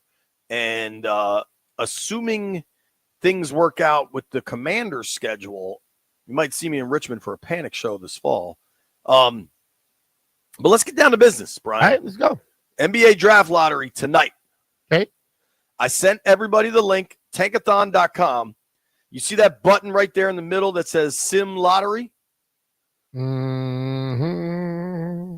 White Brian, do you see it? You go first. Let's see what the Wiz get in White Sim Brian's Lottery. White Brian, you go first. Give us the Wiz lottery pick. It looks like the Wizards are getting Harper at 2. DA says Harper's a stud. Harper's a stud in my mind. I still want 1. Landfill, hit it. Oh. What? Wizards number 1. Let's go. All right. I'll go next. B. Mitch will bring us I home. already hit it. Okay. What do you got? This is number 3. Toronto is 1. Utah is 2. Yo, Toronto has a 7.5% chance of getting it. I'd be so pissed. They were 0.368 when I just hit this thing. All right. I'm going to hit the button right now. Oh. What? Is it a surprise to anyone that I got the worst possible outcome? No. You The bad lowest the Wiz can get to is 6, and I got 6. And of all things, Houston, who was the 2 seed in the West this year, gets the number 1 overall pick. Because I guess they have Phoenix's pick. Mm. Damn, dog. I'm hitting it again. How you going to get the exact same thing? No, I did not. I did. Mine was exactly the same. Well, I got the 4th pick this time, which also sucks. All right, I did it again. I got the 5th pick. Well, stop doing this it before you put too much bad news in the atmosphere. B, I just did it again. I got the 6th pick. Did it again. I got the 5th pick. I'm not stopping until I get to number 1. You probably won't get it. You're bad luck. I got the 3rd pick. 3rd pick. Bang! Number 1 overall pick. Washington Wizards. You don't get that many. You don't get that many chances. No. Took me 9 tries. When we come back, we got to set some over-unders for B. Mitch's golf trip he's about to take. But everybody predict what happens tonight. White Brian, you start. What do you think happens? The Sixers end up with the number 1 pick. I would hate that. Wait. You from Philly, right? Yeah, but I'm not a Sixers fan. But why you say Sixers in there? Aren't you a Knicks fan? I don't really have a basketball team. So be a Wizards fan. Now's the time. The bandwagon is wide open. You're welcome. Yeah, you can get on the front seat. Sure. Yeah, I'll be a Wizards fan. Bang. We've converted White Brian. So what pick do you have the Wiz getting? 3. All right, Landfill. Landfill, what do you think happens? First off, if the Sixers get the number 1 overall pick, Josh Harris is going to have to buy us all beers again because that's unacceptable. I'm with you. But secondly, the Wizards are going to get the number 1 pick. It's going to happen. Speak it into existence. If I this, like that. If this thing is anything like what we just did, I don't know what the hell is going to happen. Because we all picked on a total of about 12 times, and they got 2 number 1s, and the rest they were somewhere else. So I don't know what's going to happen, Jay. You don't have a prediction? They're going to be in the top 3. I mean, they should, just by the numbers, they should be in the Yeah, top but they 3. could drop to the 6. I'm speaking it into existence with Landfill. Washington Wizards tonight are getting the number 1 overall pick. Cooper Flag is coming to town, baby. When we come back, we got to make some bets, and we got to set some over-unders for B. Mitch's West Coast golf trip. Nobody go anywhere.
B, am I fair to assume that you're a big Britney Spears fan?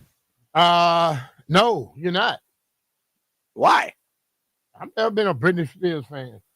She's from Louisiana. You got love for Louisiana. I don't love everybody from Louisiana. Wow. Britney Spears was never on my radar. She's too young for me to be like really crazy about her. Funny. I just thought you were My always daughter? huge- Yes. Guess she was born in Mississippi, though. Is that part of the issue? Probably so. You know, Fred Smoot probably loves her. I would love to know if Fred Smoot loves Britney Spears. He does. I want to know how many Britney albums Fred Smoot owns. Oh, he'll tell you. He'll tell you all of them. I can't name one. Our guy Lou DiPietro posted the video of Brian and I talking about Regina Jackson's podcast with the Pivot, and if you want to check that out, the segment's on. You can listen to it on Spotify or whatever, or the Odyssey app. I really do think you have a unique perspective on this as somebody that was a star quarterback in Louisiana and then played in the league, almost 15 damn years. And like, I think we all just got to move forward. Yeah. So check out that segment if you want. Also our conversation with David Aldridge, Dino Ciccarelli, awesome day on the program, but it was John Walton this morning. Nikki Javala, we talked rookie minicamp. Gabe Taylor, if you want to hear what he had to say, check out the Odyssey app or the podcast. We're all in for Caps tonight. We're going to make our Caps predictions and goal predictions in just a moment. If you're looking to hang out for the Caps game, go check out Caddies on Cordell in Bethesda. Grant and Danny are going to do their radio show there, and then they're going to stay for the whole game. That's a marathon for Grant and Danny, two Virginia boys. They're going to be in Bethesda from 2 to 11. I've done that very often. I know. When the old TV station was in Bethesda, we all put in marathons. Oh yeah. I got a marathon coming in Raleigh, and then I got to drive to Richmond in the morning, so it's going to be entertaining. Live at 4:15 on Channel 4 if anybody wants to see the look from the ice. But let's get down to business. B is headed on a golf trip. You're playing Chambers Bay and a bunch of. Are you just doing the state of Washington, or are you going to Oregon also? Just playing Kennewood Wednesday, University of Washington's course. That's cool. Thursday, the home course Friday, and Chambers Bay Saturday. Okay, that's 4 rounds. You said you're playing 5, and then leaving there Sunday to Charleston, South Carolina, and playing in a tournament there, and be back here Monday night. Okay. Is that one of Jimmy's? Is that a James Roberts thing? Okay, awesome. So we won't include. So we'll say 4 rounds of golf because the Charleston tournament is going to be scramble and stuff. I assume, right? I don't know. All right. Sometimes we're just going to play 4. Sometimes we play shamble. Shamble. Okay. We're just going to count the 4. We're going to set some over-unders for Mr. Mitchell on this trip. 4 rounds of golf for B in the Seattle area. Have you checked the weather yet? I assume it's going to rain at least a little bit. Well, it's supposed to rain, but the rain is kind of around the tee time. The rain normally comes later in the evening based off of what the weather app said. Well, and you're also they don't really get like the lightning and stuff we get. Like you're going to play through whatever it is. Yeah, more than likely. All right. 4 rounds of golf is 72 holes. I have Brian Mitchell over the course of 72 holes over under 14.5 birdies. Man, these courses are difficult, Jay. What the hell are you talking about? You're a pretty good player, B. Yeah, I saw Dustin Johnson 3-putt from 5 feet. He's a pro. You're scared of that number, huh? Yeah, man. All right. Well, that's my over-under set. 14.5 birdies over 72 14.5 birdies in 72 holes of courses I've never seen before. All right. You want it at it's got to be double digits. 10.5, is that better? 12 out of 72? Yeah. 10.5, yeah. 10.5 birdies. Yeah. Okay. Man, that's a lot of birdies, bro. Landfill, what do you have? If he gets an eagle, does that count as like getting a birdie, or would he have to? How about I got it. How about 0.5 eagles? I'll go over that. All right. Landfill's Y'all got a lot of confidence in me lately. I love it. I'm going over the birdies, but I'm not going for an eagle. Hater. What do you have for the birdies, Landfill? Under. Okay. B, are you answering or do you not want to lead the witnesses? On what? Birdies or eagles? I let y'all do whatever you want to do. Like Brian, what about you? I'll go under birdies. B says over 7.5 under. B's hating. B's hating. Yeah. I think you'll get 10, 11 birdies on the weekend. I hope I do. Landfill, do you have any? I know a lot of people that play with it. Hope I don't. That I believe. Landfill, do you have any over-unders here for B? 72.5 drinks over under. Oh my Lord. Smash the over. Smash the over. I think drinks from the plane to Seattle, the plane to Seattle to the plane to Charleston, 150. All right, how many lost balls? I'm not that crazy, JP. Yes, you are. Do you come back just from the golf bets up or down on cash, B? Up. I think up too. No, I got confidence with that. All right, Caps, predictions and a goal scorer. White Brian, start us. 3-2 Ovi. Landini? Caps win 2-1. Tom Wilson. 2-1 Tom 2-0 Wilson. Protus. 2-0 Protus. 2-1 Caps win. Pierre-Luc Dubois with a goal tonight. All right, let's go Dubois. PLD. Let's go Caps. Grant Danny coming up next. They're live at Caddy's all damn day and night watching the game tonight. If you're looking for a spot to go, that should be a blast. If you're in Raleigh, say what's up. A couple people have tweeted me that I owe them beers. If you see me in Raleigh, I will buy you a beer at the concession stand. Thank you. I mean, he's going to stay away from the concessions. I'm going to be in the press box all night. Thank you to John Walton for joining us. You can listen to Walton tonight on the call right here on 106.7 The Fan. Thank you to Dino Ciccarelli for joining us, the Hall of Famer. That was a real treat. That was to good. get to talk to him. Thank you to Nikki Jabvala for joining us. Really good stuff talking rookie minicamp and the Commander's schedule. Thank you to David Aldridge from Chicago in advance of the NBA Draft Lottery. Thank you to DA for making time. Here's how this is going to go. Caps are going to get the win, and the Wizards are going to get the first overall pick. What a day this will be for DC Sports. B, have a great trip, man. We'll miss you. All right, brother. All Take right. care. Thank you to everybody that listened to the program. Grant and Danny coming your way next, live at Caddy's. You made it this far. B. Mitch owes you some birdies.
This update brought to you by Paul Henry's Window Installation, your clear home improvement choice. NFL schedule set up. September 4th will be Cowboys versus Eagles at 8:20 p.m. September 5th has the Chiefs and Chargers. Cincinnati Bengals Trey Hendrickson, in a statement today to ESPN, said there's been no communication taking place between him and the organization post-draft.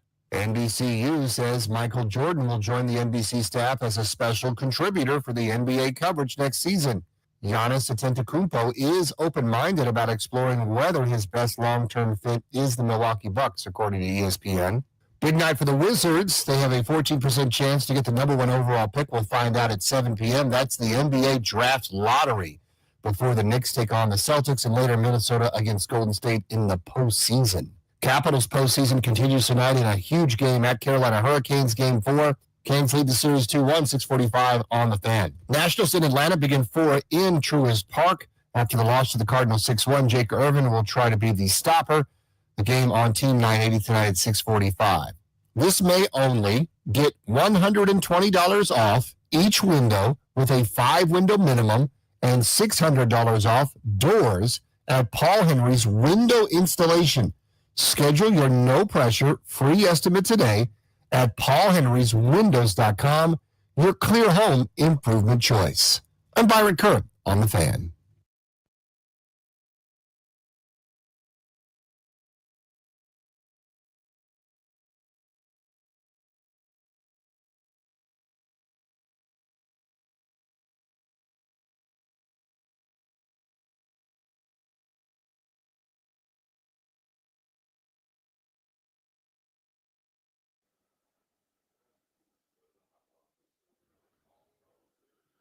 Good Monday afternoon, and welcome into Grant and Danny live on The Fan, May 12th, 2025. It is a massive DC Sports Day, and we are honored to be out and about. We're going to be hanging out with listeners today in Bethesda.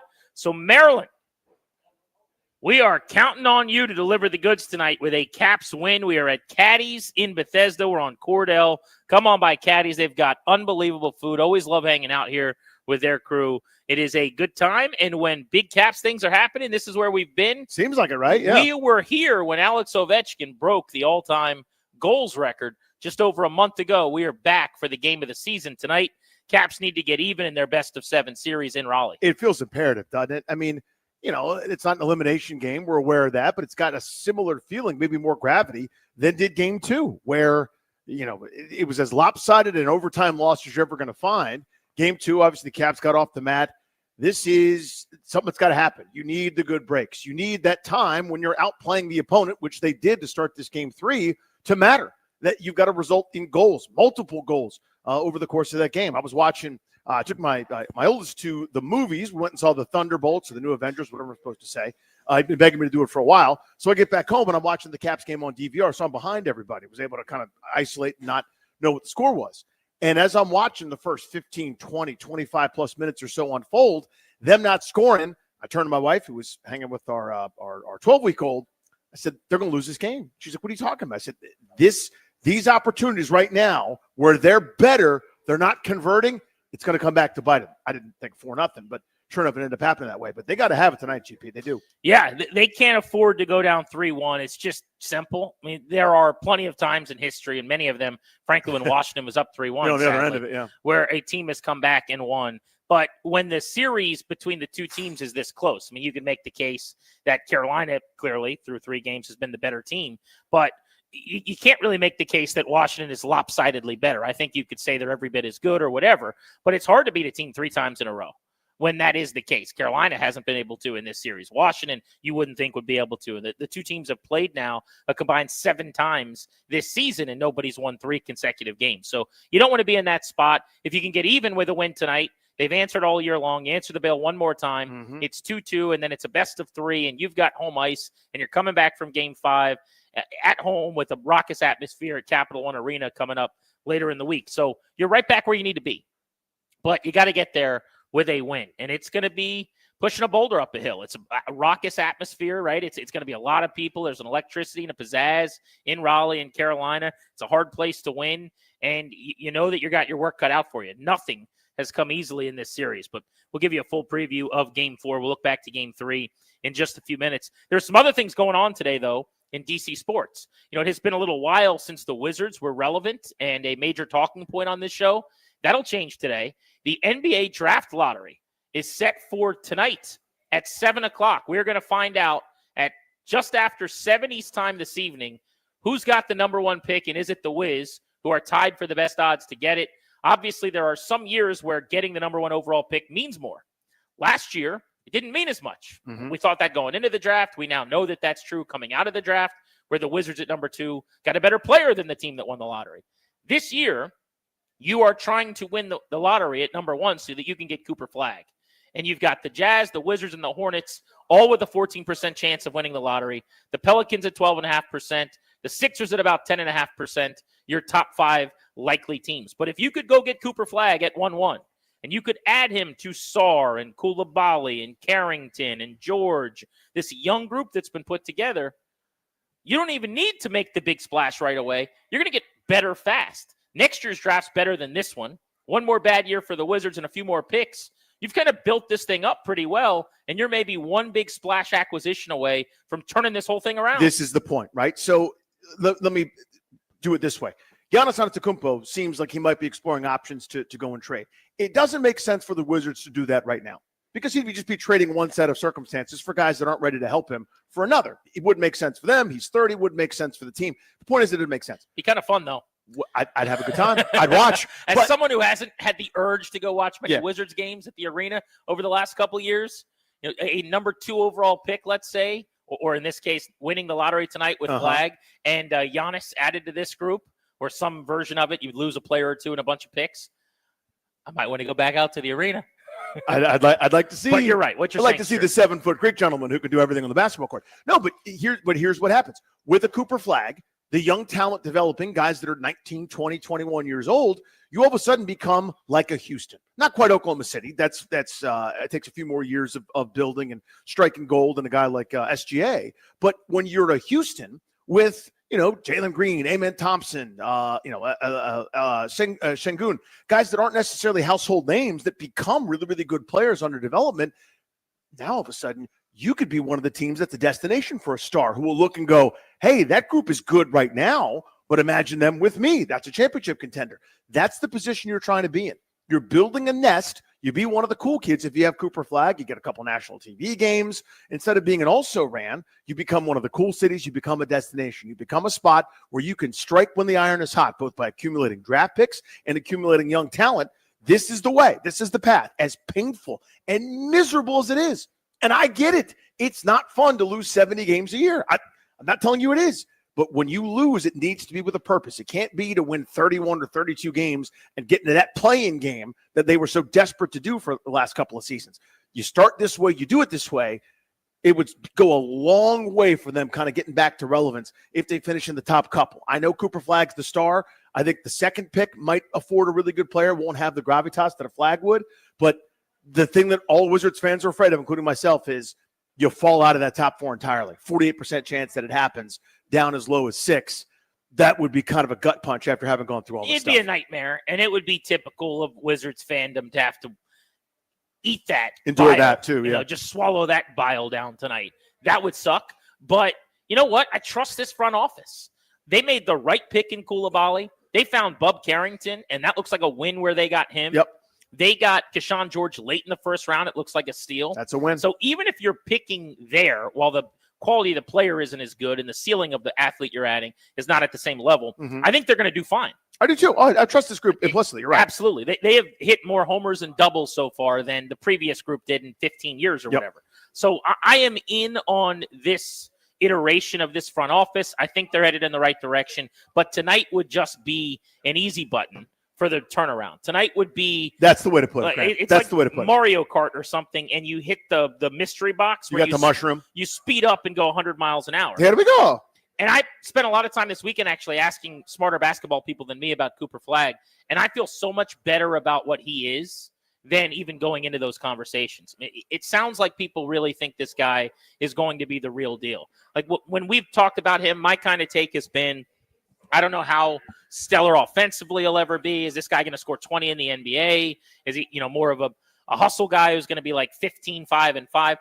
I think basketball people really are enamored with his game. It's an advanced game for an 18-year-old. They think he's going to be like a legitimate number 2 on a championship team, and maybe could be a 20-point, like 8 rebound, 7 assist guy in the next couple of years who plays hard defensively and gets in lanes. And he's also just, whoever gets him gets the gift of, you get a media star, you get a marketing star, you get a super powered chance to have people care.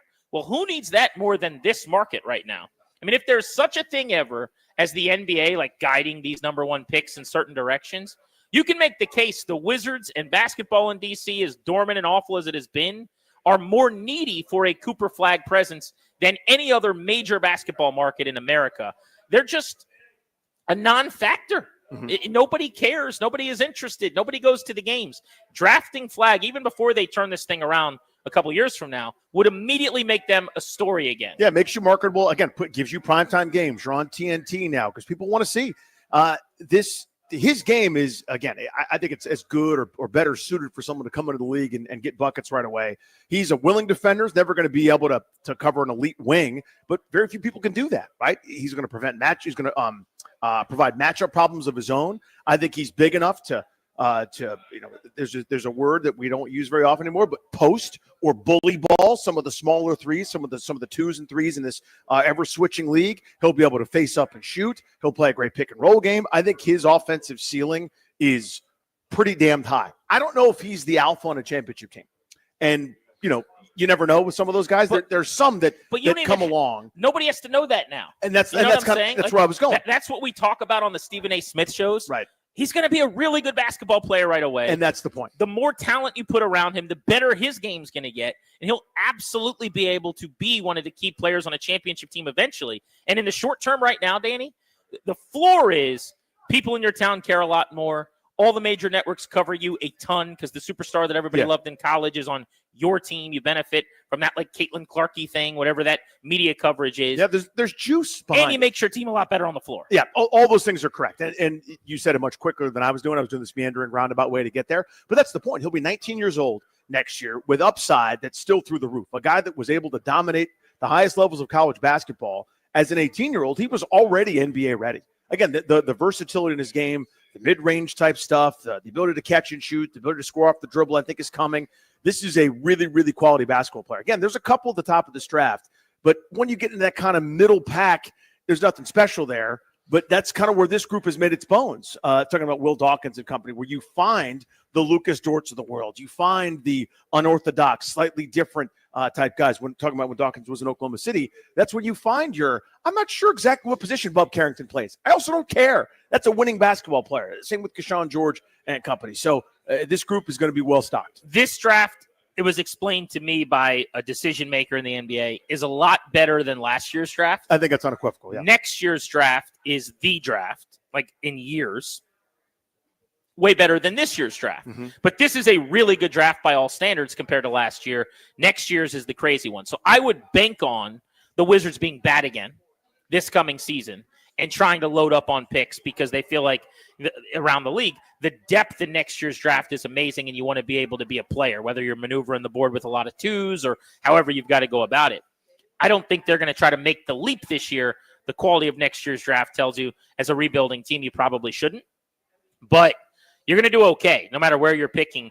Ideally, you win the lottery tonight. You're set up, and this could be one of the bigger days for Wizards basketball in 15 or so years. Again, 7 o'clock tonight, the draft lottery. We will take you up to that. And if you want to come out and watch it with us, we're going to be here. It's going to take place right as the Caps game is starting. So we've got our Caps watch party at Caddy's in Bethesda. So you can come on by for not only the Caps tonight, but a little Wizards watch as well this evening. We're excited about that. The Commanders are in the news today for a few reasons, but we're still awaiting leaks. It's schedule week. It's now a week, by the way. The NFL is better than everybody else at marketing. Yeah. They had an announcement during the draft to announce when they would release the schedule. It was an announcement for an announcement. On this date, this week, midweek, we are going to release the NFL schedule. Who does that? Who comes out and has an announcement about the announcement? Yeah. The league is so smart. They're do this. So whatever that is, oh my, just hitting bombs. Well, it's called making money, I think. But So every day this week on a different one of their parent networks, their NBC, all their partners, I guess it's called. Yeah, everybody's getting a little piece, right? You're going to get to make a big announcement about your schedule, your slate that week, and the upcoming season. So today we found out via NBC that the Eagles and Cowboys are opening the year with the Thursday Night Football season opener. We already know that the next game on Friday, which is played internationally, sounds like it's going to be the Chiefs and the Chargers in Brazil. Mm-hmm. So that was the Eagles game last year against the Packers. But on Thursday night, you always get the Super Bowl champions opening in their building, unfurling the banner, fans going crazy. The speculation was maybe Washington would open rematch of the NFC Championship game against Philly at the Link.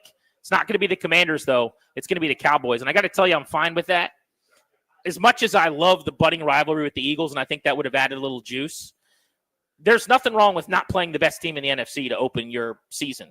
And it's a huge follow-up year to the Renaissance campaign 1 year ago. Exactly right.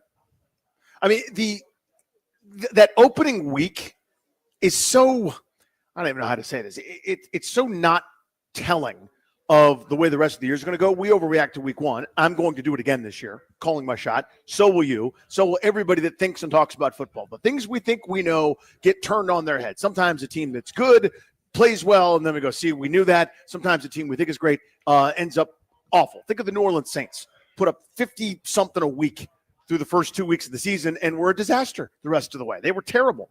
Who knew what when? So the first week of the season, I just don't feel like it's such a true telling. I don't want to play the best team on my schedule the first week of the season.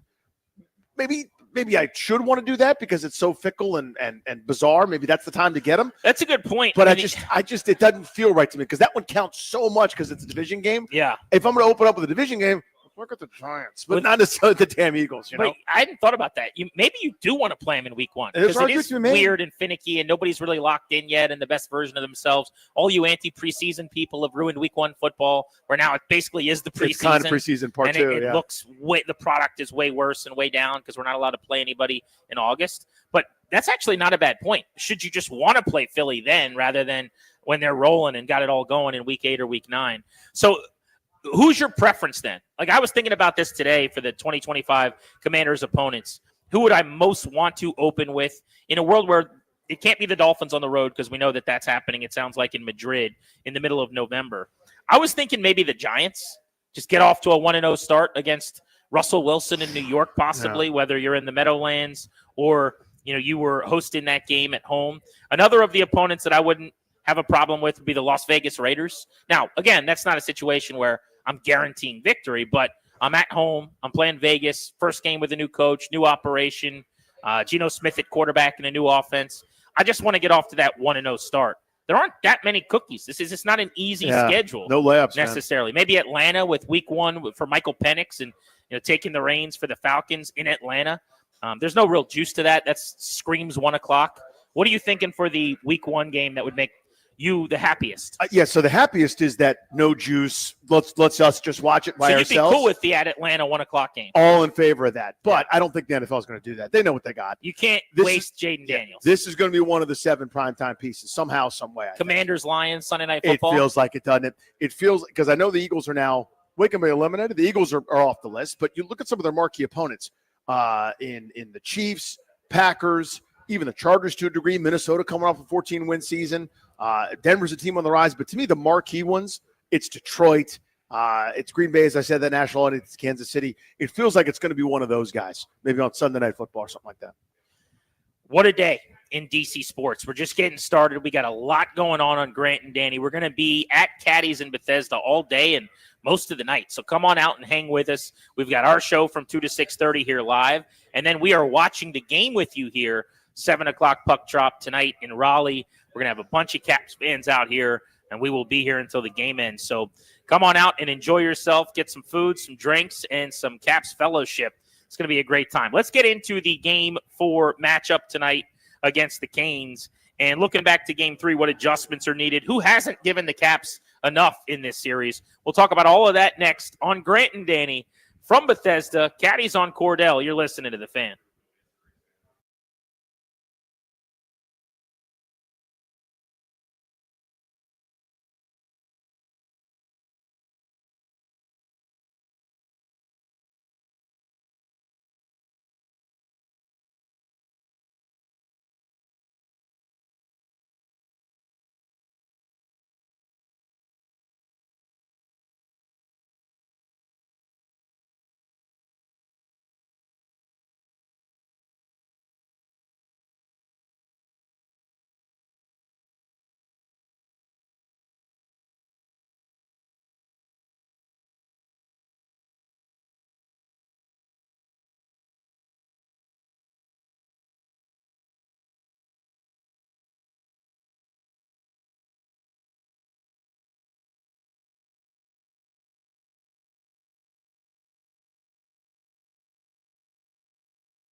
I'm Toby Altizer with your sports update on The Fan. This update is brought to you by Prince George's Community College. Hockey tonight, Game 4 for the Capitals as they take on the Hurricanes in Raleigh. 7 o'clock puck drop. Can hear the game right here on The Fan. The Hurricanes leading the series 2-1. The Capitals looking to even it before they come back to Capital One Arena for Game 5.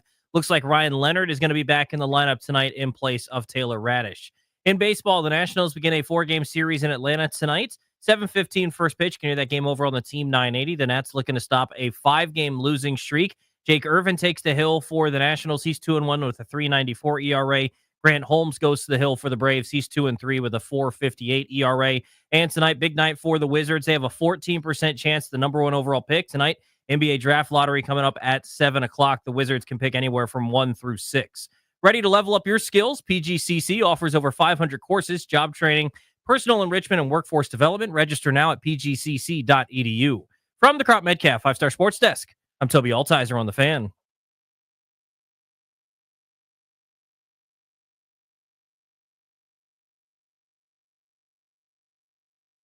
9.3 to go here in the last drop, likely. It is won by Carolina with Gostisbehere. It goes up in the air. It will fall at center. And Freddie Anderson has shut down the Capitals here on a lopsided Game 3 victory. Final score, Carolina 4 and Washington nothing.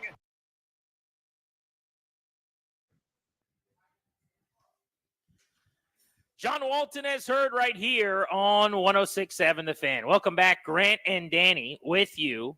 We will be here live at Caddy's in Bethesda, taking you up to Puck Drop on 106.7 The Fan tonight. Our live show until 6:30 here at Caddy's, and then we're watching the game out here in Bethesda. Caddy's on Cordell. 7 o'clock start in Raleigh tonight. It's a 2-1 series in favor of the Canes.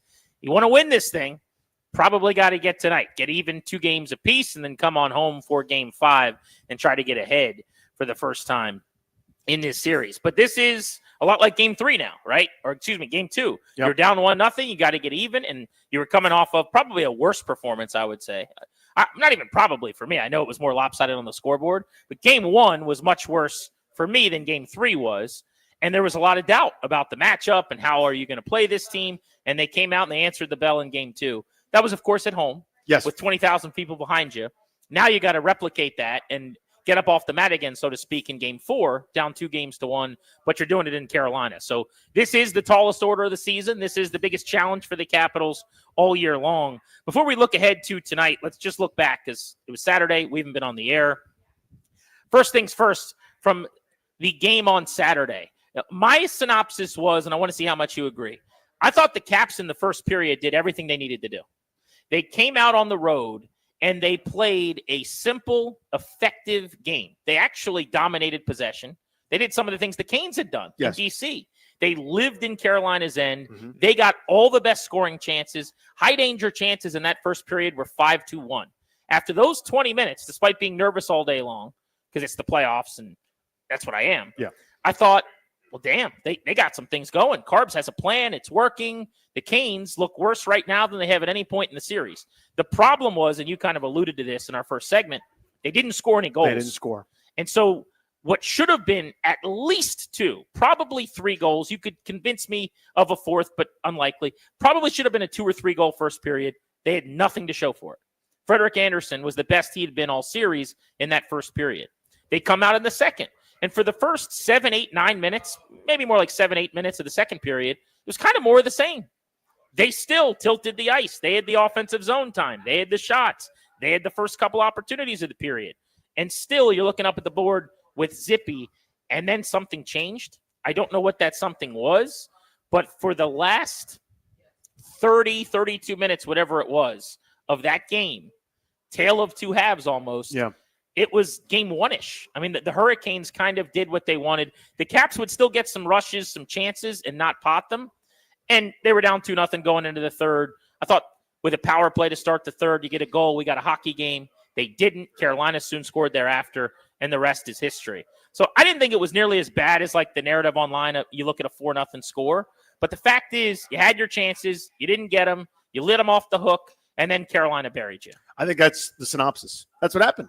Not converting when you got the upper hand. Not converting when you've got that. And listen, that penalty kill is outstanding in Carolina. But what are we talking about? What time of year are we in?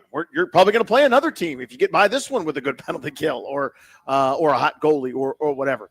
When you don't take advantage of the time it's going good, it's going to go bad. And when it went bad for them, it got worse. It was leaky. It was that domination, that thing that I've been dreading here leading up to this entire series. And when you're getting the run of play, you're going, okay, maybe it's not going to stick.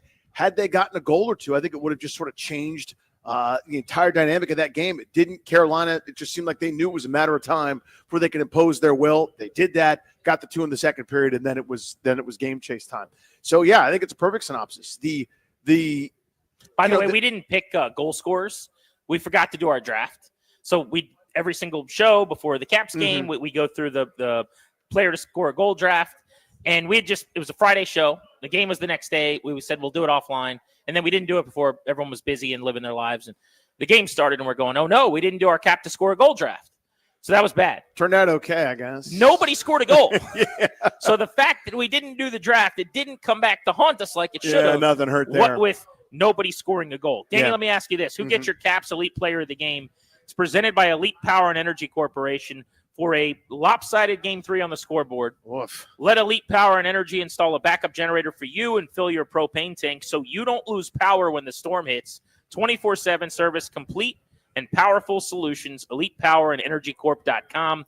We do one of these for every game. So I know they lost, but got to find somebody. Who'd you like? I thought Pierre-Luc Dubois was active. Had himself a couple penalty minutes, but was a neutral player in a game where the team gave up 4 goals. Did not have a minus on the night. Had a couple of shots on net as well. So I thought he was fine in a sea of not so good. For me, this has easily been kind of, you just go to Logan Thompson, who's kept them in these games and been fantastic, and that's where you start. You can't do that for this game. Not this one. Thompson, for the first time in the playoffs, was not nearly as sharp and allowed, in my opinion, 2 goals that he absolutely shouldn't have. He did not have his traditional awesome performance. I'm between 2 guys, Tom Wilson or Matt Roy. Matt Roy's been great almost every single time out in these playoffs as their steadiest stay-at-home defenseman. 22 minutes TOI, 7 hits, 2 blocks. I thought he was really good. But I'll go Wilson. Tom Wilson had 11 hits in the game. You want to talk about hitting everything that moved? 11 hits, 2 shots on goal. I loved Tom Wilson's performance. He's been their best player in this series. So I'll give him my elite player of the game for the Capitals, going back to a big loss in Game 3, our elite player of the game presented by Elite Power and Energy Corporation. So what adjustments tonight? What needs to look different for you? That's a good one. Power play, I think it's got to look less predictable. It's got to look like that little bit of time when Ovi was out for that broken leg. Remember, he broke his leg this year. It's still damn near scored 50 goals because, again, the guy's incredible. But the time he was out, the power play kind of morphed into something else. I need more tweaking. I need more puck movement. You got to get these guys and punish them for aggressiveness. Because, again, Carolina's penalty kill is excellent, but they're not superhuman. There's got to be a little bit more, make them move, get them out of spots. Maybe it's a couple of times you throw a puck at the net, hope for a bit of a deflection, scrum in front, et cetera, just to get them off balance, make yourself less predictable. That's the first thing. You're going to have to take advantage of an opportunity, especially in a road game. I mean, to me, it sounds easier said, but whatever you were doing in that first period to get it out of your own end quickly and get that puck deep, major in that, right? You keep making their defensemen go play fetch, knock them into next week, maybe get yourself a turnover or 2. And when you've got chances, you got to pot them. I mean, that's make that adjustment real quick. Try to score more goals. I'll get right on that, Dad. But that, to me, what has to happen there, you got to take advantage of when you're better, because there's going to be a time tonight where you're the better team. Barry's Faluga wrote a column over the weekend about Alex Ovechkin being pointless in this series and not having a goal to this point in now 3 games. And while I think it's always really, really easy to just look at goals and assists and points to tell you if someone's having a good series or not, I understand the logic with Ovi, who is not only your team captain and not only the highest paid player on the team, so the expectations are just greater, and the crown means it's a little bit heavier on you. But in his case, his game is that second where he changes everything with a blast on the power play, or the goal when everything's kind of caving in around you, where now everything's okay because it's a 1-1 game or a 2-2 game. And he hasn't been able to do that. Now, he had a team high 4 shots, I thought in the first period, he was parked in front of the net on the shift where he got like 2 opportunities in a row, and the puck was bouncing on him. It was kind of unlucky, but you got to score one of those, and he didn't. It's just been one of those series where I didn't think this was a great matchup for him because I saw someone describe it online as a skating series, not like a goal-scoring series. Interesting. And I think that that's actually a pretty good point. Like, if you notice, that whole line has been pretty quiet. Yep. Where's Dylan Strome? Dylan Strome had 9 points in 5 games against Montreal. Was one of the leaders in the NHL in points in the first round. He's got 1 point in 3 games and haven't really noticed him. And unlike Ovi, he's not a shooter. Like, he's not leading the team with 4 shots. He's passing and at times maybe overpassing in the offensive zone. So I would say I need more out of Strome. I definitely need more out of Ovechkin. You know, everybody thinks if you don't call him out, you're a homer or something. My point with him is just there are ways he can affect the game without scoring a goal. And I think when you see him having shifts where he's hitting people, rattling the boards, when you see him on a power play getting so much attention that John Carlson's wide open on the backside and shoots into an empty net for a goal, like that's the Ovi effect. So I don't think it's been like he's a zero. I think there are 8 or 9 guys I could name that have had worse series. But if it's as simple as saying, listen, man, he makes all the money. He was the best goal scorer in the league per game, per shift, per minute this year, and he hasn't scored. I can't argue that. You need him to score goals to give you the feeling that he is delivering the goods. And if he's not doing that, then it's probably not enough. Yeah, So, I think the way you'd phrase it is they've got 3 goals really through 3 games, non-empty net division. Goal scoring's at a premium. Your best goal scorer's got to score a goal. Like, I understand it's not always fair, but it's kind of like, hey, what's your job on the team? Home run hitter. Do you have any home runs? No. At a certain point, you got to do that. Right. Like, that's what you're getting paid to do. Why do I pay you $9 million? Yeah. I pay you to score goals. And this year you scored them at a rate nobody else did. And it was awesome. And in your career, you're the greatest that's ever done it. Yep. I think for Luga's take, which I found really interesting, was he looked at how many times this year in the regular season Ovi went 3 games. And this is obviously when he was healthy and not injured. Sure. But where he had done what he's done here in this series now, right? Through 3 games, 0 goals, 0 assists. The number of times he went 3 straight games with no points in the regular season, 1. And so that's a pretty obvious takeaway. Like, this is not what he does. You've got to be more impactful. Whether it's an assist, I don't care if it's primary or secondary. Like, one time all year, he had a 3-game stretch like this. You got to give me more. Yep. If you're going to keep playing, I mean, I think that's kind of the choice. If this was a series kind of like Montreal was, where he had his big game early, then Strome was taking over, then Wilson had a big game. And think about the difference, by the way. potted one. Right. When it's like game 1, he scored 2 goals with the overtime game winner. Yeah. When we're Oprah Winfreying this thing, where you get a point and you get a goal, no one's sitting there going, we really need more from Ovechkin. When you've got 3 goals in 3 games, not empty net. Now you're going, okay, where are my premium guys? Where are my offensive superstars? Where's the greatest goal scorer ever to live? Is it fair? Probably not exactly, but it's also the reality is it's not unlimited time. It's not, you got another month to figure it out, or you got 3 weeks. This is a matter of right now or vacation time. I do love the hatred for Tom Wilson in Raleigh. I had a buddy that went to the game that was texting me about all of the anti-Wilson signage and everything in the crowd. And before they walked in, wearing their Wilson sweater, all the crap they were taking. Barry posted a picture. There's some really old theater, like maybe Arlington Draft Housey kind of thing. And it's the Rialto Theater there. And you're a comedian, you would know. What's the sign on the front of a theater called? The Marquee. The Marquee. The Jason Marquee. The Jason Marquee says, all are welcome except Tom Wilson. That's great. JP Finley was saying he sat down at dinner and the waiter was complaining about Willie last night. It's my favorite thing in the world. When you're in enemy territory and In Tom your Wilson head. just rent-free In your already. head. But he's played well. He Yes, just yes. needs more guys to help him out. I can count on him having a good game tonight. But others like Strome, like Ovi, they got to get on the stat sheet at some point this evening. Game of the year for the Capitals, down 2-1, trying to get even in a best-of-7. We'll be covering it throughout the show today on Grant and Danny here on The Fan. Next, though, the Commanders had rookie minicamp this weekend.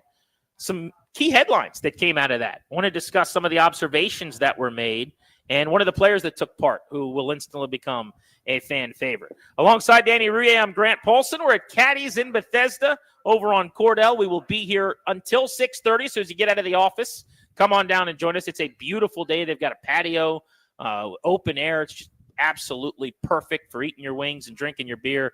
tons of TVs in here as well. We'll be watching the games at Caddies tonight. Right here on the Fan, we're taking you up to 6:30. From Bethesda!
Live from Caddies on Cordell in Bethesda, we're Grant and Danny. You are listening to The Fan. We are out and about and out of the studio today, which is fun. We're getting ready for Caps hockey. Game 4 in Raleigh tonight. We'll be here for a watch party. And, of course, all day long live on the air. Also at 7 o'clock, the Wizards have an opportunity to get the number 1 pick in the NBA draft. The lotteries this evening, so we will find out once and for all where they're picking. And that is the subject of today's Grant and Danny Poll of the Day online. You can go vote now at our 1067 The Fan Twitter account presented by Metropolitan Moving and Storage. Go to dcmetropolitanmoving.com. What are your expectations for tonight as the Wizards hope to get the number 1 overall pick in the draft lottery? And the options include getting number 1. As long as we're in the top 3, I'm happy. They're going to miss out on the top 3 narrowly, or they're going to get the worst possible pick, which is the Danny Rouillet option, I believe. Let me just get the worst possible pick clicked. There it is. Yeah. And the majority of Wizards fans who have made selections already know in their hearts, 45.6% have correctly figured out, deduced, whatever the worst outcome is, we got that. If it's 1 ping pong ball away from Victor Wembanyama, we got that. If it's the year where you should be number 1 and it's a great year to be number 1, you get the worst you can get. Or if it's the Kwame Brown year, that's the year you get number 1. So, yeah, every Wizards fan knows to prepare for the worst, and then the worst happens. Wasn't that bad when they got number 1 and took John Wall? I'd say that worked out pretty well. That worked out great. All that had to happen was the owner had to perish. Abe Pollin had to pass away. If you think that that's why it happened, I suppose. They gave a gift. That they hit the lottery that year. But, I mean, it's always like the narrative works until the times it doesn't, and then we forget those kind of. But obviously I don't believe in the curse or whatever else Wizards fans do. So I'm going to vote. I'm going to cancel out Danny's vote. I'm going to say they're getting the number 1 overall pick tonight. I will lose it. It's Cooper Flag season, baby. I will lose it. Now, so this is one of those things where like people they can ask, are you serious? And I'm kind of serious. So I'm not making an official prediction, but here's my official prediction. You follow me? He's going to Utah. They've had an ownership change. They've been down in the dumps. They're one of the teams that they want to prop up that sort of part of the country, that marketplace. Utah had some but by that standard, crowds. It makes sense of this for me because everyone does like they want to. Why wouldn't they want the Wizards to not be a dead franchise if that was really what this is? Because they're not needed. They've never been. It wouldn't be a good thing for the NBA to have a hotbed for basketball in the massive. Everyone tells me it's such an amazing basketball city, Washington D.C., one of the most powerful cities in the world, the number 6 media market. That wouldn't be a benefit to the association to make that a hotbed? I think it would be, but I think in their minds it's a lost cause. It's too much work. Because we're over my lifetime pretty much. We've had a couple hiccup years, whether it was Jordan coming back, they're on prime time a lot, whether it was the Gilbert Arenas Agent Zero time, we know that ended, or John Wall breaking himself at both ends to be an All-NBA player where they were a Kelly Olynyk away from going to the Eastern Conference Finals for the first time in my lifetime. So, yeah, for the most part, it's been Moribund, joke, also ran cannon fodder, and the league has done just fine, kind of without them as part of it. But I think they miss having some of those Midwest regional teams be successful. And Utah was I don't want to say it was a crown jewel, but it's a very enthusiastic support for a long time. Gabe Taylor was present at Commanders rookie minicamp this weekend. We've had him on the show. This is the brother of Sean Taylor, who just finished his collegiate playing career. Remember, we had him on after he had sent some tweets when the team had decided to retire Sean Taylor's jersey, and he came out and said initially that wasn't the case, and he kind of broke some news on our show and seemed like a really, really good kid, though. Taylor was wearing number 26. That's the same college number that Sean Taylor wore at the University of Miami, so I thought that was some pretty cool symmetry. Gabe Taylor is not as big as Sean. Sean was 6'2", 230. Can't teach that, man. Yeah. Gabe Taylor, a safety as well, 5'10" and 190. His work obviously cut out for him, but he's going to have an entire fan base pulling for him. He said, coming through these doors, man, all the memories came rushing back. Went on to say they got the 21 jersey on the wall of the equipment room. I feel like it's something I've got to do and represent him. I had to take a moment to take a deep breath. It's been the Washington Redskins, the Commanders, all my life. Hopefully I can put it on again, meaning getting to wear that Taylor uniform. But Gabe Taylor wants to be here, and I think it would be one hell of a story if he was running around at training camp. You imagine. And at a position where they don't have that much depth. ended up being a guy that was in the roster mix. That's what I'm hoping for. I would love for it to happen. And listen, they're not doing a charity thing. They're not doing some sort of gimmick or whatever.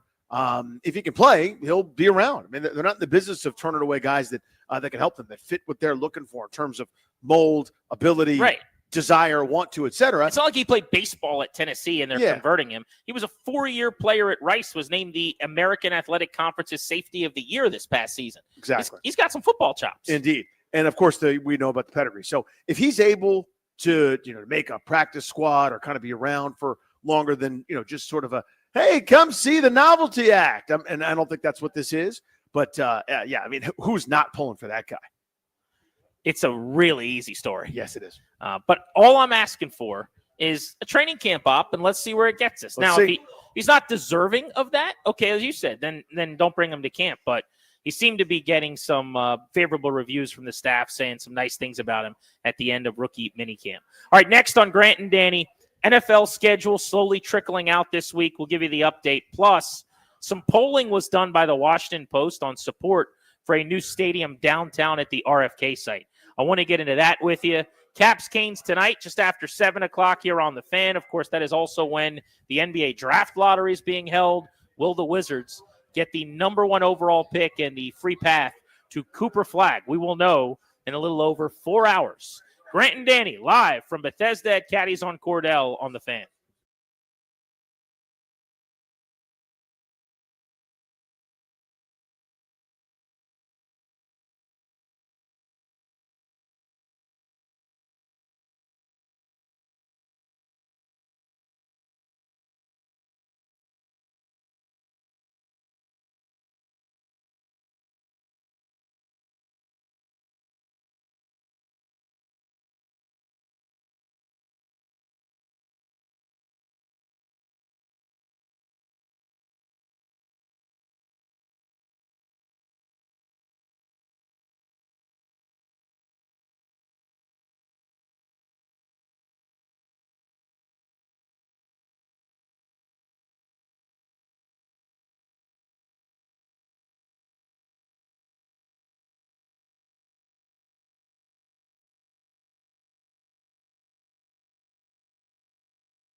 I'm Toby Altizer with your sports update on the Fan. This update is brought to you by thewindowman.com, the educational window company. Game 4 tonight for the Capitals. They take on the Hurricanes, looking to even the series as the Canes lead the series 2-1. 7 p.m. puck drop in Raleigh tonight. You can hear the game right here on the Fan. Looks like Ryan Leonard going to be back in the lineup tonight for the Capitals in place of Taylor Radish. In baseball, the Nationals looking to snap a 5-game losing streak as they go on the road to take on the Braves for the first of 4 tonight. 7:15 first pitch. You can hear that game over on the Team 980 tonight.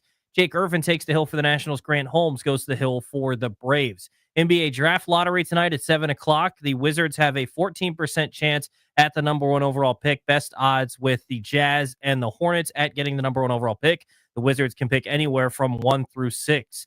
In basketball last night, the Thunder beat the Nuggets 92-87 to even the series at 2 games apiece. And the Pacers were all over the Cavaliers, winning 129-109 to take a 3-1 series lead in that one. Today, Celtics and Knicks, game 4. New York leads that series 2-1, 7:30 tip-off for that one. And Timberwolves and Warriors, game 4 tonight at 10 o'clock. Minnesota leads that series 2-1. Summer heat is on the way. Replace those inefficient vinyl windows now. TheWindowman.com's fiberglass windows offer maximum comfort and are now $200 off every window. Visit TheWindowman.com for your free consultation. $200 savings per Infinity replacement window only. Minimums and installation apply. From the Crop Medcalf 5-Star Sports Desk, I'm Toby Altizer on the Fan.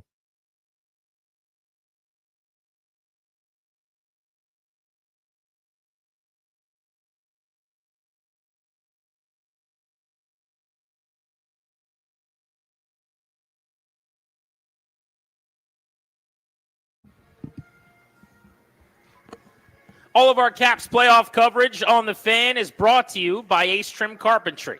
For over 25 years, Ace Trim has been a trusted trade partner for new home builders in the DMV to specialize in full-service interior trim carpentry, handling everything from supply to installation, turnkey and hassle-free. Contact acetrim.com today. Ace Trim, the home builders trade partner. We're live at Caddy's on Cordell and Bethesda. We will be here from 2 to 6:30 today live on the air and then watching the Caps game. You guys get out of the office, come on out here and enjoy, hopefully, the biggest win of the season to date if the Caps can pull even in this best of 7 and tie this series up at 2 games apiece. Danny, I want to get into the piece that was done at the end of last week by the Washington Post. They polled many D.C. residents, and if you've taken one of these COM 250 courses, I did, but I forget how these things work. Basically, they do some polling, and then it equates to a larger percentage of the masses, and they get a feel for how the city feels about something. And that something in this case is the stadium being built on the RFK site. Here's what I found interesting. 55%, a majority of D.C. residents are in favor of using $850 million in district funds publicly to help finance the development around a new stadium on the RFK Stadium site. Only 39% oppose the idea. Now, that's not me telling you that this should be over, but I am asking, and I will ask this to the council members that come on our show in the future, when the majority of D.C. constituents of yours, I guess, residents are saying, yeah, public money, my taxes, what are we talking about here? I mean, respectfully to my guy Barry Sverluga, who wrote a column in the Post where he said that Grant and Virginia's opinion doesn't matter, or JP and Maryland's opinion is irrelevant because they don't live in the city, and he's a D.C. resident. Well, do these 55% of people's opinion matter? Because they live there. It's their tax dollars, and they're going, happy to help you fund a stadium. This isn't game, set, match, but if it were to go to a ballot, it seems like it would win. So we brought this up when you were out with Streps, but it was to me, it was a direct refuting of one of the counterpoints. And it sounds like we were picking on Charles Allen. We weren't, just simply because Charles Allen espoused this opinion, but it's not just his. Many people have it. He refuted or countered previous arguments or previous data in some of these polls where, do you want a stadium in D.C.? People would say yes, overwhelmingly. 70+% said yes, I think. And that was D.C. residents and anybody else. And you brought that up to him, and he said, well, if you asked, I'm paraphrasing, but if you asked everyone, hey, do you want a Ferrari or do you want a Lamborghini? They would say, well, yeah, I do. And then you follow up and say, well, do you want to pay for it? They'd say, well, maybe not. So that was his point to kind of, I don't want to say to get out, but to refute what was happening with that one bit of poll data. The logic being everybody wants the stadium, but they don't actually want to pay for it with public money. This question in this poll was, are you okay with $1 billion in public money? And the majority of people said, absolutely. Yeah, 55% said yes, 30-some% said no. And then again, I'm always fascinated by the people that fill out polls and then say they're undecided or they have no opinion. Just seems weird to me. Please get decided. You go through the exercise of filling out a poll and you go, you know what? I can't make up my mind. You actually put that down. I'm always amazed by those people. Who are you and where are you and what are you doing? Anyway, but back to the point of the dude story. So that to me is a direct refuting of that. It doesn't mean, as you said, that the case is closed or the book is shut, because there's sometimes a matter of a public opinion that may not necessarily be the right thing for a city, municipality, and that's up to a council member. That's up to whoever you think you're serving with your constituency. You may not want to just go by what the popular vote says because you think it's best for you. Now, that can be held against you when it comes to election time or who knows what. But the point is, you're supposed to stand up and represent your community as best you possibly can. But that one data point, to me, it's you just knocked the ball back to me. I returned it with an even better shot. Now what are you going to do? Well, and I asked Charles Allen, and I've asked a couple of the other politicians that have come on our show that don't seem to be in favor of this. What if this is what D.C. wants? And they, at the time, the polling hadn't been done. And I don't know what they would say about this polling. But their essential answer was, I'm paraphrasing, but, that it's not one for one. It's not like every time D.C. says they want something, I do that or I don't. But are you willing to go against your constituents potentially? I mean, they broke this down by ward. We can get into that. But if your constituents want something, is that something you're willing to say, you guys don't understand as well as I do? So you might like the sound of it, but it's not as good as you think it is. Is that your job? And I'm asking. I don't know the answer. So I'll offer a thing. And again, I remember Grant and I, we agree with you on the good thing and we hate the bad thing too. Okay, we are on your side. I would even say we hate the bad thing more than anybody else does. Yeah, if it's a contest, we'd win. Yeah. There we go. So this has happened before. The tipped minimum wage when it came to restaurants in D.C. This was on the ballot once. Oh, this was old Prop 77 that became Prop 82. So it was on the ballot once, and it was confusing. The city voted for it, or the constituents voted for it, because, again, the lobbying effort done on its behalf was very slick and very smart and very good. And this group from outside the city has done this in multiple places. And I'm not telling you who's right or wrong. I'm saying this is what happened. And they voted, and the citizens voted for it. It was then overruled by members of either the council or the mayor. I forget exactly how it went. But it was like, no, this was a little bit too confusing. We're not going to do it this time. Then it was on the ballot again, and it passed. It's now in danger, by the way, being repealed, as I would offer. Again, this is a data point. Everything that you think is right, everything that the other team thinks is wrong, a lot of the restaurants can't handle it and are going to go under with a couple of years of this implementation. And the restaurants, for the record, when they were doing this, were saying, please don't do this. Yeah, we do not want it. The people that were benefiting, in air quotes, from this thing, I've talked to bartenders and servers and everything. They were going, yeah, I don't want that. Yeah, so I specifically asked people my that friend, were trying to do the right thing by them and do nice thing for them were going, no, you need this. Trust me, I'm helping you. And they're going, you're not helping me. And they're going, I'm helping you. And the folks that were, they're pushing for it, they think, no, those are just restaurant owners. And because the bad guy's the owner and whatever it is. And I spoke to my friend, Pete, who is a bartender, who has been a bartender for a long time. Do you want this? He said no. And that's how I was able to form anyway, pass on what the word was. Probably shouldn't get in these waters, but I'm going to put my trunks on really quick. Oh, Jesus. Okay. It's again, though, it's important that everybody understands I agree with them. And I hate the thing they hate. Oh, it's almost like a tariff. Okay. Hang on one second. Just look at my phone. Well, what happens is, this. Danny, what's there? What's over there? It's a picture. Okay. But no, what happens with these restaurants is with this prop that went into being, they added a tax on their bill that made up for what they then had to pay the servers, essentially. Well, when you see that you're paying servers more money, or bartenders as it is, and you're looking at that as a consumer, I don't do it this way, but a lot of people do. They're going, oh, well, then I don't need to pay you another 20 or 25% because you're already making that money. Also, on my bill now, there's just another charge that the restaurant is charging because they're trying to get their money back that is now being handed out to the bartender or the server. So it's like that someone's paying for the tariff and it's you at the restaurant. But anyway, we got through that, right? Or we didn't? Man, I started sweating. Okay. What was I saying? Oh, yeah. So the point is, forget about the specifics of that debate and that issue. Again, we agree with you. The point is, it has happened before where the constituents want X and those that know more or are in government are going, maybe not so fast. And part of that's written into our big old system where the quote unquote tyranny of the majority is something that people are wary of, and that's why we're supposed to have checks and balances. But again, we agree with you. But back to the issue of the stadium. Somebody could say that. They go, yeah, I know what you guys think that, but here's what that would actually mean. And they could provide a number or a data here or this study there, or this won't come back to us, or this won't be generated the way that you guys think it will. Their projections are rosy and it's just column shuffling, or why does the city council and the mayor have to get a suite for the 30-yard line in perpetuity? Why is that a good use of taxpayer money? Anybody could say a lot of different things to counter it. The point is, this one specific counter argument, which I think was at the crux, at the center of a lot of opponents, specifically those on the council, where you would go, yeah, I'm sure polling data says that people want a stadium. I want a lazy river down the middle of the city. I want floating cars. I want XYZ. But do you want to pay for it? Right. And a lot of people would say, well, then that's where the rubber meets the road. Well, the rubber has met the road for that data point. Okay, but here's another follow-up to this that I think is interesting and that should be observed here. It's Grant and Danny live. Caddy's in Bethesda, by the way. Caddy's on Cordell. Come on by and hang with us. We're here till 6:30. We got a Caps watch tonight with Caps fans rocking the red. Game is at 7 o'clock, but we're here all day long. So the 55% number, the majority, which is saying that they would love to help support the stadium, essentially.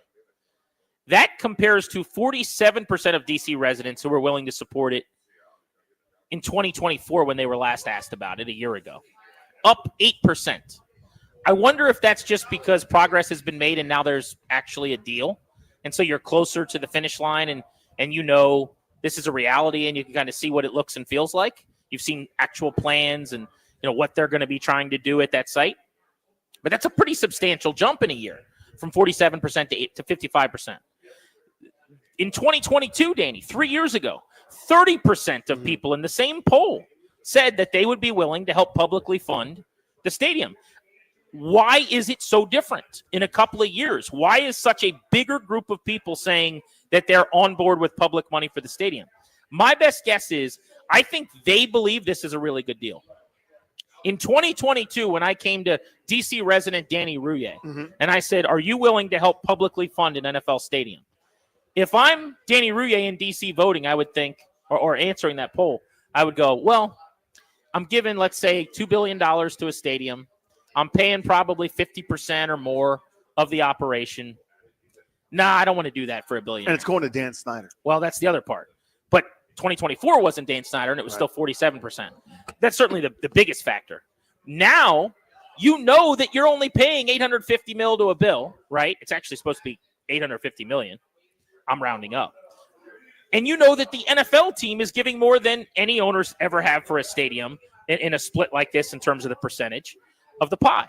So I think you view this as a better deal. Obviously, it's also not Dan Snyder that's big. But like 2024 to this year, it was Josh Harris to Josh Harris. There was no Dan Snyder.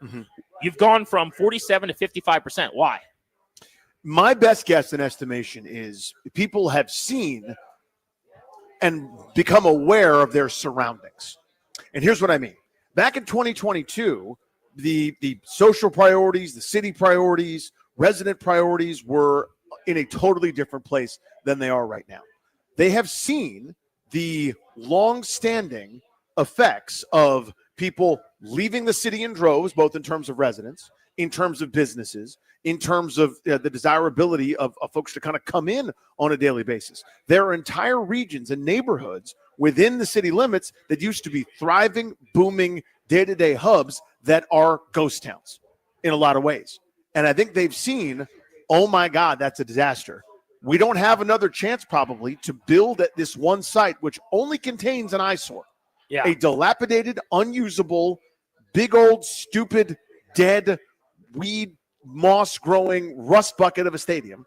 We've got an iron-is-hot opportunity, a once-in-a-lifetime moonshot of all members of the Senate voting 100-0, and members of Congress in the 11th hour, even as clock strikes midnight, to give D.C. control of the land for the first time in all of our lifetimes. This isn't, I think people are recognizing, give the billionaire money, which doesn't sit well with a lot of people. And I get that, by the way. I understand that completely. I think they recognize this is way different than, again, as I'm saying, give the billionaire money. This is the one shot we've got to do something with a space that has not had anything done to it in decades. So I think folks are kind of A, getting it, B, it's the surrounding environment and the landscape of the city that is different than it was a handful of years ago. My thinking is, and this is not apples to apples, we talk about it all the time, a basketball, hockey venue with 200-plus events in an NFL stadium are not the same. I think since that poll, people saw the teams almost leave D.C. to go to Virginia. Oh, yeah, that's probably part of it. And what damage that would have done was acknowledged. And when you start to acknowledge that, right, we get all these callers that call in and cite these old antiquated research projects where they say, oh, well, NFL stadiums just don't help the same, or sports teams, the investment is not what you think it is. And having these stadiums is not as beneficial as it's supposed to be and whatever else. But then when the Caps and the Wizards were leaving D.C. to go to Virginia, correctly, the mayor went in and threw a fit at Monumental Sports. And, they all of a sudden found the money they needed because they knew without those teams, Penn Quarter neighborhood is a goner. It's done. It's cooked forever. Because why? Because it actually does help immensely. Because it does buoy everything around it. Because it does turn everything it touches into a more successful business venture. Now, NFL stadiums maybe not to the same extent, but I think there was a little bit of an awakening to say, what is DC without these venues? What is DC if you don't have Nats Park, if you don't have the Caps and the Wiz? And what could it be if you had the Super Bowl, the Final Four, so many other magical, huge events? It's not a coincidence that the draft, done deal now in the nation's capital, within days of a press conference of a stadium coming back to DC. And I think people's eyes were open to that a little bit. That's kind of my perception. Another observation here, looking at the polling from the Washington Post end of last week on what people think about the stadium at RFK 2.0. Wards 7 and 8. So I know Ward 7 is where RFK Stadium is. Where is Ward 8? Southeast. Okay, so the two most affected wards, yes? Yeah. By far, the highest percentage of people who want this stadium by ward are the wards that are right there most affected. Isn't that game, set, match a little bit? All these people that we had calling in saying, they don't want it over there. They don't want the stadium. They don't want the construction. They don't need the whatever thing is being built next to the stadium. 63% of wards 7 and 8. I don't know where wards 3 and 4 are. 3 and 4 is upper northwest. Which is what? Ward like 3 Tenleytown, or? Yeah, Ward 3 is kind of north of Georgetown, Glover Park. Is that like High Money? Palisades. Yep. Okay, they don't want it. Spring By the way, Valley. To the highest extent, they do not want it, right? The people that will benefit the most right there from all of the stuff that's being built want it the most. To me, that's kind of moving the king chess piece. It's over as far as I'm concerned in terms of the conversation, if the polling is accurate. So I would change one word, but we get to the same conclusion. The wards that are affected the most, whether that's positive or negative. What did I say? You said benefit the most, and so, but you tend to come at it from this is necessarily a positive. Okay, and I think you don't have to editorialize there. Call it neutral. In other words, the folks where this is going to go. Yeah. The folks who are closest to where this is going to go. And that's what I said before. Yeah, yes, they are directly impacted as opposed to somebody in Spring Valley right next to Bethesda or Chevy Chase. Well, you're not affected as much. This isn't going to change anything about your day-to-day or your lives. The folks that are here on the ground that are in the neighborhood. What ward were you in when you lived in D.C.? Ward 3 mostly, but I lived in Ward VP Mansion, whatever that is. Yeah, I live in Ward 2 as well. Okay. Yeah. But like Ward 3 is where you last lived. Yes. You would have had to pay for this and you wouldn't have seen a huge benefit. Correct. So I kind of understand why the numbers are skewed in that direction to the extent that they are. But also, if my opinion matters less as Grant in Virginia, because I don't pay taxes in D.C., then on a scale on a relative scale, the opinion of person Ward 3 and person Ward 4 should be less important by the same standard than 7 and 8, right? And so they're the people, according to this, that want it the most. Now, help me with, again, little DC, what's what here? East of the Anacostia and west of the Anacostia. What is the difference? And why would they ask why did they split the two. Because remember, so it's right along. If you can look at the map here with me, and I know, I'm sure this is hard to envision for folks, but if you know DC, you got it. The Anacostia River runs immediately to the east of where the stadium would go. So east of the river, which a lot of Ward 7 and a lot of Ward 8 happens to be. Yes. So south and east of the river, okay, versus west of the river. That's right there in that neighborhood where folks bought townhouses without the idea that a stadium might be there, et cetera. Let me ask it a different way. Sure. Is there a demographic difference? Like, why is the Post in their polling saying the percentages? Because it is so stark. East of the Anacostia River, 74% of people want it 3-1. West of the Anacostia, 49%, it's almost dead even, don't want it. What is the difference between who's being polled? I would say is more it demographic. Yeah, I mean, to a degree, there's the delicate way to say it, the more underserved areas of the city. Anacostia points east. Because what I'm asking south. is there a takeaway here, which is to say that the underserved communities you're talking about want it way more than the people who have what they need? And there it is, right? And that's kind of at the core of it, where they're going, we need the things, and we want the things over here, right? And folks to the west, you know, whether they're more affluent, more well-to-do, more well-heeled, whatever, are not as interested in that there, because their point is DC's great with us without any kind of stadium deal. I get to walk to my coffee shop. I get to walk my dog here, there, and everywhere. The schools are outstanding. I don't have to worry about anything. And it must be nice, though, you know? Totally. and so, but I'm not criticizing anybody's viewpoint on it. Me I'm saying that's probably where you get those kind of data points. So west of the Anacostia, I think, is sort of that pivotal dividing line because you get, so many of these spots, because that includes Navy Yard, that includes points around Capitol Hill, that includes points sort of up, Georgia Avenue, as you said, Tanleytown, Spring Valley, Georgetown, et cetera, just a million places where it's just a different life, even within the city, than it is east of the Anacostia. I just asked because it's so stark. There's no starker contrast, right? Like 74-25, I guess you've got a percentage point in there that was undecided. Pro is the terms of against east of the Anacostia. 49-44, much tighter even race, like some presidential election or whatever, west of the Anacostia. But the breakdown by whether it's ward or by location, or they've got everything here from race, like white, black, and Commanders fan and non-Commanders fan. It goes without saying, sports fans want it more than non-sports fans do. Mm-hmm. That shouldn't surprise anybody. But the results were pretty fascinating. If you want to check those out, I could tweet it out at Grant H. Paulson from late last week. Happened at a pretty busy time as far as the Caps and everything going on in town, so maybe you missed some of it. Speaking of the Capitals, let's get into their matchup with the Hurricanes next. Allan May of Monumental Sports is going to stop by. We will talk to him about what has to be different tonight if the Caps are going to pull even in this best-of-7 series. You're listening to Grant and Danny live from Caddies on Cordell in Bethesda on The Fan.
tonight. This is the biggest game of the year, as tends to happen every time you play this time of year, but especially when you put your back against the wall like Washington did with a Game 3 loss in Raleigh. They're down 2-1 in a best-of-7.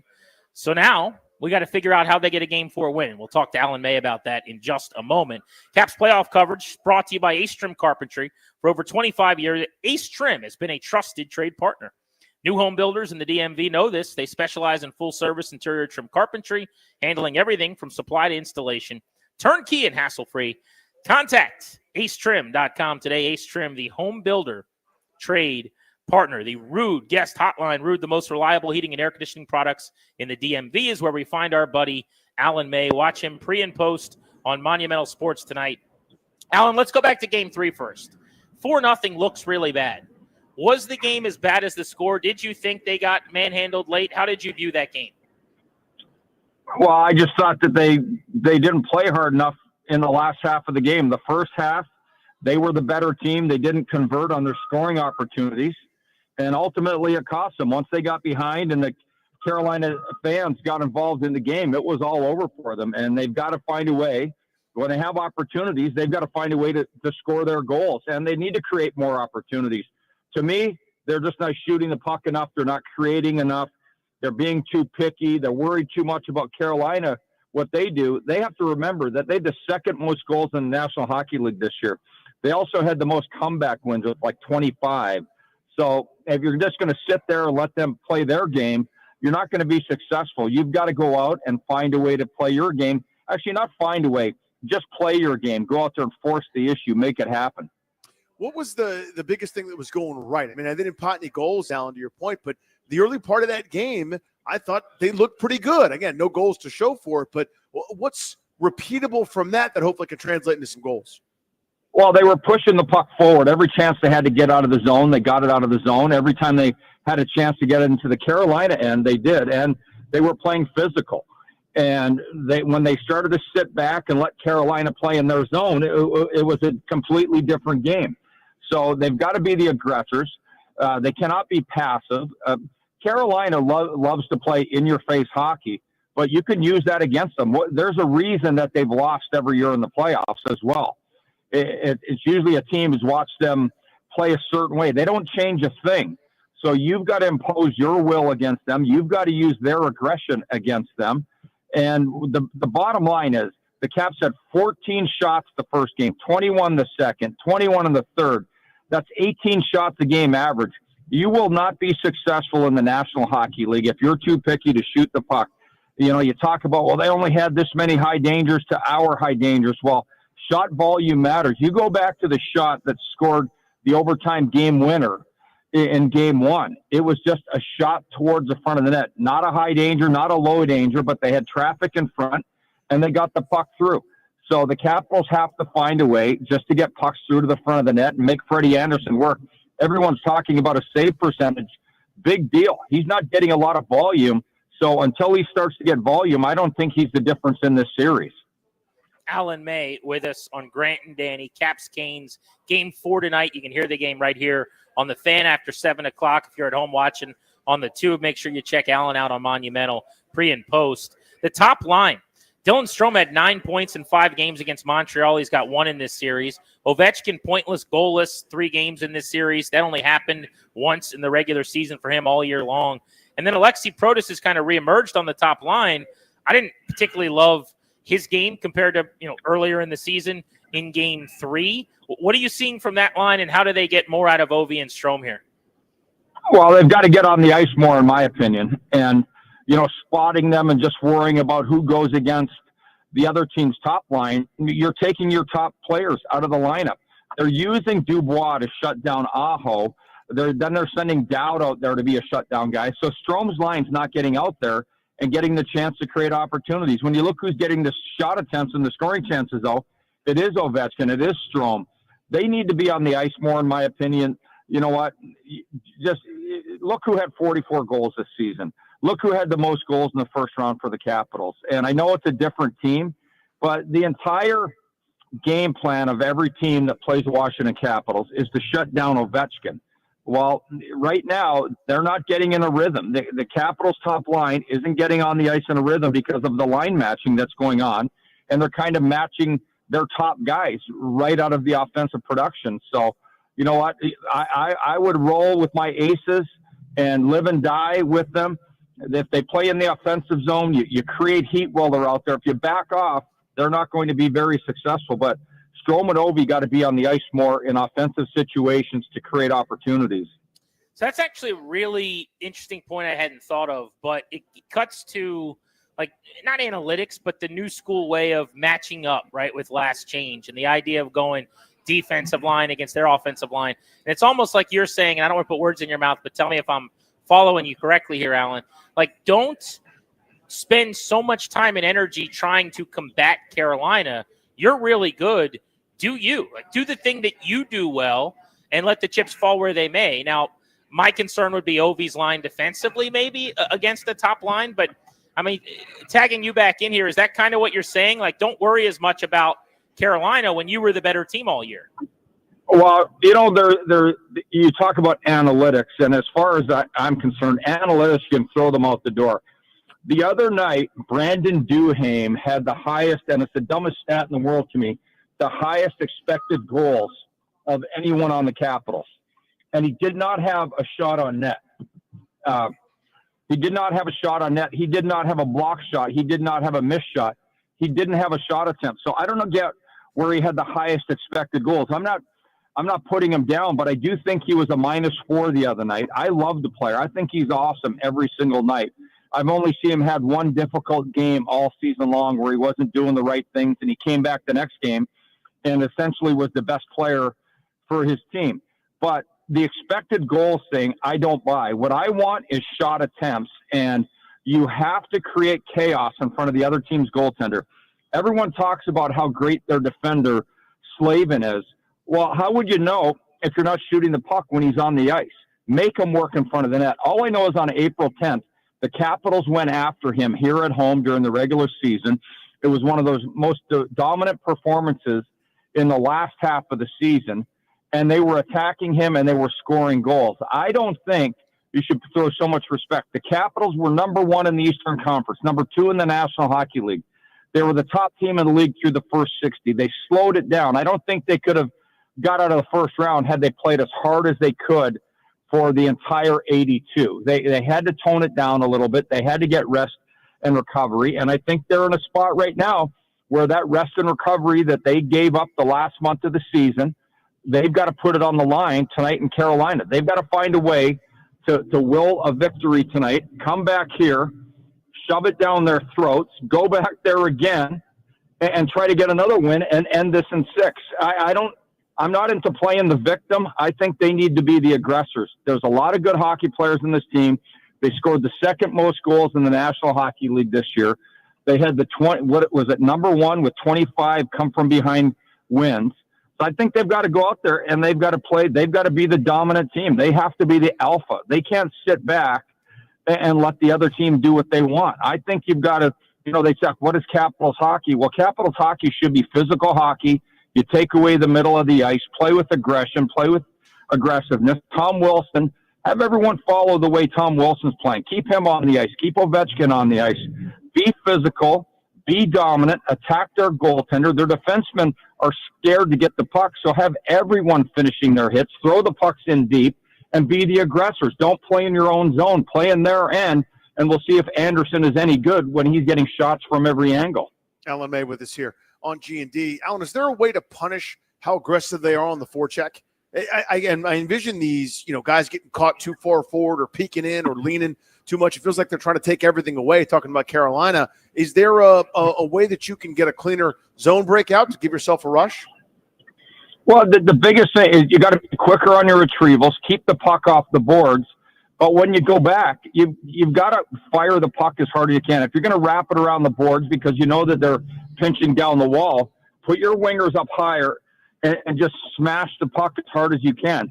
What'll happen is their wingers will get caught. They might get you the odd time, but know that if you're leaving, just come back to the middle of the ice. Their defenders aren't big-time puck carriers, puck movers. They like to shoot the puck, But if you take your wingers and you go back all the way to your goal line inside the defensive zone, their defenders are coming down. So have a cheat. Have the guy up higher to the blue line, get the puck past them, and you're going to have some jailbreaks, and then they're going to have to change their game. So it's going to be a back and forth. You know, you have to alter it. When they start to catch on to that, then you change your game a little bit. But I just don't think you should be doing everything to worry about what the Hurricanes are going to do. You still have to play your own game. I don't think the Capitals went into every game this year thinking, oh, we got to do this because we can't do that because we're not very good. So, you know, anytime we make a mistake, they're going to score on us. They did not play the game. They played the game with confidence. And I think tonight, play the game with confidence. Everything you do it hard. You wrap the puck hard. You shoot the puck hard. You pass it hard. Soft goes nowhere in the playoffs. Pretty goes nowhere in the playoffs. So play a hard battle type of aggressive game. Play as physical as you can, and you'll see where you land. But I just don't think playing a passive brand against these guys who just come at you the entire time is the right way to play. Alan, before we let you go really quickly, I want to sneak in one on Ryan Leonard. Sounds like he'll draw back into the lineup for Taylor Radish. They've kind of gone back and forth. If you were filling out the lineup card, who gets a sweater, Leonard or Radish, and what do you make of the decision? Is there another way they could go to have them both play and sit somebody else, or did they settle on the right two here to debate between? Radish is always going to be the odd man out because he hasn't been creating offensively, but he does so many things check-wise. He doesn't make mistakes that create scoring chances. He wins his battles on the wall. Leonard's got an upside, and but he hasn't scored in the National Hockey League with a goaltender in the net yet. He's got to make sure that he's staying on his feet, that he's battling harder in his puck battles with two hands on his stick, his details, and just stay on your feet, play the game as fast as you can. So, you know what? It's impossible to debate, who should be in and who should be out. Remember, this team, like I said, was first place in the National Hockey League for the majority of the season. The guys that were in the lineup were the guys that did it. Faravari's out, but he shouldn't make that much of a difference right now. And everyone's just got to put it on the line. Well, Alan, it's good information. We appreciate you, buddy. Enjoy the game tonight. We'll watch you pre and post. See you. Take care. You got it. There's Mayday. Allan May with us on Grant and Danny. If you're listening to the game, pregame starts at about 6:45 right here on the Fan. John Walton and the crew. And then right after 7 o'clock, puck drop tonight for the Caps and the Canes. You can listen to the game on your flagship home for Capitals hockey, 106.7 The Fan. We are live at Caddy's on Cordell in Bethesda. We're going to be here until 6:30 live for the show, and then we are watching the game with listeners out and about all evening long. Our double play is next on The Fan.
If you want to watch Caps playoff hockey with us tonight, the Grant and Danny radio program will be at Caddies on Cordell in Bethesda.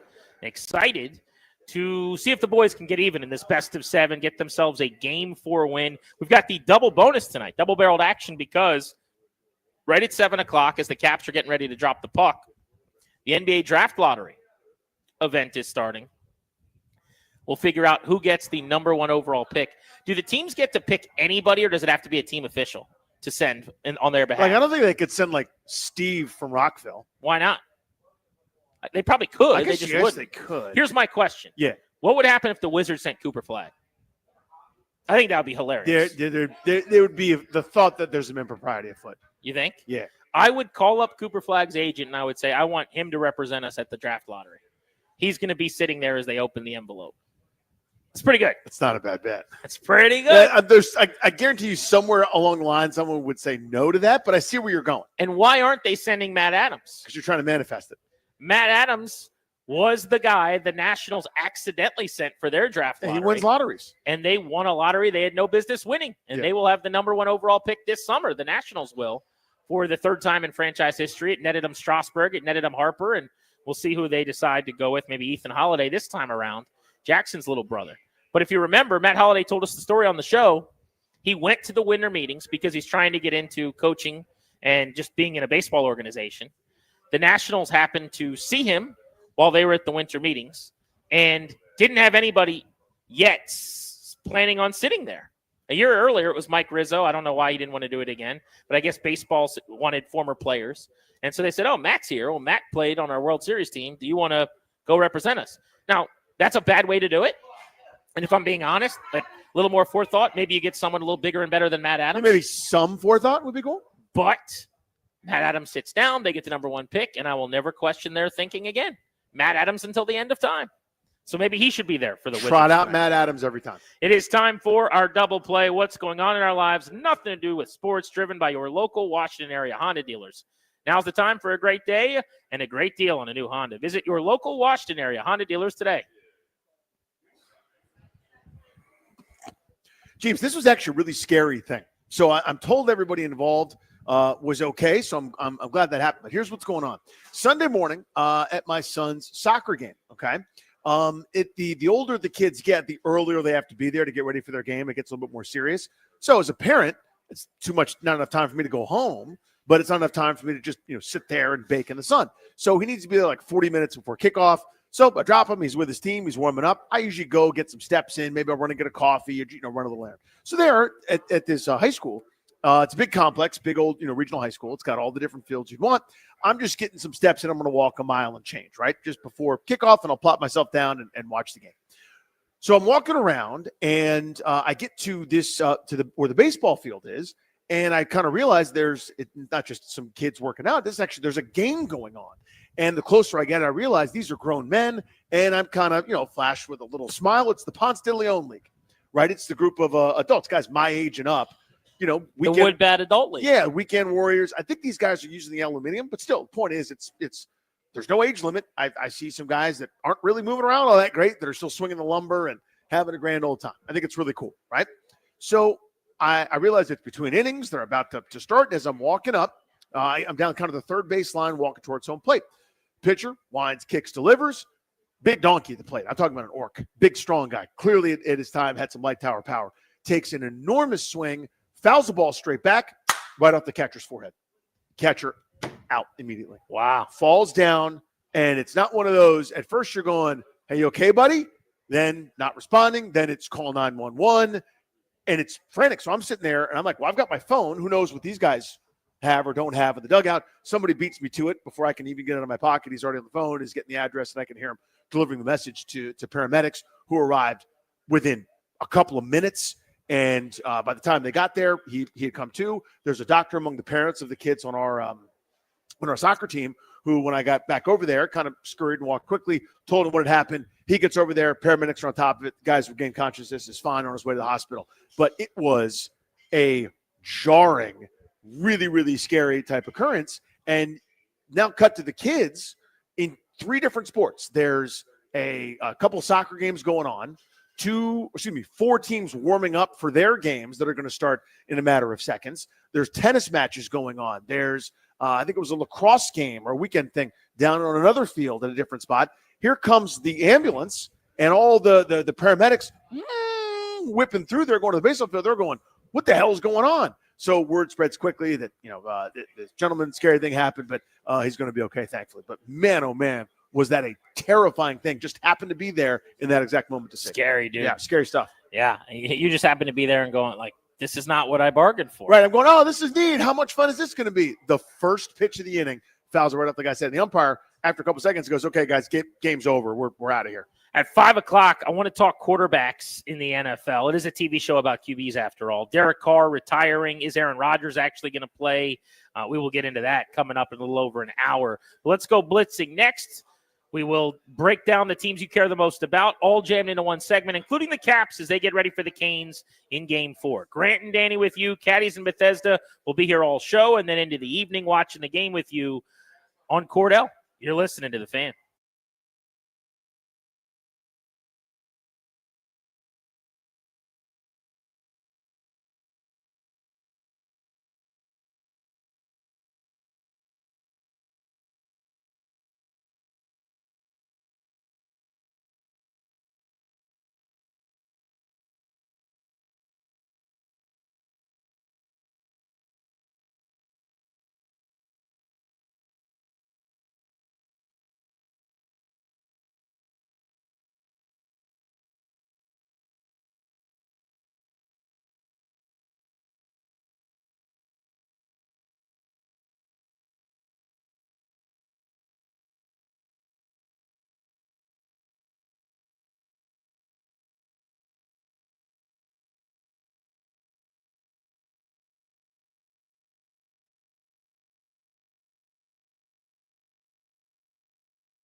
I'm Toby Altizer with your sports update on the Fan. This update is brought to you by thewindowman.com, the educational window company. Big night tonight for the Capitals, taking on the Hurricanes at 7 o'clock. Game 4 of the series. You can hear the game right here on the Fan. The Hurricanes lead the series 2-1. The Caps looking to even the series, coming back home for Game 5. Looks like Ryan Leonard is going to be back in the lineup tonight for the Capitals in place of Taylor Radish from the morning skate this morning.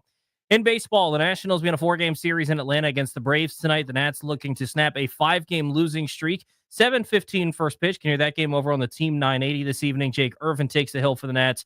Grant Holmes goes to the hill for the Braves. In basketball, NBA draft lottery tonight. The Wizards have a 14% chance of capturing the number 1 overall pick and capturing the flag. That would be tied for the best odds with the Jazz and the Hornets. The Wizards can pick anywhere from 1 through 6. That'll be at 7 o'clock tonight. Tonight, 2 games in the NBA playoffs. Celtics and Knicks game 4 of that series. New York leads the series 2-1. That'll tip off at 7:30. Timberwolves and Warriors game 4 of that one. Minnesota leads the series 2-1. 10 o'clock tip off for that one. Still unlikely that Steph Curry will be on the floor for the Warriors. Summer heat is on the way. Replace those inefficient vinyl windows now. TheWindowman.com's fiberglass windows offer maximum comfort and are now $200 off every window. Visit TheWindowman.com for your free consultation. $200 savings per Infinity replacement window only. Minimums and installation apply. From the Crop Metcalf 5-Star Sports Desk, I'm Toby Altizer on the Fan.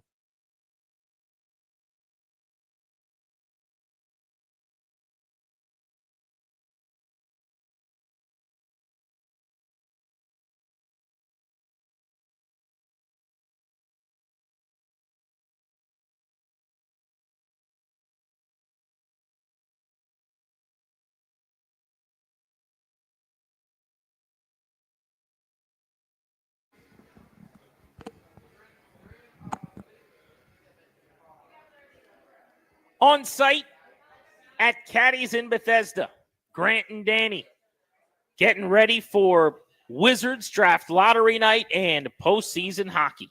As we welcome you back on the Fan. What are you doing to protect your family's assets? The exclusive sponsor of our show wants to know. The law firm Kandori & Murrah. They're going to help you to draft a last will and testament, set up a trust, or put together a medical power of attorney. Schedule a free consultation with their attorneys today at kmlawyers.com. Tell them we sent you, you'll get a discount. That's kmlawyers.com. Let's get into the Capitals, the Wizards, the Commanders, all on this blitz. We'll start on the ice. Mike Vogel, WashingtonCaps.com. Down 2-1 in this series, Vogues, for the second time now in 3 games. The Caps are trying to answer to a tough loss to get even in this best of 7. What do you like about their chances tonight, and what do you think we're going to see in terms of lineup changes? What I like about their chances is just the fact that they've been in this position a number of times over the course of the regular season and a couple of times in the playoffs. And they've been pretty good at rebounding from tough losses, bad beats, what have you. And they have yet to lose consecutive games in these playoffs. And that's paramount at this time of year. You just can't afford to let losses stack up. So that's what gives me confidence. As far as lineup changes, looks like Ryan Leonard is going to be back in place of Taylor Radish. As far as whether they juggle the lines or not, we'll have to wait till warm-ups to see that. And even with the Leonard thing, that was not confirmed by Spencer Carberry this morning, but just reading the tea leaves, who's on the ice late, who wasn't, that sort of thing. Looks like Leno's going to be back in tonight, and Radish will be a scratch. What's got to be different from the last game, and what's got to actually stay the same for them to win tonight? Well, I think their 5-on-5 defense, for the most part, has been really excellent throughout the playoffs. There were a couple guys that, the 2 5-on-5 goals that they gave up in Game 3 were really good plays by Svechnikov and Eric Robinson. In a series where there's not a lot of time and space to be had anywhere, those guys made plays to create some time and space for themselves. And to me, that's what's lacking for the Caps. That's what they're going to have to do. If you go back to Game 4 of the Montreal series, and they're down 2-1 going into the third period of that game, and you saw Trevor Van Riemsdyk make a great play to set up Andrew Mangiapane, and Dylan Strome also on that play too. Took a couple guys away from the middle of the ice to create space for Mangiapane to score what was the game-winning goal. So I think they need some guys to step up and find a way to, where there is no time and space, find a way to create some. And Spencer Carver was talking about that this morning. You know, they don't need to go from 10 high danger chances to 20 a night when the margins are this thin. They just need to go from maybe 10 to 13. And talking to some of the players, it's the usual stuff. You know, we got to get bodies. We got to get traffic. We got to create second chances, third chances. They know they can beat Freddie Anderson. They beat him in the playoffs when he was with the Maple Leafs in 2017. But, you know, you look back at that series, they won that in 6 games. 5 of them went to overtime. So they know it's going to be tight. It's been tight throughout. You look at these 4 second-round series that are going on right now, this is easily the tightest in terms of time and space, lack of scoring. This one is really a chess match where the other 3 are a little bit more wide open. Mike Vogel, washcaps.com, breaking the Caps down ahead of what is now the biggest game of their year. Game 4, trying to get even in a best of 7. Logan Thompson, uncharacteristically, I thought, pretty pedestrian. Couple of goals he'd like to have back in Game 3. What'd you see? Yeah, I would agree with that, Grant. I think he would want to have certainly the first power play goal back. I don't fault him on the second one. I give Robinson credit for making a great shot. I think he maybe would want to be a little more set on that first one by Svechnikov, but I give a guy credit for making a play on that one. I did a little research this morning. I found that there was, I think I counted 10 games that Logan gave up 4 or more goals during the regular season. And in the games immediately following those, he was 8-1-1. So he also personally has had a decent history in the last 9 months or so of rebounding from the occasional bad beat as well. So you'd hope that he would be in that business-like mode tonight as well. Folks, thank you as always, man. Enjoy tonight. Yeah, thanks, fellas. Have a good night. See ya. Talk to you soon, brother. There we go. Hit that Wizard Center, please. Buddy Varun Shankar of the Washington Post covers the Wizards. Big night for the roommates at Capital One Arena as well. Varun, this is a huge night for this regime, for this kind of, the phase they are here in their rebuild. It's going to change an awful lot or potentially put them on the path. You wrote a good piece in the Post about it. What's on the line tonight for the Wiz? A lot, to be honest. Will Dawkins spoke to media on Friday, and he said that the Wizards, who can pick anywhere between 1st and 6th based on how tonight's lottery go, are going to be happy with whatever they take. But let's be honest, there is a clear hierarchy in terms of the prospects based on external valuations, internal valuations, and there's one prize at the top in Cooper Flag.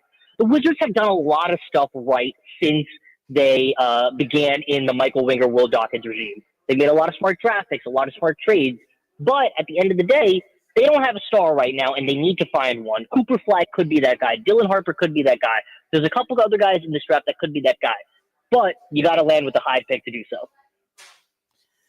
What kind of a chance, and I get that they have a 14% chance, are your feelings kind of given you for tonight? How do you see this going, and what are some of your thoughts on some of the narratives that are out there? Yeah, I mean, listen, the 2 most likely outcomes for the Wizards, if you look at the odds, are 5th and 6th. So It's not looking, the odds are not in the Wizards' favor, and this is a product, of course, of the NBA flattening the odds a few years ago to try and curb tanking. It's, the Wizards will project confidence. They will tell you that anywhere between 1st and 6th they're happy with. But like you said, they only have a 14% chance at number 1, so that means they have an 86% chance of not getting flagged. Ultimately, though, to me, obviously, Flag is the number 1 prospect. That's clear for a million reasons. After that, how big is the gap, would you say? I mean, it's still early. The combine's happening now. Guys are getting measured and all the different ins and outs are happening. But how big is the gap between him and, say, Ace Bailey or Edgecombe from Baylor or some of these other guys that might be there in the 2 through 5 range? Yeah, I would honestly put Bailey's teammate at Rutgers, Dylan Harper, the son of Ron Harper, the former Bulls guard. He is the second guy. And I think, there is definitely a gap between him and Flag, I would say, but I don't think it's that big. And I think, for example, I think Harper would have been the easy number 1 pick last year when Zachary Visache went 1 and Alex Sarr went 2. I think he would have been one there. He's a big guard, good feel in the pick and roll, can finish well at the rim. And, there's a lot of polish to his game already. So there is a gap. There's not a massive gap. I think the biggest gap comes when you go from the top 2 guys to 3 to 4 to 5. And really, after you get past Edgecombe, it gets a little bit more dicey. And after that, it's really eye of the beholder.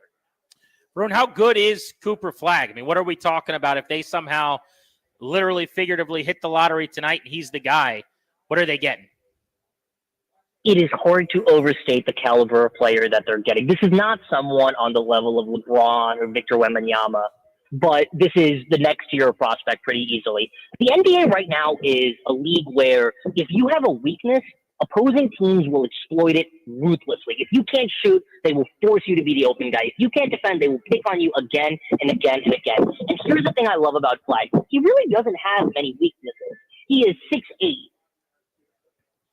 Okay, so you can defend him you can make him defender on multiple positions. Okay, check. He can shoot the ball pretty well. He reworked his jump shot and I think made 38% of his threes at Duke this year. Check. He can create with the ball. He can pass with the ball really, really well. He's a skilled passer, a lot of good touch there. Check. He is from all accounts, a ruthless competitor who is, very wired the exact way you want him to be. Check. I mean, everything you look at, this guy checks the boxes. The only question that people might have is, does he have enough on-ball creation to be a guy that you give the ball to again and again and again as the number 1 option in the game? And honestly, the Wizards aren't in a position to care about that yet. That's something you worry about when you're a true blue contender. And right now, he gives the Wizards a centerpiece to build around, and you can worry about those concerns down the line. Varun, thanks, buddy. Enjoy this evening, man. Appreciate it. Of course. Thank you. You got to do it. We will talk soon. Hit that local 53 sounder, please. Well, it's time for our good pal Michael Phillips, Odyssey Richmond, joining us to talk about the foosball boys. Michael, the schedule will trick out minute by minute over the next, 96 hours. We'll know sparse details as we kind of get together. They don't play on opening night against the Eagles, though. Good thing or bad thing for the team? Great thing. That's a fired up crowd, obviously. And also, if there's hope for a division title this year, Danny, and I think you know this as well, it's not in these guys exceeding expectations, although they very may well. It's the Eagles melting down, which is a signature move up there in Philly, and we've seen it before where by week 11, there's fans in paper bags outside the facility. I want to play the Eagles later in the season. It may not happen. They may be good, but I'm taking my chances on that, not a fired-up opening night healthy team. Sounds like Madrid, Spain, November 16th against the Dolphins. Is Philly fired up? See you there, buddy. Yeah, we got to figure out how to get this old Odyssey expense account working. I don't know. Expense account. That's adorable. Michael Phillips made a funny joke. I wrote it down in my journal. 4:14. I laughed about it later. We're all making funnies here. I like it. The one thing, the second half of that rumor is like they're going to come back and play the Cowboys on Thanksgiving. I don't buy that at all. I do not think they would send a team international and then do a short bye week and come back. I think the Players Association would have a lot of thoughts about essentially taking away a bye week for a team. So I don't think Thanksgiving happens because of that. But sure, it's a fun matchup with the Dolphins. These guys are a primetime team. I think we've learned it's a lot less disruptive than it used to be to go overseas. Doesn't bother me at all. Bring on the spotlight. Gabe Taylor, rookie minicamp. What can you tell us? I mean, it's fun. It's a great story. I'd love to see him get a training camp invite just to see him out there on a field in a preseason game. I think that'd be a cool visual. It doesn't sound like the chances of him making the team are phenomenal, but I think the way the legacy has been carried on, honestly, I think this is a cooler tribute than anything they built, any installation that has been installed over the last 5 years. I think it's just a cool tribute to Sean and what it means that he would get that invite and that he would be welcomed in with open arms by everybody. By the way, while we're talking rookie minicamp, love seeing Zach Ertz there. You talk about like a program and a culture, him dropping by when he doesn't need to, that is fantastic. Yeah, that was cool. I don't know what the capacity was. I mean, he ended up watching practice with Adam Peters like he's getting ready for a future front office role or something, but pretty neat to see the veteran leader on site. The draft class that they put together is small, but maybe mighty. 5 players we're talking about here. Josh Connerly in round 1, the O-lineman from Oregon. Trey Amos at corner in round 2. Then they come back in round 4 and get Jalen Lane, wide receiver, Virginia Tech. Eventually, UCLA linebacker Kane Medrano, and then Ja'Cory Krosky Merritt, the 7th round running back out of Arizona. What did you think of what they got done? Well, I think you have 2 sure thing day one starters, right? And then Lane, it's probably about the scorekeeping, right? He's probably going to be your lead returner. Is he a rotating piece? They probably run out with 2 tight ends to, in that true starting lineup. So he's not in the starting lineup, but I think he'll be a utility piece. And I think we'll see him plenty as the year goes on and as he develops. But you got 2 sure thing starters. And I think the success of the class rises and falls with these 2, right? You're looking at a guy who is going to need to be the starting left tackle in a few years when Laramie Tunsil moves on. That's what they're developing him towards. And that is a key position on any team, but particularly one with a star quarterback. And then, of course, at corner, I don't count on Marshawn Lattimore providing a whole lot. So I think the demands may be high early on. I think that's what this is all about, those 2 becoming regular NFL contributors, if not stars. So, Miguel, this is a savvy, smart front office with a plan. Whether they're right about everything or not, I think it's okay to admit that nobody bats 1,000 in this thing. But they've went into last year a couple times on things that they felt better about than maybe those of us rubes on the outside did. There are a couple spots that I've got in mind where I'm going, are you sure? And they think they're right. Give me one of those positions where you think they might actually be right about it. Where I think they might be right, even though conventional wisdom says they're wrong. That's what I'm going for. Oh, yeah, because I can't say defensive end because I think they're wrong at defensive end. I don't think they've done enough. I think they need to keep adding there. Position where they're right, for the moment, is tight end. I don't think that anybody's suggesting Ben Sinnott's going to make this big year 2 leap, but I do like re-signing John Bates. I like being tough up front. I like guys who can block. I like the ability to add an extra blocker when you need to against teams like the Eagles. The Giants are going to have a great pass rush this year. I like protecting your young quarterback. That always gets me excited. I'm on the counter side. I'm kind of worried about the things people are worried about. I'm worried about DN. I'm worried about safety. I don't know that I feel great about those positions coming into the year. Linebacker as well. I'm not going to give you reassuring words at linebacker other than hopefully Bobby Wagner's got one more Pro Bowl campaign in him. Do you want to give me reassuring words about the Capitals playing the Canes tonight in Game 4? I thought Game 3 went a lot better than Game 1. Obviously, the scoreboard doesn't tell that story, but I thought they were much more competitive for larger portions of that game. I'm excited. I'm nervous. I want to bring this thing back 2-2. Let's go Caps. That's all I got for you. I will accept. I'm convinced that. Right, exactly. I will accept that argument. Is there a brick wall I can run through? Yeah, you basically saying you'd prefer them to win, and that it wasn't as terrible as the first game. It'd be nice if they Miguel, won. thank you, buddy. We appreciate We don't it. need anybody freaking out here. The last thing we need is anybody freaking out. We've got to keep our composure. Let's keep our composure. Phillips, be good, brother. See you, bud. Take care. You got it. Someone just asked a really good Commanders question in the YouTube chat. Oh. Of course, you can watch us on 106.7 The Fans YouTube page in high definition today from Caddies in Bethesda, where we'll be doing our show live until 6:30 and then watching the game with you guys all night long. But somebody just asked a question that I actually want to answer.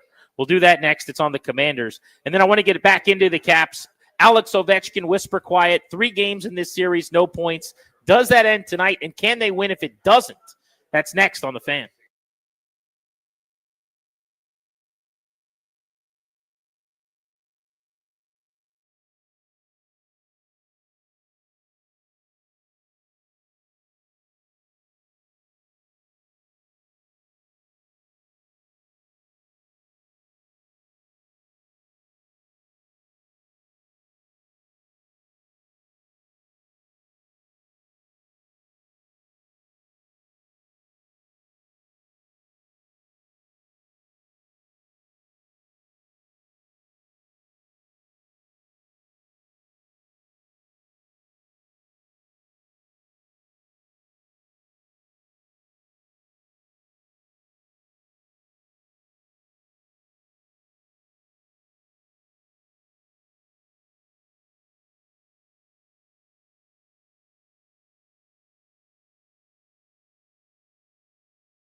I'm Toby Altizer with your sports update on the Fan. Big game 4 tonight for the Capitals, taking on the Hurricanes in Raleigh. 7 p.m. puck drop. Can hear the game right here on the Fan. Hurricanes lead the series 2-1. The Caps looking to even it before coming back for game 5 back at Capital One Arena.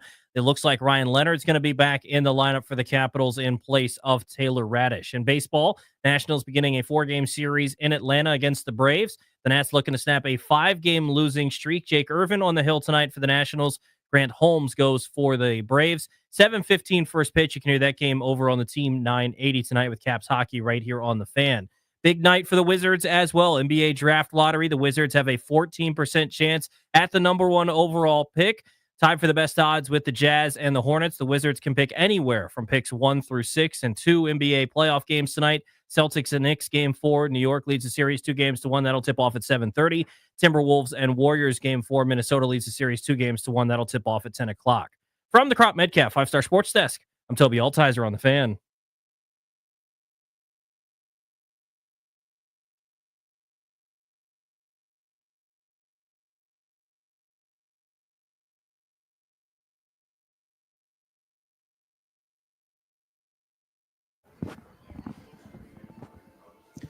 We are live all over the DMV on our flagship 106.7 The Fan. Of course, you can listen coast to coast on the Odyssey app as well. You can watch us streaming in high definition on the 106.7 The Fan YouTube page if you'd like to do that. One of the comments in the comment section there just a couple of minutes ago that caught my attention. Somebody asked, who will catch more passes this season for the Commanders? Jalen Lane, who they just drafted in the 4th round out of Virginia Tech, or Luke McCaffrey, who they drafted in the 3rd round last year. McCaffrey, of course, a converted quarterback, now receiver, ended up being a kick returner at the end of the year, had a disappointing rookie year as the number 100 pick a year ago. My first thought, though, is actually to think it'd be Lane. But is that just recency effect, not having seen him yet, knowing that McCaffrey played last year and didn't take off? I just feel like they're going to involve Lane. He can be a running back and a wide receiver and a gadget guy and be in motion. But we also just went through this with McCaffrey where, as a young receiver, it's really hard to become reliable. It's hard to kind of work your way into a role where you're trusted and get a lot of looks. McCaffrey's 2nd year in the system, can play inside, can play outside, probably should be the answer. And Lane, if you're talking total touches, surpasses him because he's going to get a lot of end arounds and jet stuff, I think. But just sheer catches, if he out catches McCaffrey, that feels like a pretty big indictment against Luke in year 2. I would say so. So at first I kind of went, oh, it's McCaffrey. It's obvious. Then I went, am I sure that it's obvious? Like, in other words, we fell in love with the idea of McCaffrey, and analytically, he was, outperformed what he actually accomplished on the field. When you look at some of the guys that break down the film, the Matt Harmons of the world or Pro Football Focus, et cetera, his separation scores are really good. AK, he was getting open. He was open a lot. And if your offense was really stinking up the joint, you'd go, what the hell? Why can't you find him? Just so happened the offense was pretty damn good for most of the way, and there were options elsewhere, and other things have broken free more quickly, et cetera, or that's where the read took you. So this isn't an indictment on anybody, just bad luck sometimes. It's like we think about this with Major League Baseball. There's always seems to be a guy on a starting staff that, is among the better guys in terms of ERA, innings pitched stuff, that has like the terrible record, is like 9-10 with a 2.5. Jordan Zimmerman was that guy, it always seemed like, for years, where he kind of got the raw deal. Yeah. So it's not exactly equivalent, but it sort of felt like that last year with Luke McCaffrey, where if you replayed last year with how many times he was open, how often he was, getting snaps and getting some looks, could have easily had 30, 35, 40 receptions as opposed to 18. Now, that's nothing to write home about. That's not telling me, you got the next Justin Jefferson or something like that, but you would think growing into his role larger. It's not as if there's a bunch of juggernauts in his way with Noah Brown back and some others. And I think Deebo Samuel's going to play a different role. So initially I'm going, yeah, it's McCaffrey. But now I'm not so sure. I'm not so sure that they didn't just find a guy that's sort of their Deebo when Deebo's not healthy, because that's happened a bunch, right? Where he's missed some time. Well, let me say this. If Deebo plays in 15-plus games, and so does McLaurin, and the answer is still Lane, then it's a big problem for McCaffrey probably. Yes, it is. Because then he got involved in ways that McCaffrey could have, meaning I'm with you. I think there's a little bit of a Deebo element to how he could be used as a Swiss Army knife. Yep. But if he's being used with Deebo on the field, then that could be McCaffrey's role, and he's essentially beating him out for it. I guess as I think about it more and more, I'll go Luke McCaffrey, but it better be for him. Because otherwise, since seeing him last year, as the year went on, the end of the season, he wasn't really being used at receiver or getting targeted. He was almost exclusively into the playoffs, helping them as a return man, number one. De'Ami Brown, remember, broke out and flourished in the postseason. Olamide Zaccheaus had the big game late against the Eagles. But beyond that, now you've since drafted a receiver who's very different than him, does different things, brings different elements to the offense, and you use that guy more. So that's not a good look for Luke. No, it wouldn't be. And again, McCaffrey's more technician in development, right? He's not yet. He's only played the receiver position for a couple of years, not the world-class, oh, my God, I can't believe I just saw that guy run speed like Lane has, to be frank with you. Is more of that, kind of workman-like. I don't want to say he's just a slot guy because I think he's more than that, bigger, more physical. But he's kind of a sort of a possession receiver in the making. And that's got a bad nomenclature. It's like a game manager or quarterback. You could use possessions. They're pretty good for you. You can box out. You can be physical. You can win with technique and win with good sense, especially against all the zone coverages that I think you're going to see, the more Jaden Daniels runs around. And it's the trend in the league anyway. So it should be McCaffrey, but I don't know that it will be. Grant and Danny live at Caddy's in Bethesda. We're on Caddy's at Cordell. We're going to be here until 6:30, and then we're watching the game. We have a listener watch tonight. People are going to come out. They get out of the office, watch the game with us in Bethesda. Should be a great opportunity for us to all get together and have some fun. The last time we were here watching the Caps, we had a Sunday afternoon gathering that went very, very well with a bunch of listeners. We watched a guy named Alex Ovechkin break Wayne Gretzky's record. It's Ovechkin is the name, yeah. That TV monitor right there, 3 down on the left. Yep. That's the one I watched him score the record-breaking goal on, and that's the one I watched him address the crowd at center ice with Wayne Gretzky cutting promos. So that'll always be a little trivia question in my family. Where was I at? I was standing right there at that bar, and I was watching that TV, and I was fighting back tears as Alex Ovechkin was addressing the crowd. So hopefully I've got some happy creeper tears again this evening as the Capitals put on a show. But speaking of Ovechkin, different conversation to have about him. Speaking of scoring, 3 games in this series, 0 points. That happened once for him in the regular season, where he went 3 straight games and didn't have a single point. And here we are, second round, chasing Carolina, and Ovi has been held off the stat sheet. Now, coming into the series, we said this might not be a great matchup. This is more of a skating series than like a just set up on the power play or dominate puck possession and score from in front of the cage kind of series. It's not necessarily the Ovi series that you're traditionally looking for. But you got to find a way to be more productive. You got to find a way to do more than he has. If he doesn't have a point today, do you think they can still win? Or is it an either or? Like they need him to help get them going. I mean, they can obviously still perform well without him scoring. They did it against Montreal. They won a game in this series without him, lighting the lamp or having a million shots. But you need the catalyst.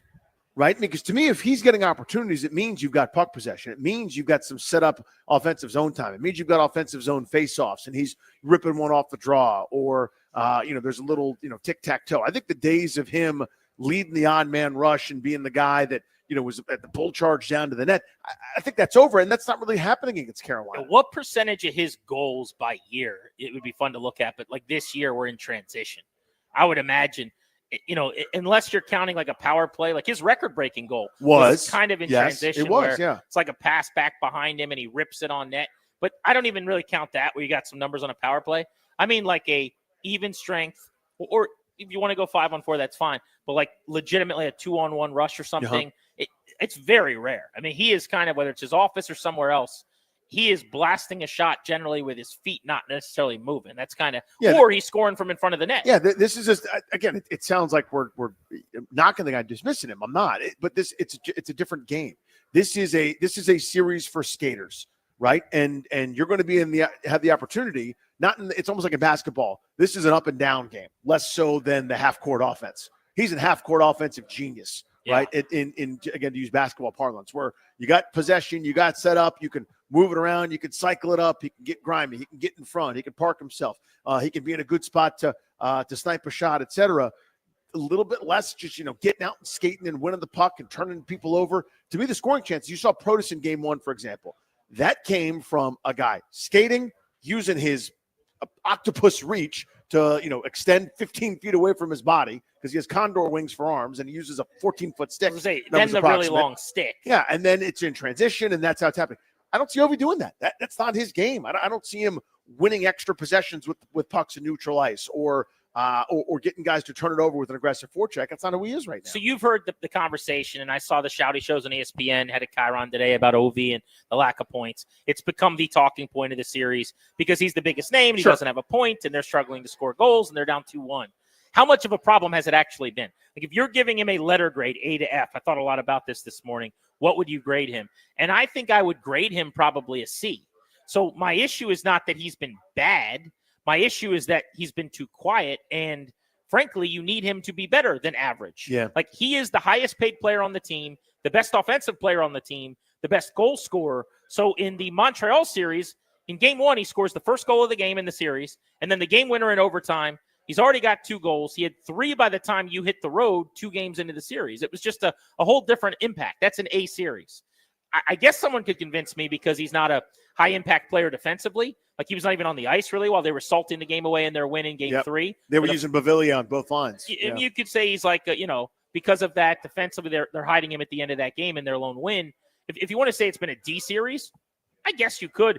I don't necessarily see where he's been bad. It's just there hasn't been enough of it. And some of that is the heavy lies the crown element of the massive expectations. Or if he was Anthony Bavillier, and he's had the same series where he's leading the team in shots, he had 4 shots in game 3, I don't think you have a big issue, but he's not. He's Ovi. He's a 50-goal-a-season guy. Man. It's such a strange thing because no one in the right mind is going, yeah, this is the same player he was in his prime. And that's what made this goal season that he had, with a broken leg, mind you, of 40-plus goals, that much more remarkable. Or the Montreal series. Yeah, it's incredible. Yeah. But that also doesn't mean that I'm expecting that level of 200-foot game. It's amazing when he's leading the charge and knocking people around like he did in the Montreal series. He hit a whole bunch of people just like Tom Wilson has done, kind of carried over to both series. So the expectation years ago, this is 10 years ago, I'd go, that's a D or worse. I need my best player not to be neutralized. I don't care what they're doing. It's the same excuse when, well, he's double teamed. The defensive end, who's excellent, impacts the game. Yeah. Impact the game. Impact the game. Offensive player in a basketball series. Oh, I bet you the defense is paying attention to Luka Doncic. I bet you they're concerned with Nikola Jokic influence the game. But can't you impact the game without scoring? But this is, and because I think what people do is when Ovi scores, they say he played well. When he doesn't, then he didn't. And like, to me, in the first period, he was ultra impactful. Didn't have anything to show for it. Had 3 shots on goal. Now, he only had 1 the rest of the game. And I am acknowledging and saying, I agree. He has to be more impactful or they're going to lose the series. But I just think we look at points, goals, assists, especially for him. Yes. Other than that, the power play goal to win the last game with Carlson was set up because they were hell-bent on not allowing Ovi to do anything. They were, and 100% right about that. So, to finish the thought, this is not 10 years ago. This is age 40 Ovi, who's not the same player. So there's still been an impact, but he has been neutralized because of this Carolina style to me. And that happens. They've kind of taken that away. Yeah. And I'm not sitting there going, what a bum. He's a playoff loser and a choke artist. I don't think that's the case anymore. That said, I don't think you're winning this series without him maybe lighting the lamp or creating multiple opportunities. If he ends up in this series with 3 or 4 assists because it's either the primary or he's dishing it or it's a rebound that someone else puts home, you would say, okay, now we've got something impactful. But that hasn't really been there to this point, right? I mean, not at all. I think 2 things can be true. I think he's got to help them more than he has because points are his love language. You know what I mean? Like, right. My wife has expectations for me. Like, every marriage is going to be different. Every relationship, the roles are going to be different. For you, I don't know what you and your wife's situation is, but like her expectations for what you do with your kids on the weekend might be different than my wife's, where she's going, hey, you nailed it today. Good job. And someone else is looking at me going, wow, you lazy idiot. What did you do? Like, what did you actually accomplish? Mm-hmm. And I guess my point is every player's role is different.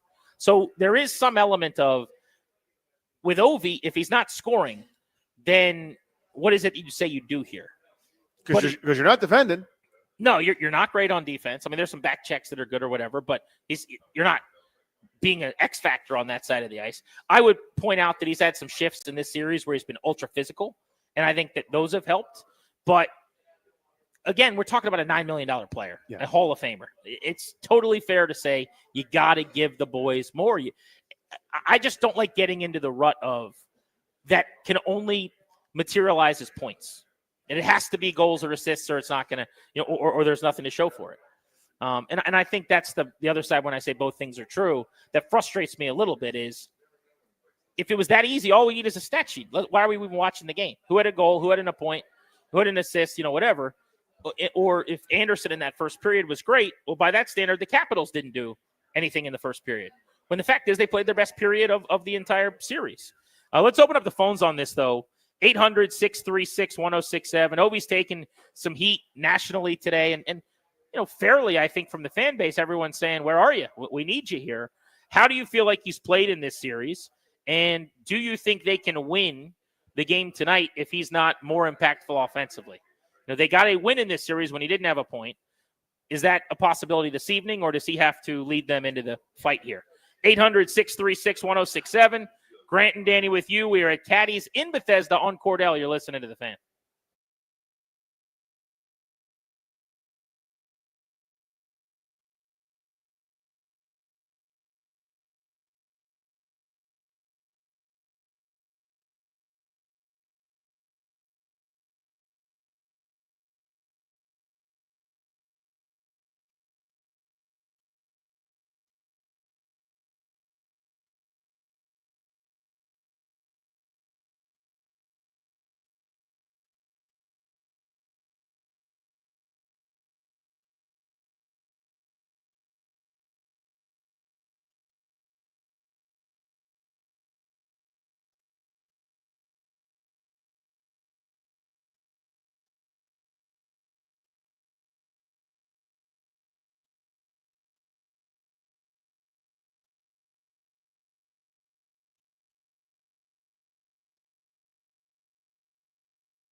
Back live at Caddy's in Bethesda. Caddy's on Cordell, the site of tonight's Caps Watch for 106.7 The Fan.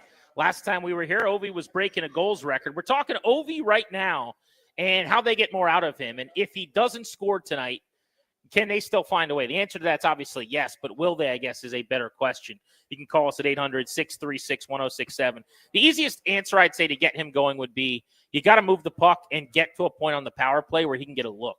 To Carolina's credit, I think they've done a brilliant job. Fantastic. He has basically had a defender parked in front of him. If you notice, there have not really been any set pieces from his office unimpeded on the power play. Now, Washington's actually had some power play success in this series. Tom Wilson had a goal in front of the net. John Carlson had a goal. Game winner, yep. And the reason it's the others, because there is a little bit more space to operate. So what the Caps have kind of decided to do, if you look at it, even when they've moved Ovi, the Carlson game winner basically came with him sitting in Ovi's office, creeping down toward the cage on the left circle. But they've moved Ovi a little further away from the action, knowing that they're dragging a Carolina Hurricane out with them because they're deciding he's not beating us. So now you're basically skating like 4-on-3 otherwise. Yeah. And they got to move the puck and make that work. Those numbers should be ideal. If they're going to do that and they're going to try to take away Ovi on the power play, then fine.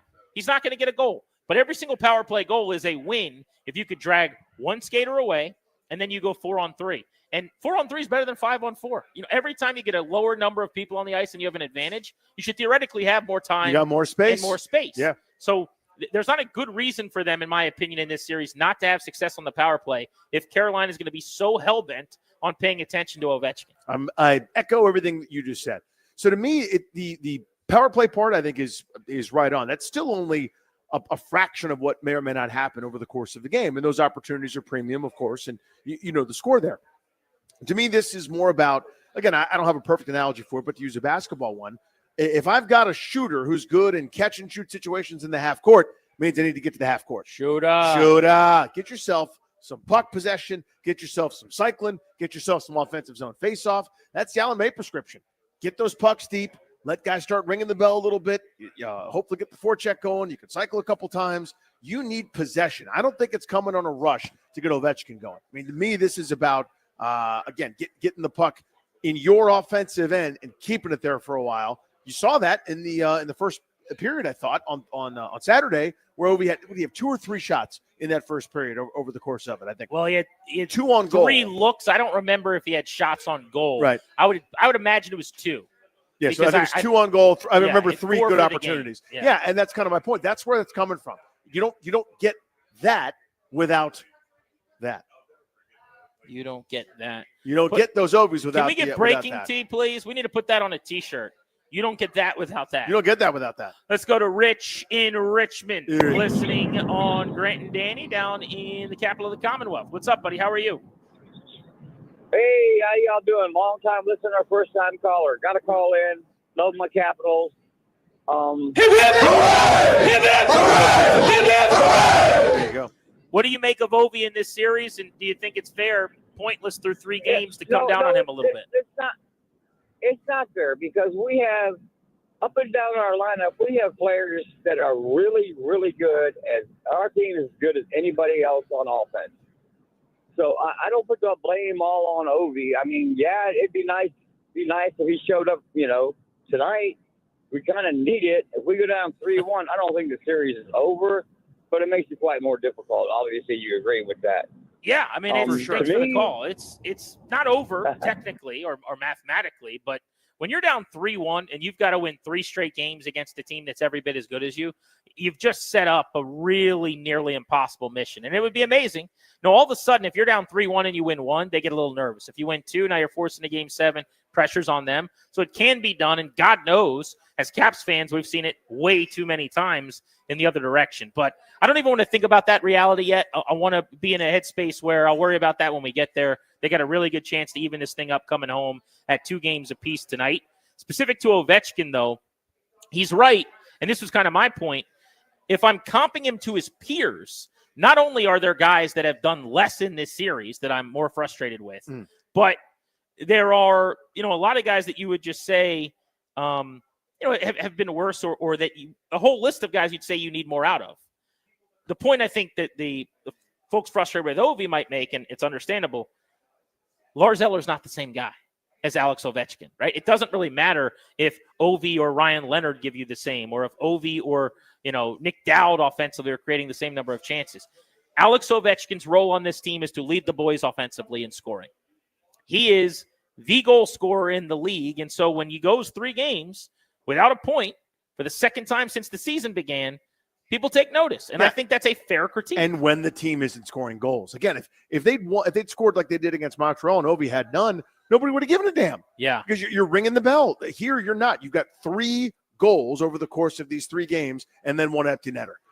That's the story. So, yeah, we could say, hey, we need a little bit more out of Jacob Chikrin, PLD, especially when you're on ice against their good offensive group. Well, punish them, make them play a little bit defense. Yeah, where are you at, Andrew Mangiapane, since the 1 big goal against Montreal? Right. Leonard, who got parked, comes back in tonight. Bavillier has had 2 incredible chances to score that he hasn't potted in this series, including that empty net. The emptiness of the I mean, nets. what was that? Everything short of an I'll empty net. never stop thinking about that. All those guys are on the list of, I need more out of you. Dylan Strome's got 1 point in 3 games. He had 9 points in 5 games a round ago. Precisely. So nobody's thriving. And when nobody's thriving, your lead goose, your star, your $9 million man, the greatest goal. Yes, some attention is going to be paid there. I think that's understood. I think sometimes it can be a lazy narrative where it's like, you're extrapolating something that isn't there. But when nobody's scoring, the best scorer needs to score. Yeah? If you're not Connor McMichael or Tom Wilson, I probably need more goals. There you go. At this point in this series from you. Grant and Danny on the fan. We'll talk to Tarek El-Bashir of Monumental coming up at 5:30, get his preview and keys to the game. Want to see how the Caps might implement Ryan Leonard. I'm fine with putting him back in the lineup, but if you're actually going to play Ryan Leonard, play him higher. Put him with a pair of guys that can skate, that he can get offensive opportunities with, use his speed with. The third line just has not been a good fit for Ryan Leonard for me. I want to talk to Tarek about that coming up in about 35 minutes. But next we'll go around the NFL, some quarterback news this weekend, including the retirement of Derek Carr. You're listening to Grant and Danny. We're at Caddies in Bethesda on the Fan.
I'm Toby Altizer with your sports update on the Fan, and this update is brought to you by Door Pro America Garage Door Service.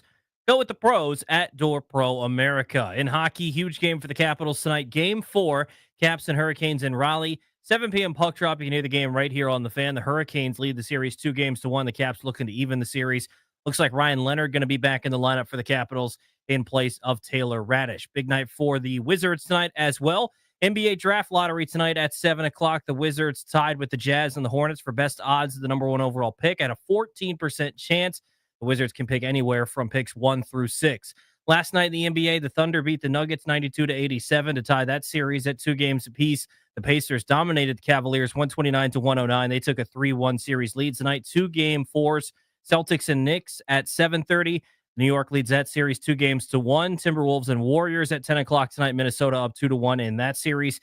And in baseball, the Nationals begin a 4-game series in Atlanta. Nats looking to snap a 5-game losing streak. 7:15 first pitch. You can hear the game over on the Team 980. Jake Irvin takes the hill for the Nationals. Grant Holmes takes the ball for the Braves.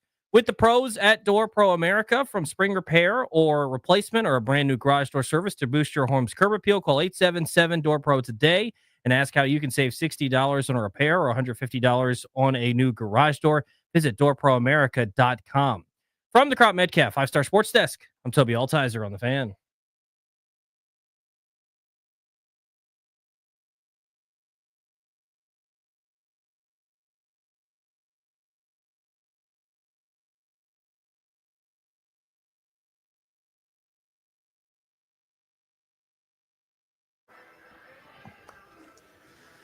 In 30 minutes on Grant and Danny, Tarek El-Bashir of Monumental on the Caps and the Canes tonight. And in 1 hour at 6 o'clock, we'll get you ready for the NBA Draft Lottery. The Wizards with a chance to change the fortunes of their organizations with the bounce of a ping pong ball tonight.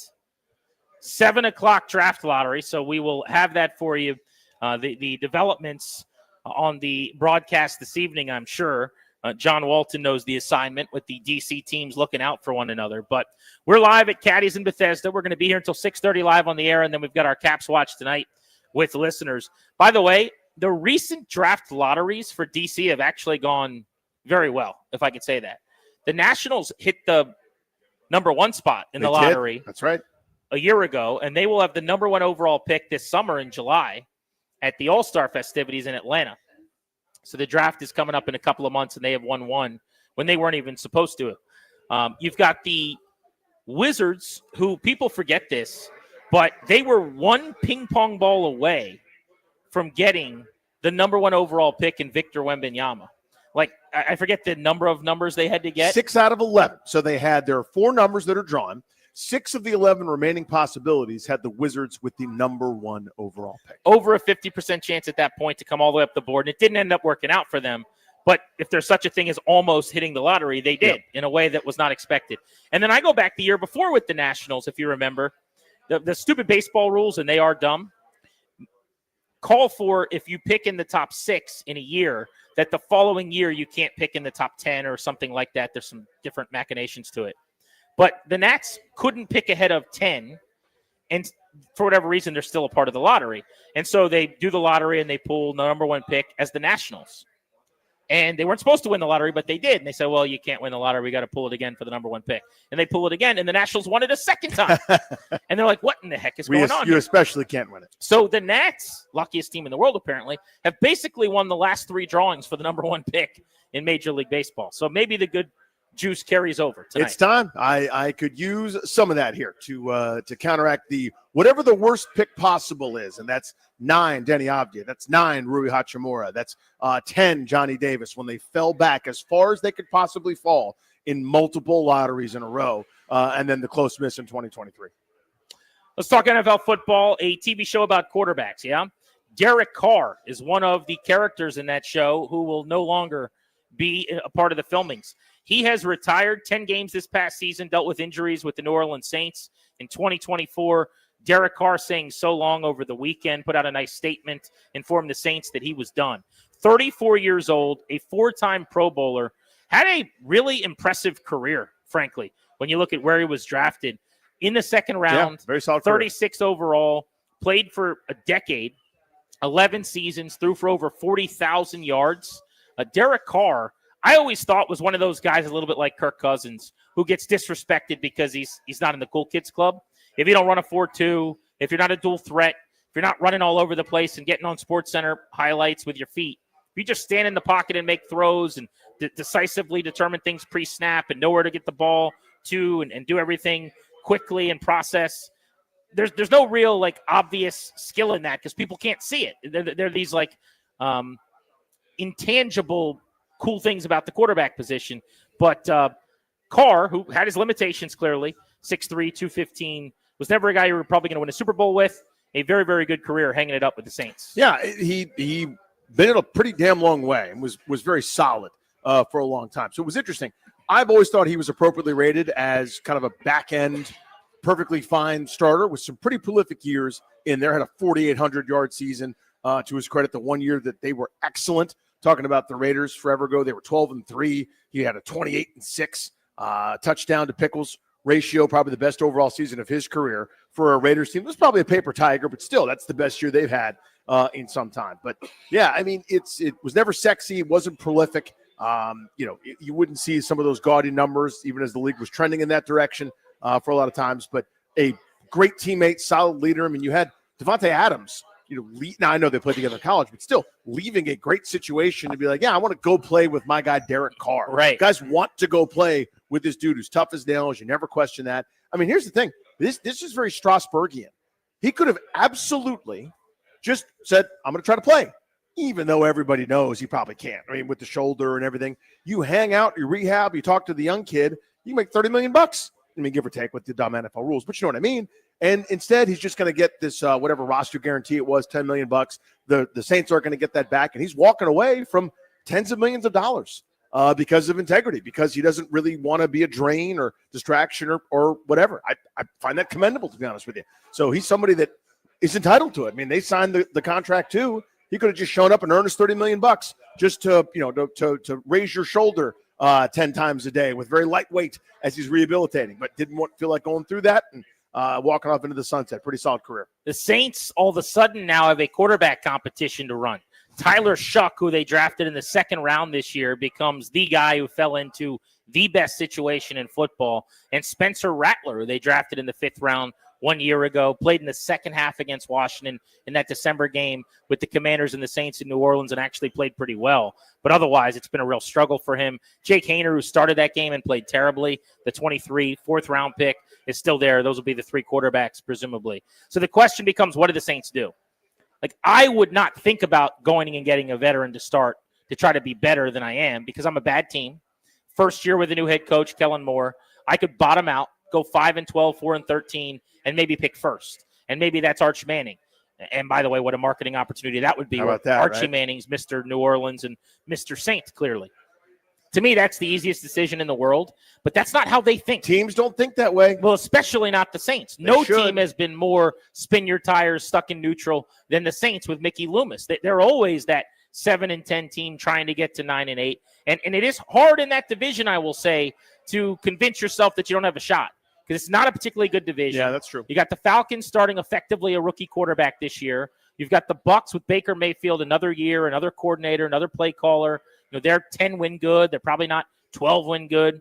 So you look at the division and you go, all we got to do is steal a game or two, add a veteran quarterback, compete every week.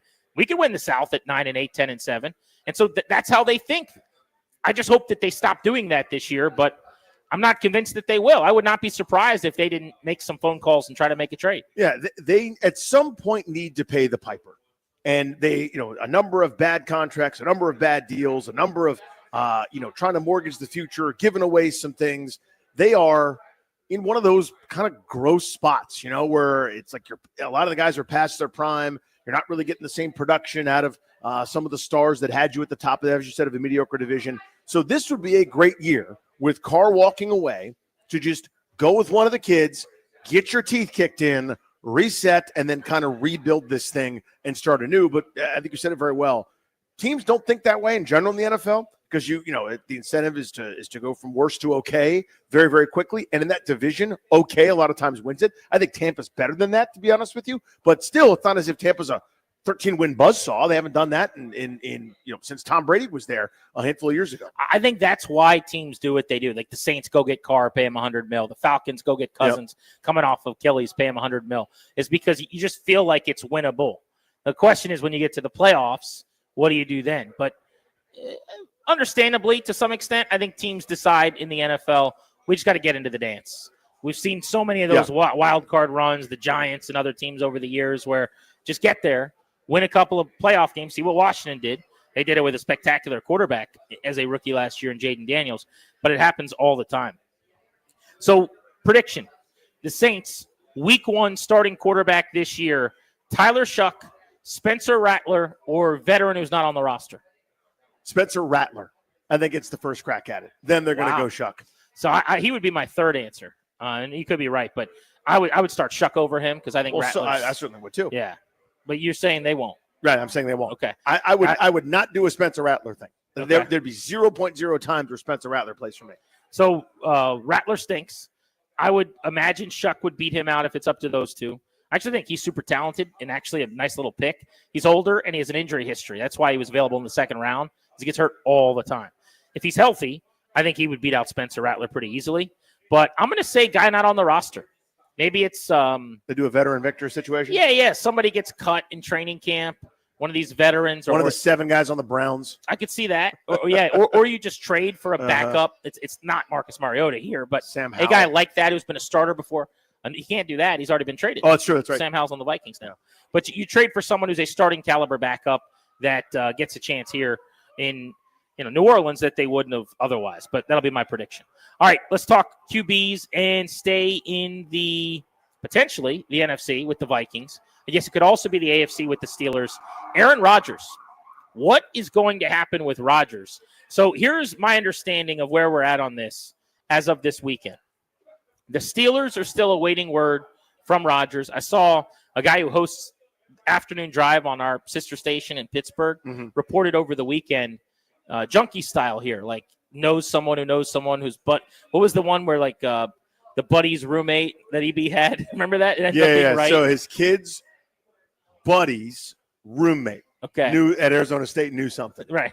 Which was a great nugget. Yeah. So anyway, this Pittsburgh area radio host said that Rodgers has joined their version of Congressional or something, some golf course that all the great golfers all the time want to play at in Pittsburgh, right outside the city. Yinzer Club, I think. Yeah, and if you belong to Yinzer Club, then clearly he's going to play for the Steelers because why would he belong to Yinzer Club otherwise? So that's the big report. But anyway, that's the scuttlebutt. So the Steelers want Rodgers. Does Rodgers want to play for them? The Vikings are still, from what I'm hearing, involved with Aaron Rodgers. They're not completely sold. I don't know if it's on the recovery of J.J. McCarthy with his health, or maybe it's just where he's at in his development. But they feel like they're a Super Bowl caliber operation, and maybe we shouldn't just hand this off to McCarthy without having a better plan as far as a veteran. They did trade for Sam Howell. So if you roll with McCarthy as your starter, Howell would be your backup. But if McCarthy's not ready, what do? Rodgers is still an option, which I still think would be chef's kiss. It would be perfect. Completing the Brett Favre timeline and connecting the Aura rings on that. Yeah, he's already won up the Brett Favre spoiled brat, cater to me and my every whim situation, right? Where for Favre, it was... They both had Netflix docs the offseason. For different reasons. But yes, for Favre, it was, I don't feel like it, so I need everybody to fly to my home to beg me and convince me to come back and play. And the team's kind of going, hey, we need a decision at some point. Let us know. And then he wasn't letting them know. And they're like, please. And he was like, fine. And he came back and he would play. Then he got tired of that and he left. And, full circle comes back to Minnesota. Rodgers did that and then it turned it up a notch, added some ayahuasca and some inflammatory comments here, there, and everywhere. But still, you had to cater to his every whim. So it would complete the full cycle, right? So, but to me, Pittsburgh has always been the spot. It just makes too much sense, right? You have, to me, the ultimate in Mike Tomlin going, we're not doing the nonsense. If you'd like to get involved, come get involved. We've already got a pretty good little core here. You'll throw to DK Metcalf down the field. Robert Woods working underneath. We like Calvin Austin. We have a ready-made defense for you. We'll hand it off sometimes. We'll help you. You got a chance to win, albeit a really tough division. I mean, it is the buzzsaw of a division. But still, we're ready-made. We don't lose around here. You ain't going to try to revitalize some moribund franchise in the Jets. We win 9 games just by getting out of bed. With you, we could do a little bit better, but no BS. And I'm wondering if that's what the standoff is about. The standoff to me is about, come on, will you tolerate some of it? And they're like, no. Well, tolerate some of it. No. Can I have Nathaniel Hackett somehow? Can I get, I don't know, can I get. I just don't think he's ready yet. I think he does everything on his own time, and he's not going to care about training camp, right? He doesn't care about the offseason workout, any of this stuff. Right. So for him, he's in no rush, and the team is being held hostage. I think he'll be a Steeler in week 1, though. Do you? I do. Yeah. And then the Vikings, I guess you got to roll with McCarthy and Sam Howell at that point because the seats have been sat in. I mean, there's nobody left to play the game of musical chairs for you. One final NFL item here. Grant and Danny live from Caddies in Bethesda on the Fan, non-quarterback division. Travis Hunter was traveling. I thought this story was great and apparently came off very, very favorably. So an older lady was on an airplane and posted this story this weekend. She said, I just had the most wonderful flight home from Denver. I met the nicest young man who sat right next to me. He offered to put my bag in the overhead compartment and helped me with my tray. He was always polite, saying yes, ma'am, or no, ma'am. Anyone would be proud to have him as a son or grandson. So polite. She said people kept walking by and throughout the flight were saying congratulations, great job, or even asking for pictures. I turned and asked him, okay, who am I sitting next to? I looked at his Jaguars pants and smiled and asked, are you an athlete?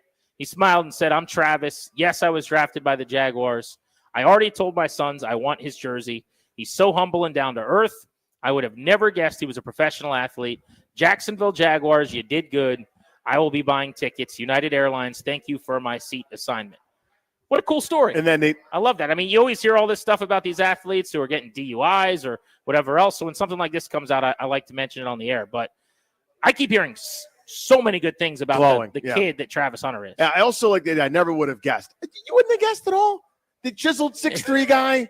That, you know what I mean? That I understand because he's so nice and friendly, fairness, but attitude-wise, she looks like she's a mid-70s grandma. She doesn't look like she a probably scout, doesn't have a I'll great say. radar for like ages in the 20s and who plays in the league and who doesn't. Yeah, but I don't know. There might be some indication, like the just like the guy that just moves with an unbelievable amount of grace. Anyway, it's not important. But yeah, the stories like that are so sweet. I love that. I love when that's not for cameras. Nobody's around. Nobody's seeing that. Right? It's not like you're doing some production where your media team is there to pay attention and document this, that, and the other for some kind of social media gain. This is, just a private moment that's really nice and really sweet that becomes public in all the best kind of ways. Really cool. Grant and Danny live from Caddies in Bethesda on Cordell. We're going to be here until 6:30 for the show live, and then we will be here into the evening for a Caps watch party. This is going to be the spot where you want to be to come on out and watch Capitals hockey tonight as the boys try to get even in Game 4 of this best-of-7 series. Now our guy Christian has just shown up from the radio station, and it looks like Santa Claus comes bearing gifts over here. I do. It seems like we've got a whole box of goodies. We've got lots of great stuff. We've got some Put that mic a little closer to your face. There we go. Thank you. Yep, absolutely. I swear I've done this before. Yeah. We've got lots of Capitals T-shirts. We've got some Capitals Rock the Red scarves. Let's go. Scarves. We've got some really nice 2025 playoffs mugs. We're in on that. And some really, really nice 2025 playoff hats, like really nice mesh trucker style hats. So Look at the presents. all good stuff, courtesy of our good friends at Verizon. Got some good stuff here for the Caps game tonight, man. Shout out to Verizon Look for at making this. it happen. Look at this. So we're going to have some good Caps gifts during our watch tonight. So you got to come out to Caddies in Bethesda. We got tees, we got scarves, we got mugs, we got hats. We're like the dudes right outside the arena. Yeah, we're there. We are right The only there. difference is we're not charging for ours. Yeah, the We're gonna price be is giving them totally out. free. Yeah, we're not making up a price on the spot and seeing what you would pay. I love that so much. Yeah, is that what they do? For you, $16. Really? For me? You're like, I only have 12. They're like, I'll take it. You know what? It's 12. Yeah. Grant and Danny on the Fan. Tarek El-Bashir of Monumental Sports going to join us next to break down the Caps and the Canes ahead of Game 4.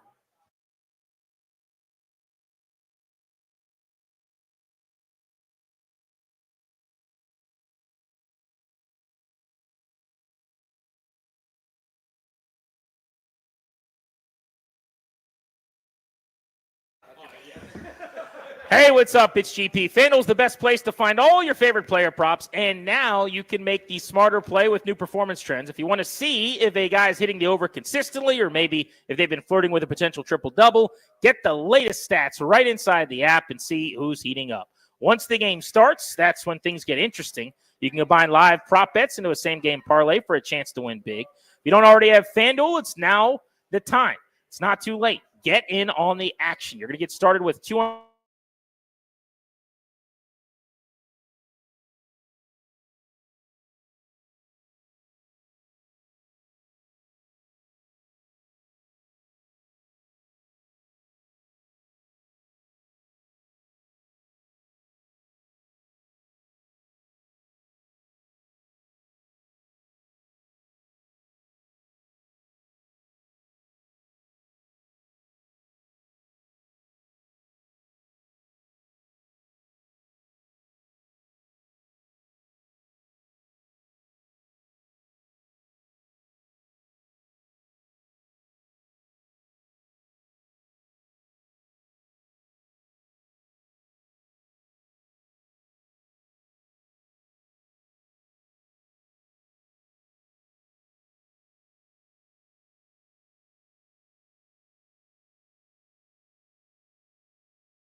over the last 2 He's months. Like, stream. Our relationship with stream. Ryan is now it's a circle, and 92% is StreamYard, 6% is why he's not eating that day, and then there's like 3 or 4% left over. But anyways, like, oh, you're not on StreamYard anymore, and I was like, oh my god, you're right. The StreamYard has to be closed for the Zoom to be on. Started again. I didn't even realize any of that. So then I was like, okay, I'll get back on StreamYard. And then I reloaded Zoom, and I saw the host from DC News Now again. I just, again, no one cares. But this has been like a lot of this. We're 3.5 hours into the show. Right. This has consumed about 2 hours of your time. Rude Guest Hotline is where we can find our buddy Tarek El-Bashir, Monumental Sports. He's a television man. He knows a thing or two. He knows about video. Camera 1, camera 2. What's up, Tarek? How are you? Hey, guys. What's going on? Oh, well, I'll let you know in a few hours here. Capitals getting ready for Game 4. Carolina Hurricanes. How should Caps fans be feeling after the 4-0 loss in Game 3 with a 2-1 series deficit now? I mean, obviously you never want to fall down in a series, but when you get this deep into the playoffs, there's ebbs and flows. There's ups and downs. Just look around the league at the other series. I mean, at some point, one team pulls ahead of the other, and it's up to the team that's down to counter and keep pace. And so, I mean, I would say wary. Maybe if you're feeling good today, maybe cautiously optimistic, given the fact that this team has shown a propensity for bouncing back from poor performances.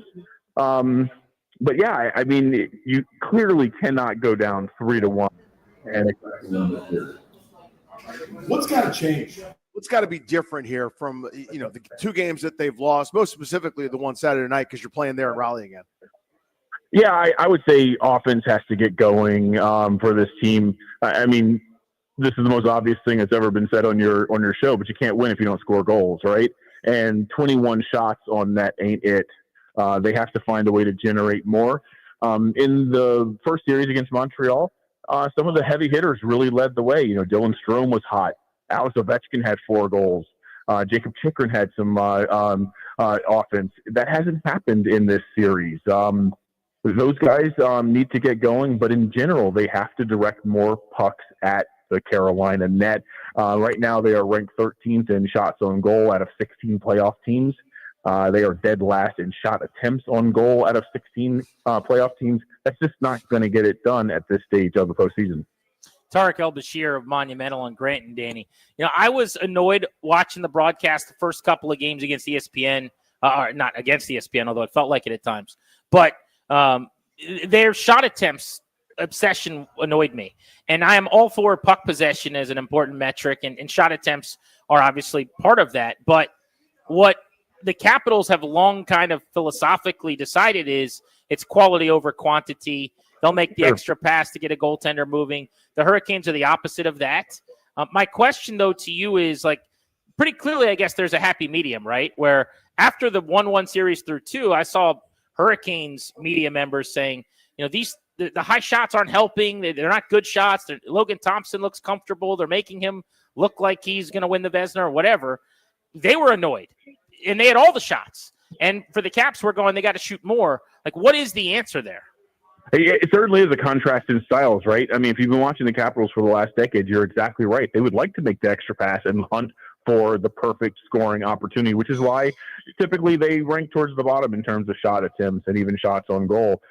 Carolina, that is their MO. That's how they play. That is Rod Brindamore's system. He wants to make you feel as an opponent that you're drowning. Every single thing and the kitchen sink is directed at the net. Then they go and retrieve the puck, and then you're stuck in your own end. And then they're able to change 2 players, and you're still in your own end. And they brought 2 new players onto the ice.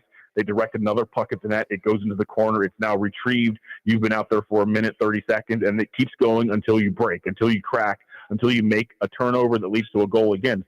So I guess as a Carolina observer, maybe it is frustrating to see all those low-quality attempts, but that is their system. That is their MO. They do not deviate from it. It's what they've done for 7 years, and it hasn't gotten them a Stanley Cup during the Brindamore era, but it does win games and it gets them pretty far. So, I think you're right, Grant. I feel like there probably is a happy medium there. That said, both of these teams have been highly successful doing what they do and doing it their way. So, the key for the Capitals is it's going to be to generate more. I mean, again, hunting for the perfect shot is fine, but 21, as I said, that is not enough. You'd like to see that number closer to 30, if not a little over 30. I would have to do some research here to see if there's a direct correlation to, how many wins the Capitals produce when they go over 30 shots on goal per game, but I bet it's pretty high.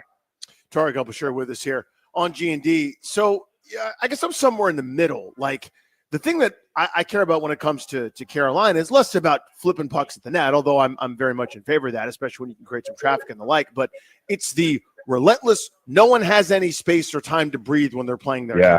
That's the thing that I want. Whatever I got to do to get that, I want that. So just give me that. Yeah, so if more shots are a byproduct of that, I think that's kind of inevitable. But to me, it's that when it feels like all you're doing is just going playing fetch back behind your own end and just getting it out of your zone, it feels like the most monumental achievement in human history. That's the thing that terrified me before the series. It's terrified me through these 4 games, or 3 games rather, and heading into game 4. What's the counter there to punish them for doing that? You're exactly right. But when you get into the second round of the playoffs, every team is good. Every team is deep. The time and space disappears even more so than it did in the first round. And you're seeing that with Carolina. It's so funny.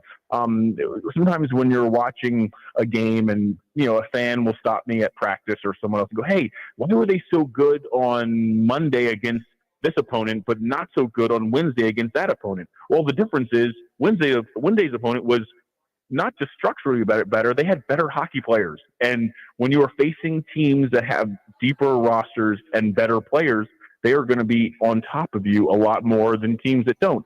That said, guys, go back to game 3. You can create space. You have to work really hard for it. I'm thinking about the Svechnikov goal. Made a very he made a very strong move off of the face-off, created space and went crossbar down. Right. I'm thinking about the goal after that. Again, cut back, create some space, got off a good shot, puck goes in.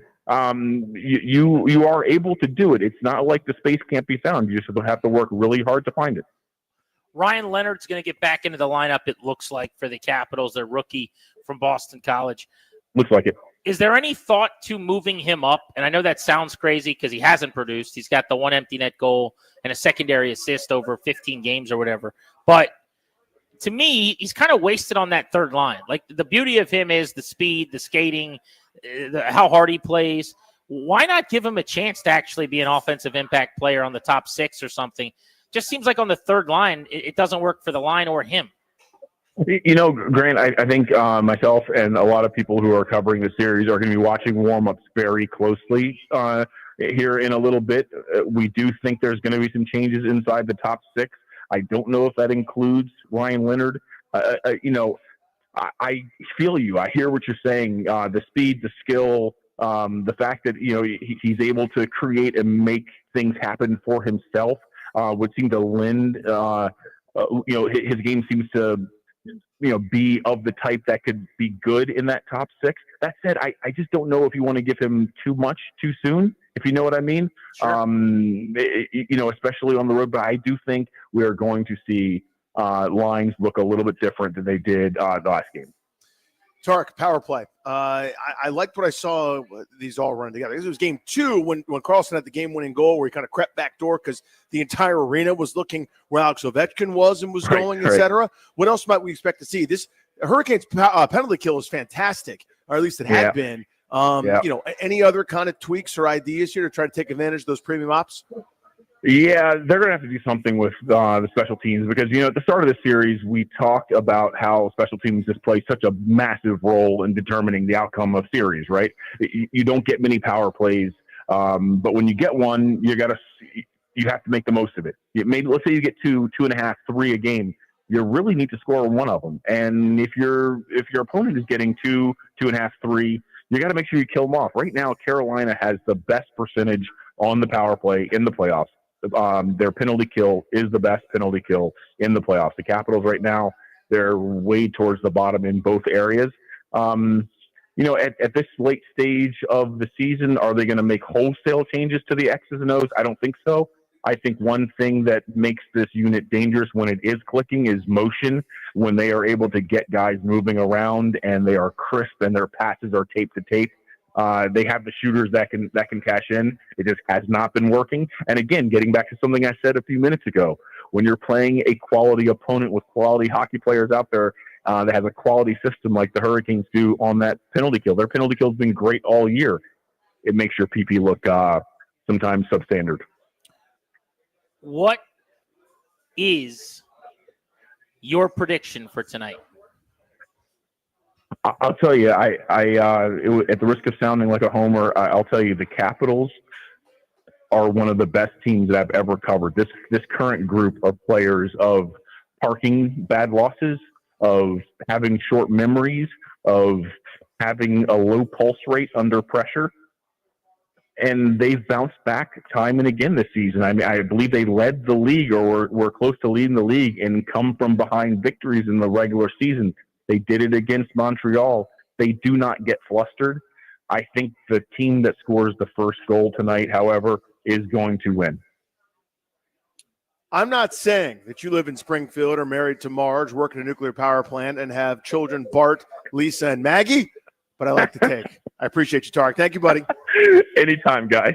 Be good, buddy. There's Tarek Okay. El-Bashir of Monumental Sports. There was something he said at the very end of his answer. I know. Threw me off pretty good there. Yeah.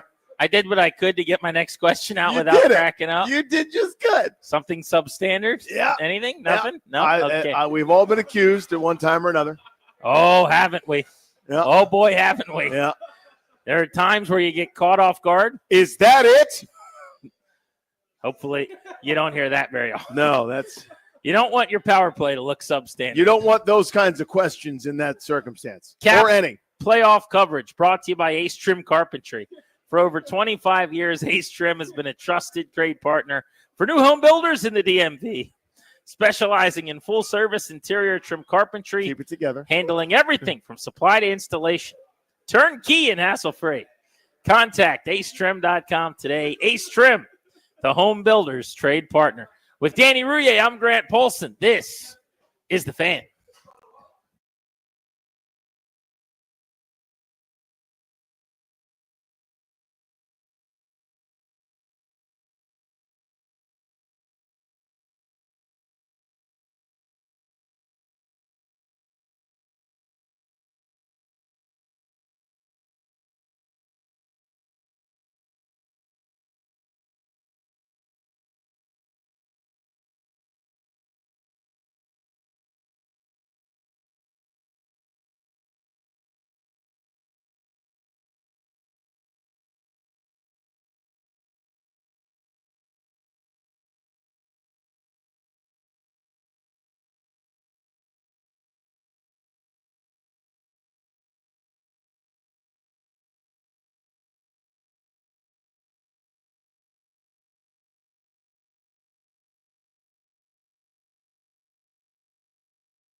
Grant and Danny on the Fan. Welcome back, and thank you much for making the show part of your day. We'll take you up to 6:30. Remember, it's 7 tonight, a little over an hour and 15 minutes from right now.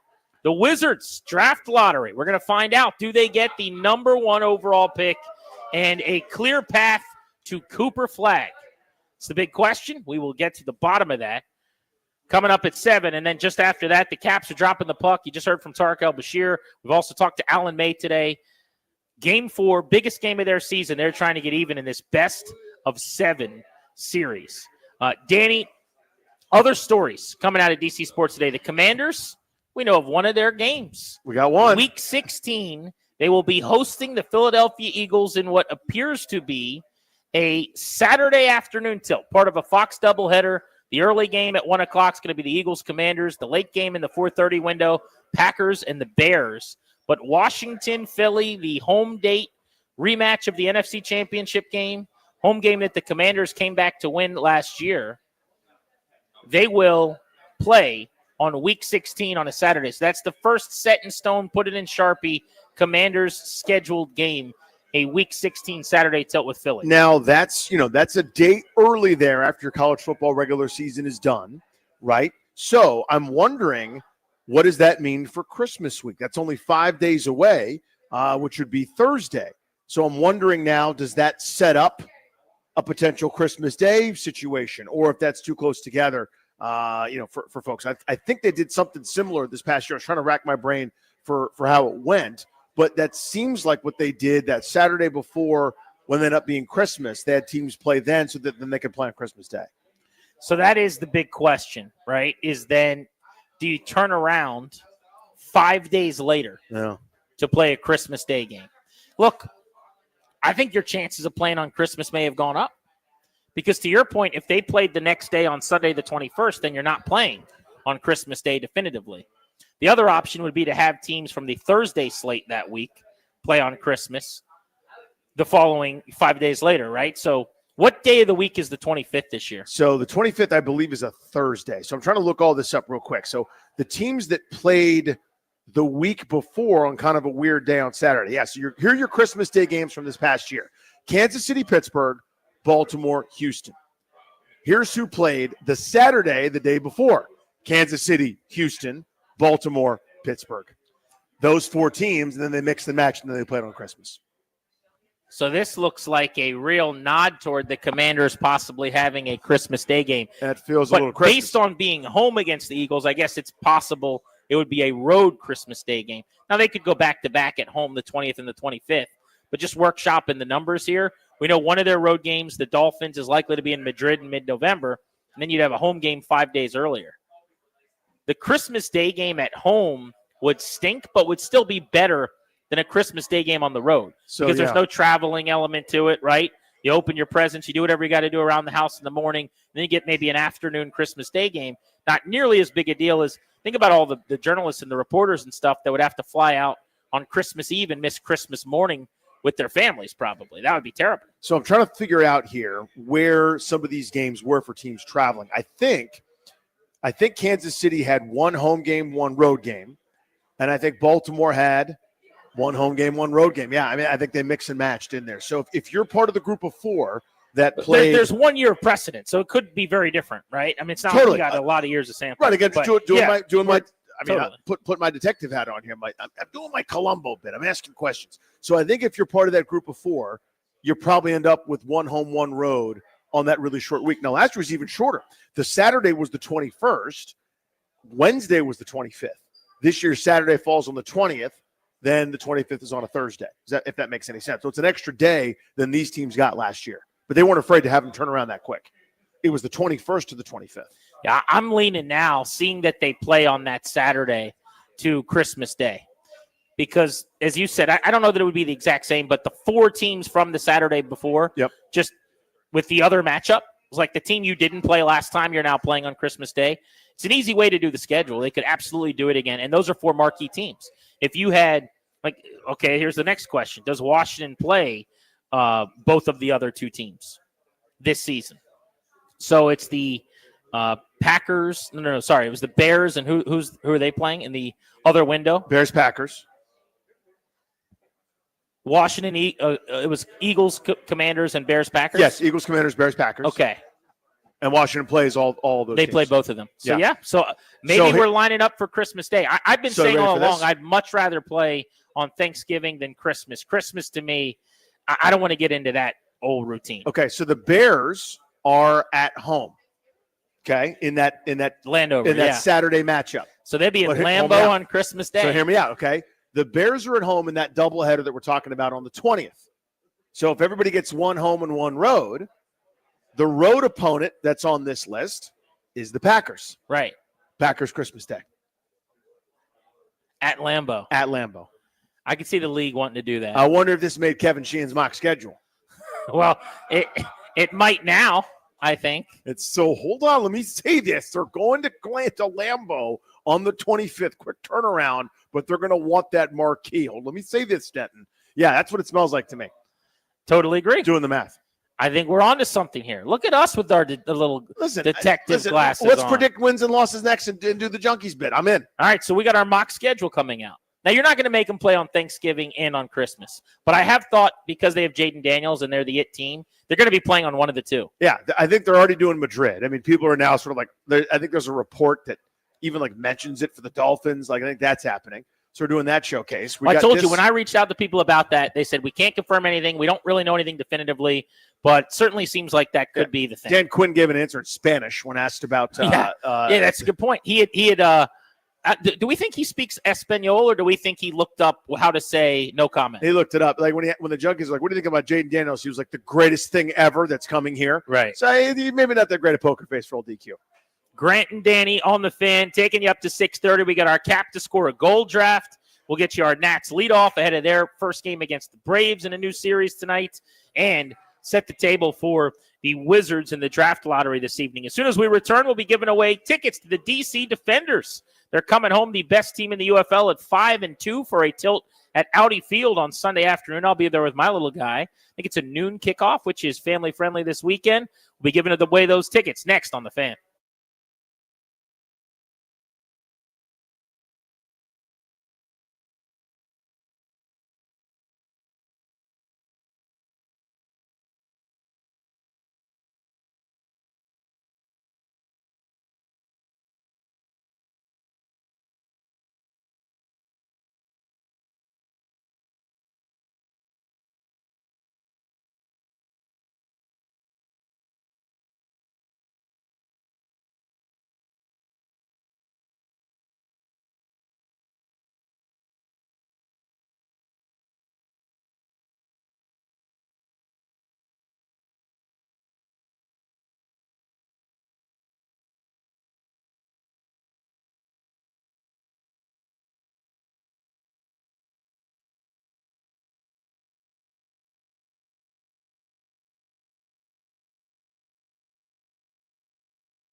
I'm Toby Altizer with your sports update on the Fan. This update is brought to you by Reynolds and Power Home Team, Keller Williams Realty. In hockey tonight, Game 4, Capitals and Hurricanes in Raleigh. 7 p.m. puck drop. You can hear the game right here on the Fan following Grant and Danny. The Capitals looking to even the series as the Hurricanes are up 2-1. Looks like Ryan Leonard going to be back in the lineup for the Capitals tonight in place of Taylor Radish. In the NBA, huge night for the Wizards as well. 7 p.m. NBA Draft Lottery. Wizards have a 14% chance at the number 1 overall pick, tied for the best odds with the Utah Jazz and Charlotte Hornets. The Wizards can pick anywhere from picks 1 through 6. In baseball, the Nationals beginning a 4-game series in Atlanta against the Braves tonight. Nats looking to snap a 5-game losing streak, 7:15 first pitch. You can hear that game over on the Team 980 tonight. Jake Irvin takes the hill for the Nationals. Grant Holmes gets the ball for the Braves. And in the NFL, we found out one game on the Commanders' schedule in Week 16. The Eagles will be at Northwest Stadium to take on the Commanders as part of a Saturday doubleheader. The Eagles and the Commanders and the Packers and the Bears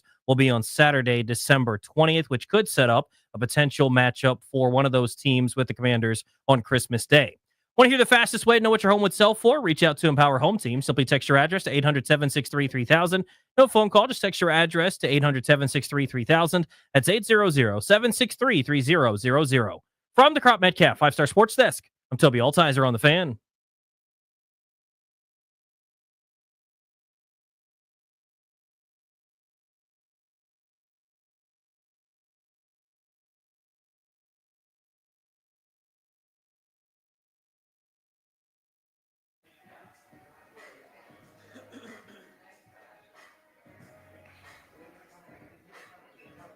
Grant and Danny on the Fan, live from Caddies in Bethesda on Cordell. We're hanging out, live show until 6:30 this evening, 7 o'clock tonight, the Wizards draft lottery. Are they going to get pick number 1 and the chance to snag Cooper Flagg? The Capitals dropped the puck with the Hurricanes, and they got to have it game 4, an absolute must-have game for Washington, down 2-1 in their best-of-7 series. We'll get you our cap to score a goal draft in just a bit. The Nats are playing the Atlanta Braves tonight. How about this DC sports night? The Nationals, the Braves, going to be heard on the Team 980 this evening over on our sister station because we've got Caps playoff hockey right here on the Fan. But as promised, we are giving away tickets to the DC Defenders. Congratulations. Right now, to caller number 10 at 800-636-1067, you're winning a 4-pack of tickets to see the Defenders take on Arlington. This is this weekend, Sunday, May 18th, coming up this Sunday at noon. Tickets are on sale now. For tickets and more event information, go to thefanddc.com. I'm going to be out there, so I will see you at Audi Field. The boys are 5-2 after a big win. Best record in the UFL. Danny, we are 1 hour away from the draft lottery and finding out where the Wizards will pick. Oh, buddy, am I nervous. Because to me, at the top of the board, I know everybody's got their eyes on Cooper Flagg, and rightfully so. He's special. How special, I think, is a fun debate and a fun conversation. I'm looking forward to having it because I'd love to have him here. But remember, there's an 86% chance that doesn't happen. That's kind of the way I'm viewing this. So there's a 50-50 chance, give or take, it's 52%, but bear with me, that the Wizards end up in the top 4. What you're looking for is when you go down the NBA odds in terms of where teams might go, you want it to be as chalky as possible. Because if, for example, the 7th team, the Toronto Raptors, jumps up, or you don't see them at number 7, it means they moved into the top 6 potentially, or top 5 potentially. That's one less spot for Washington. We want the chalkiest chalk that is ever chalked, and then take your chances when you get into the top 3 or 4, because that's where the money is. I love Dylan Harper's game, Ron Harper's kid, great pedigree, 6'5", big guard, point guard, can do a little bit of everything. I think he could be a real difference maker. He ain't Cooper Flagg, but that would still help you an awful lot. I talk all the time about one of the ways that you can feel and notice that you're getting older is when the kids of the players whose careers you've watched start to get drafted. Mm-hmm. And that started happening several years ago. Also, Ron Harper was playing on the Michael Jordan Bulls in the 90s. Yep. This feels like he's like an older dad, doesn't it? Like there could have been a guy that was playing on the Gilbert Arenas Wizards whose kid. Right. Seriously, like Gilbert's kid. Carlos Boozer's kids are in the draft next year. Totally. But Gilbert's kid is an elite prospect and is going to be in the draft in the next couple of years. Ron Harper was like 15 years before that. Yeah. So I even though I watched your dad's career and I know your dad from his career, this one doesn't make me feel as old because it feels like, I don't know, he might have a son that's 15 years older than this that. one's about right. I get you. Yeah. So like when like Prince Fielder's son, or Cecil Fielder's son, Prince, I saw his whole career and he's retired now. Yeah. Do you know what I mean? Like that one, those are the ones that really sting. But yeah, you're right. Ron Harper, who I remember vividly, just a badass big defensive guard who at one point was a really prolific scorer, but just sacrificed his game for the good of the team. Something that's a little bit foreign now to, I think, a lot of folks winning those championships with the Bulls. But yeah, his kid, good all-around game, really, really good prospect. And in a lot of years would be number one. This isn't a lot of years, though. Got a poll on the 1067 The Fan Twitter account today that you could go check out, asking you your expectations for this draft lottery for the Wizards tonight. Our poll today brought to you by Metropolitan Moving and Storage, local, long distance, residential, commercial, 3 decades of best-in-class service and experience. Danny, the most responded option is the Danny Rouillet choice, The which boning. is that the Wizards will get the worst possible slot. A lot of beaten, battered Wizards fans voting, which I understand, but I'm going to say they're in the top 3, which is where you want to be in this draft class. Certainly the take top that, 2 is the sweet spot, but I'm going to say they end up picking. I feel good about the top 3, and to me, it's going to be 1 or 2. I really, really hope so. Again, there's a 28% chance, give or take 42%, 52% if they're in the top 4. You just threw a lot of numbers. I'm saying, out like, there. but it's like, the top 3 is X percent. The point is, there is a huge percentage they get bumped out. If anybody else has good fortune and steps up and kind of outkicks their coverage, it could go poorly for Washington. So to me, we want it as chalky as possible, and I'll be sitting there with bated breath, super uncomfortable, super irritated until the good thing happens. That's where I'm at. 6 p.m., we're about 1 hour away from figuring out what pick they're going to get and whether or not this changes their fortunes forever.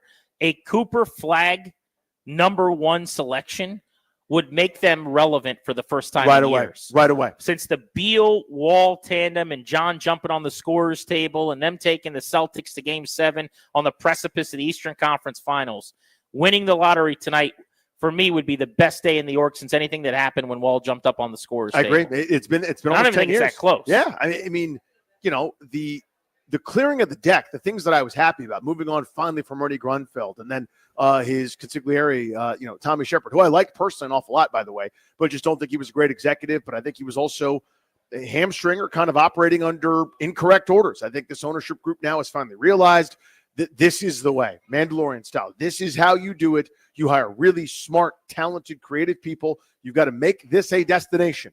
You're never going to do it by just being the cool city. You can't be Miami. You can't be New York. You can't be LA. What can you do? You can have 1,000,001 assets. You could treat people really, really well. You could do, frankly, what the Local 53 has done, right? You don't have the best facilities, neither do the Wizards, but you've got to figure out a way to have enough talent to where all of a sudden when the disgruntled veteran goes, again, it's not a great example, but when Jimmy Butler's going, I want to go somewhere else. I don't like it here anymore. You could be there somewhere else, and you can have a difference maker. Again, that wouldn't have made sense for this team, but I'm just picking a name.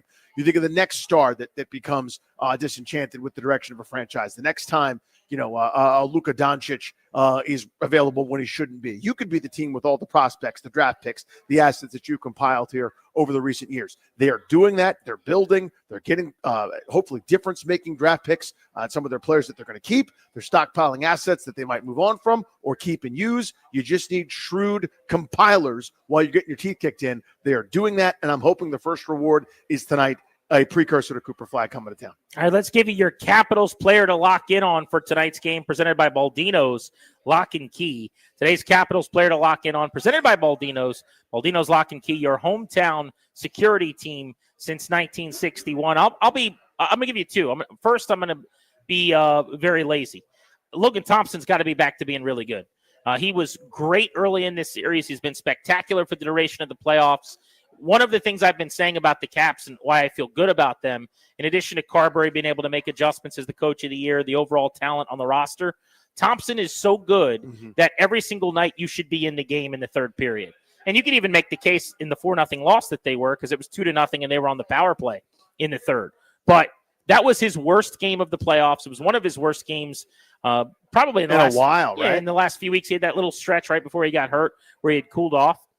But you need him to be a lot better. And if he plays at the same level he did in Game 3, I think you have a real hard time winning tonight. So Thompson is a guy I'm locking in on. Is he as sharp and as crisp as normal? That's where I would start. I'm going to be so lazy. This is so hot take show. This is so pedestrian. I just started tuning into sports, and now I think I'm an expert guy that's with a group of friends at the sporting event. It's Ovechkin. It's got to happen. You need him to kind of be the lead goose here. Pick the team up by the bootstraps, create scoring chances, whether you pot one yourself or you're responsible for someone else getting one. It's got to happen. There's a whole mess of guys in this series with a big fat 0 when it comes to goals, assists, points in this series. He's one of them. You're not going to beat a really good team in their barn without somebody getting the boys going in that regard. Why not the greatest goal scorer of all time? I like that. I'm also locking in, Baldino lock and key style, on Ryan Leonard. If he draws back into the lineup, first of all, what line do they have him on? Are they just going to put him on the third line that's been ineffective, that hasn't really been a good fit, that seems like he hasn't really provided a spark for? Or might he actually get some top 6 opportunities? Might he actually be in a situation where he's skating around and getting to fly up and down the ice with some speed? Could he be on a line with Alex Ovechkin like he was, if you remember, when he made his debut on his early shifts in Game 1 coming out of Boston College? I want to see what they do because he's got the ability to skate. He is, as everyone talks about the speed of Carolina. Speed hasn't really given the Capitals a problem this year. You look at their matchups with like Edmonton and some of these clubs, they've handled speed really, really well. Carolina's a matchup problem for some of the other things that they do great. Ryan Leonard's got great speed. Hasn't really helped them in this series to make any real impact. But I also feel like he's a kid that you call up from the minors and hit 9th in a bad lineup. No, give him a chance. Like, put him with some skill guys and see what happens if you're going to play him. Yeah, I mean, the mistakes he's going to make, presumably, are enthusiastic, aggressive ones, right? Play like your hair's on fire. Carolina could stand to deal with some of that, right? Somebody, taking it to them, someone putting pressure on them for a change. And I think he's the guy to do that. I mean, he had that breakaway chance, obviously, that we now lament. Of course, he didn't hit it. But that's kind of the thought there for me is if you're over-aggressive making a mistake, I can live with that. Because presumably you're making it in the neutral zone or maybe in your own in the offensive end as well. I know that scares the hell out of coaches sometimes and a lot of fans, but to me, I think the Caps are good enough to thwart most opportunities from this Carolina team that come in rushes and things like that. To me, it's the turnovers in your own end. It's the long shifts or not being able to get the puck out of your own zone. That's the stuff that scares me. So maybe Leonard's a guy that can, as you said, get with some other good skaters and create a couple of chances, get them on their heels some. All right, it is time to draft some Caps goal scorers then. How about it? We do this before every single Capitals playoff game, although we didn't last game and then they didn't score a goal. So we would not make that mistake again as a radio show, would we? Let's bring in our producer, Darius Dameron. We call him Dad, back in studio. Dad, what is the scoreboard looking like through 3 games of round 2 as we get ready for game number 4? The scoreboard as it stands has your producer, Darius Dameron, leading with 8 points. Ryan has 7 goals. Grant is in third with 4 goals. Danny in fourth with 2 goals. And Toby bringing up the rear with 1 single goal. Second to last is what he meant to say there. Danny, you're lucky you got Toby behind you right now. You got to pick up the pace. I had Max get me 2 goals while I was out with strep throat. Yeah, which is so fun. Doubled my total. Isn't it great that happened just like that? Isn't that fun? You know what I think you need? Not you personally, but one needs. Sure. You need to go 5th and get the snake. I think the 5 and 6 spot is actually great. Well, respectfully, I've picked all over and it hasn't mattered. What I need are the players that I select to score goals. Okay. So you see what I'm saying? So I take excellent players who are like, oh, Danny took it, so not me. That ain't going to happen. I just punched in the names to randomize, and it's funny. I put the name Dennis in here. I'm like, why did I? Is Dennis going to make it? But that's because he's my dad. Yeah. Oh, look at that. I think because I was talking when I did it, I called Darius Dad. So Darius' name is Dennis, just for the record. All right. So well, you want me to do it? I got the I'm randomizer gonna right do here. 2 more randomizations. Here's the last one. I can do it. Why would you do it if I have it right here? No, but Dennis is that you ruin the integrity of the entire thing. Okay. You got Here's the Darius order. and Dennis. Which one's Darius? You're Danny then. You're Dennis. Okay, here we That's go. an honor to be Dennis. You should be. I'm not tolerating your honored. guff. I'll tell you that right now. You're going to send me to my room. Yeah, I've had enough of for this. not cleaning up. Well, you took me to this WWF thing. We're going home. And you're crying about the mashed potatoes. We're going home. You know a lot about Dennis. That's right. That's what 11 years working together will do for Dennis you. don't play. All right, here's the order. Ryan picks first. Dad picks second. Look at that. I pick third. Toby picks fourth. And I just spoke it into existence. Dennis. Danny Rouillet, Dennis, has 5 in the snake. This All right, is here the we hook go. job. This is exactly what you need to get back into this thing, my friend. Are you ready to do it? Yeah. All right, very good. So without further ado, it is time to draft. This is the Capital to Score a Goal Game 4 draft on the Grant and Danny radio program. Mr. Clary, you have pick number 1. Do the honors. Yeah, we're going to do this damn thing. The pick is in, Darius. He's all Pat McAfee over here, dropping curse words. The PP has been substandard up to this point, but I think tonight it gets right back in there. Alex Ovechkin, he nets a goal in tonight's contest. Ovi on the scoreboard after a day of talking about Ovi not scoring, going off the board, number 1. You're taking a guy who hasn't scored in the series, man. I know. Who is this Ovi guy anyway? Does he have goal-scoring ability? Do we know anything about him? I'm telling you, I feel it tonight. I think this guy, Alex Ovechkin, has got something. He's a one-trick pony is what we have heard some analysts call him, but tonight he'll be more than that. All right, Dad, you've got pick number 2 and the lead through the postseason so far. The pick is in. We're going to take Raleigh's most hated, and that will be Captain Tom Wilson. Attaboy. Team Darius.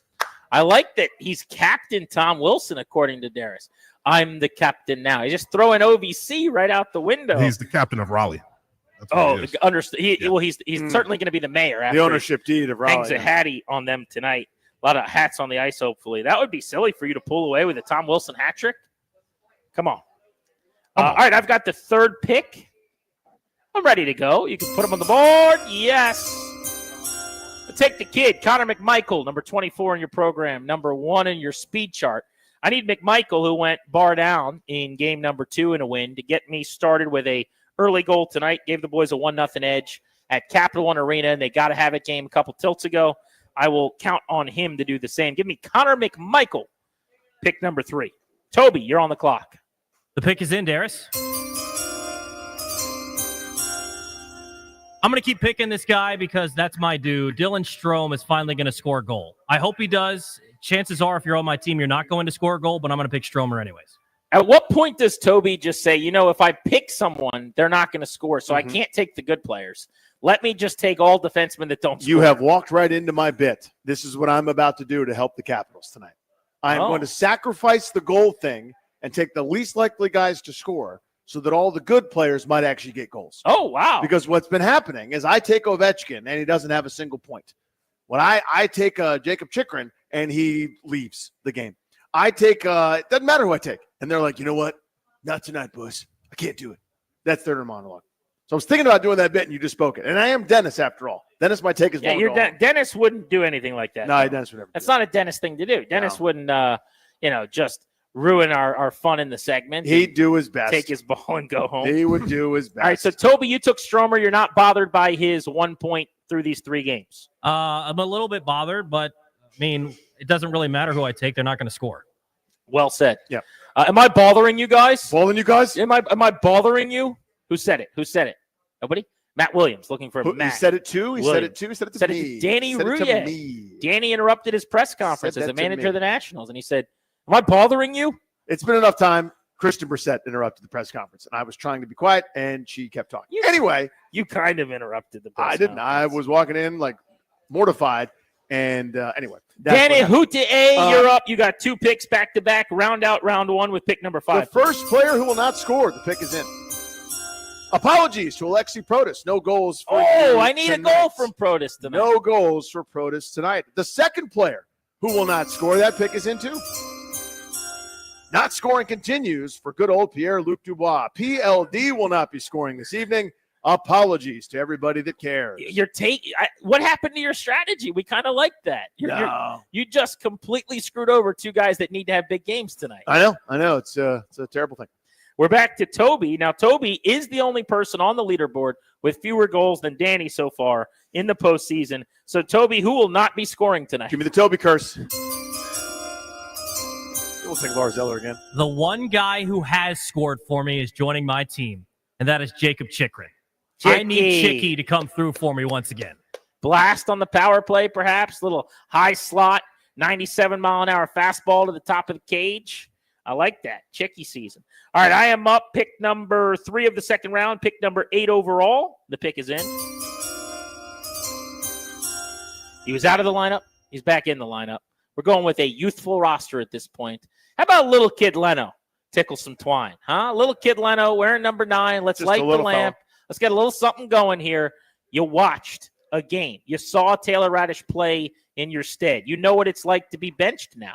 And you're back in the mix I think eating some popcorn in the press box did the little guy some good. Little kid Leno scores his first playoff goal ever tonight. What line's he going to be on, do you think? Do you think he'll just be back on the third? I think it's Mangiapane and Eller. I think that line's going to annoy me most of the night. Catch the excitement. But that line, I will say, was actually really good early. Everybody was pretty good early, but they were really good in the first period of Game 3. I will give you that. There was frisky. Eller was the best he's been in the series, which is not saying a lot. Mangiapane Mangiapane was really active, and I actually liked Radish's game, who's now being sat, which tells you that it was more about Leonard probably than it was ever about Radish anyway. They wanted to get him right back in the lineup when Ratty played pretty well. But he had 2 games. They went 1-1 without Leonard, so he watched 2 games. Get him back in the lineup here for what will be his, opportunity, second game of this series, to do something he hasn't done yet. Just 2 points, 1 secondary assist and 1 goal in 15 tilts for him since being bumped up. All right, Darius, your second pick. The last time we did pick goal scorers, this guy finally got on the board for the first time this postseason. I'm going to take John Carlson, Captain America himself. Love that. John Carlson on the power play with a game winner, the only Capitals game winner in this series so far. I could go for another Carly PP goal. That would help an awful lot because it means a number of things. 1, they're on the power play, which is good. Number 2, that they're taking advantage of Carolina overcommitting to Ovechkin. And, Carlson went through a huge, ridiculous rut where every time he would score, would get taken off the board by review, et cetera. So that would be really helpful. Secondary scoring is going to be pivotal to get through the series. I've gone with 2 kids. Darius has gone with 2 guys that have been around since the 18 The Cup Gray run. Beards, yeah. Willie and Carlson. All right, that brings us back to Ryan. You're adding to Alex Ovechkin. This is your second pick to round out round 2. Yep, and the pick is in. This guy has not had a point all series long either. Anthony Beauvillier, I believe he gets on the board tonight. I think he was actually pretty close to a goal in Game 3, I want to say, or it was Game 2, I want to say. But I got him scoring tonight. You're talking about the time where the net was completely open. Wide open. And he had the puck on his stick Exactly. in front of it. Game 2. Yeah, it was And Game then the 2. puck went wide of the net. Yes, it was that. I remember that. Yep. Right. So I think maybe tonight that just happens, except the puck actually goes in the net. That would be nice. Oh, right, yeah. Yep. Beauvillier, a little speed for Clary. Yep. And your third and final pick to kick off round 3. And the pick is in. Doggy. It's doggy season. It's doggy season. I think tonight, I don't know. We'll see. It's my third and final pick. I try to go a little bit sexy. I do like the young guys. I was planning on Ryan Leonard tonight. I really like that pick. Little by kid you, Leno, GP. thank you. But I'm going to go with Doggy because all dogs go to heaven. That's why. But do they score goals? Let's see if they score goals tonight. Brandon Duhaime to Clary, giving him a little snarl to round out Ovi, Beauvillier, Duhaime, his line tonight. Darius, you've got Willie, you've got Carly. Who are you adding? Look at Darius. I'm gonna add the only guy left that's scored a goal this postseason so far, and that's gonna be Andrew Mangiapane. He's gonna go. Well, Mange time for you. That was a big one too. Without that goal, who knows what happens around the go in Montreal. Mangiapane to Darius, which means I am back up. I'm going to keep the fourth line theme going. You had Brandon Duhaime working earlier. I'm going to go with Dowder. I've had him several times. He hasn't scored. I feel like he's overdue. Career high in goals this season for the American from Alabama, Nick Dowd, former Grant and Danny regular. Old Dowder. Have you taken Dowd every game? It feels like it. No, I haven't had him every game, but normally he is my pick in the final round. Games, He's sitting there. There aren't many forwards left, and it's playoff time, right? It's grimy goals around the front of the cage, hitting home rebounds. That's what Nick Dowd does. So let's make it happen. Toby, you're up. I'm going to go with the Swedish Prince once again. He has not scored this postseason. I'm going to keep going with it. Give me Rasmus Sandin once again. Rasmus Sandin. Has he been on Toby's team every game? He's been on We're Toby's starting team to get a a lot. little bit of a read on how Toby's. Well, when we're down scuffling. here at the end, I'm sitting here going, who's getting a sweater? Yeah. So that's where we are. We're in this phase. So you got- Toby's roster is Stromer, Chicky, and Sandin. Two blue liners for Toby tonight. Cap to score a goal challenge. Dennis, Dennis, has thank you. Protus and PLD. All right, Papa, who you taking third? Yeah, I guess the pick is in. Houtier, Dennis, Houtier. We're basically now counting on a Brooks Orpik type situation. Yeah. He scored in the Stanley Cup. Never forget that. He flung a puck towards the net. It hit 17 different people. It pinballed into the net. So, Trevor Van Riemsdyk, come on down. TVR time. TVR. All right. He is due. I believe he had 1 goal on the season. Yes, he did. Memory serves. Yeah, that was. We're counting on another one now, which feels good. So it'll be a really good time. We're counting on a much better second and third period. Got to have it for the Capitals. All right, let's hit the leadoff before we say goodbye. Get you ready for some Nationals baseball this evening. Jake Irvin on the hill for the Nationals as they get ready to do battle in Atlanta against the Braves, Danny. Behind Jake Irvin, as you mentioned, you're leading off playing shortstop. Check. Abram is batting second in left field. James Wood. Batting third, playing first base. Nathaniel Lowe. Batting fourth, doing the catch, and K. Ruiz. Batting fifth, playing second base, Luis Garcia Jr. Batting sixth, your designated hitter, Josh Bell. Batting seventh in right field, Dylan Cruz. Batting eighth, Jose Tena. Batting ninth in center field, your guy, my guy, our guy. That's Jacob Young's music. The leadoff brought to you by the Window Man. Since 1989, the Window Man's been the educational window company. Get your free in-home estimate or visit thewindowman.com's all-new Fairfax showroom. Big thanks to Darius, Toby, production back in the studio, outstanding all day. Ryan, Metal Chris out here on site at Caddy's in Bethesda. This is one of those gotta-have-it games. It's not a must-win game necessarily. No elimination at stake. But you don't want to go down 3-1. And I will tell you what, it'll be a very different radio show tomorrow, depending on the results of this one. So go Caps. We're also about 35 minutes away from finding out if the Wizards get the number 1 pick. Chance for a pretty cool sports night. It could be really neat, or it could be a different way. But the neat part is the part I'm going to emphasize. It could be neat. DC double dip tonight, very possibly. Thanks for hanging with us on Grant and Danny on the Fan. Go Caps. Game will be right here in about 35 minutes. Thank you for coming.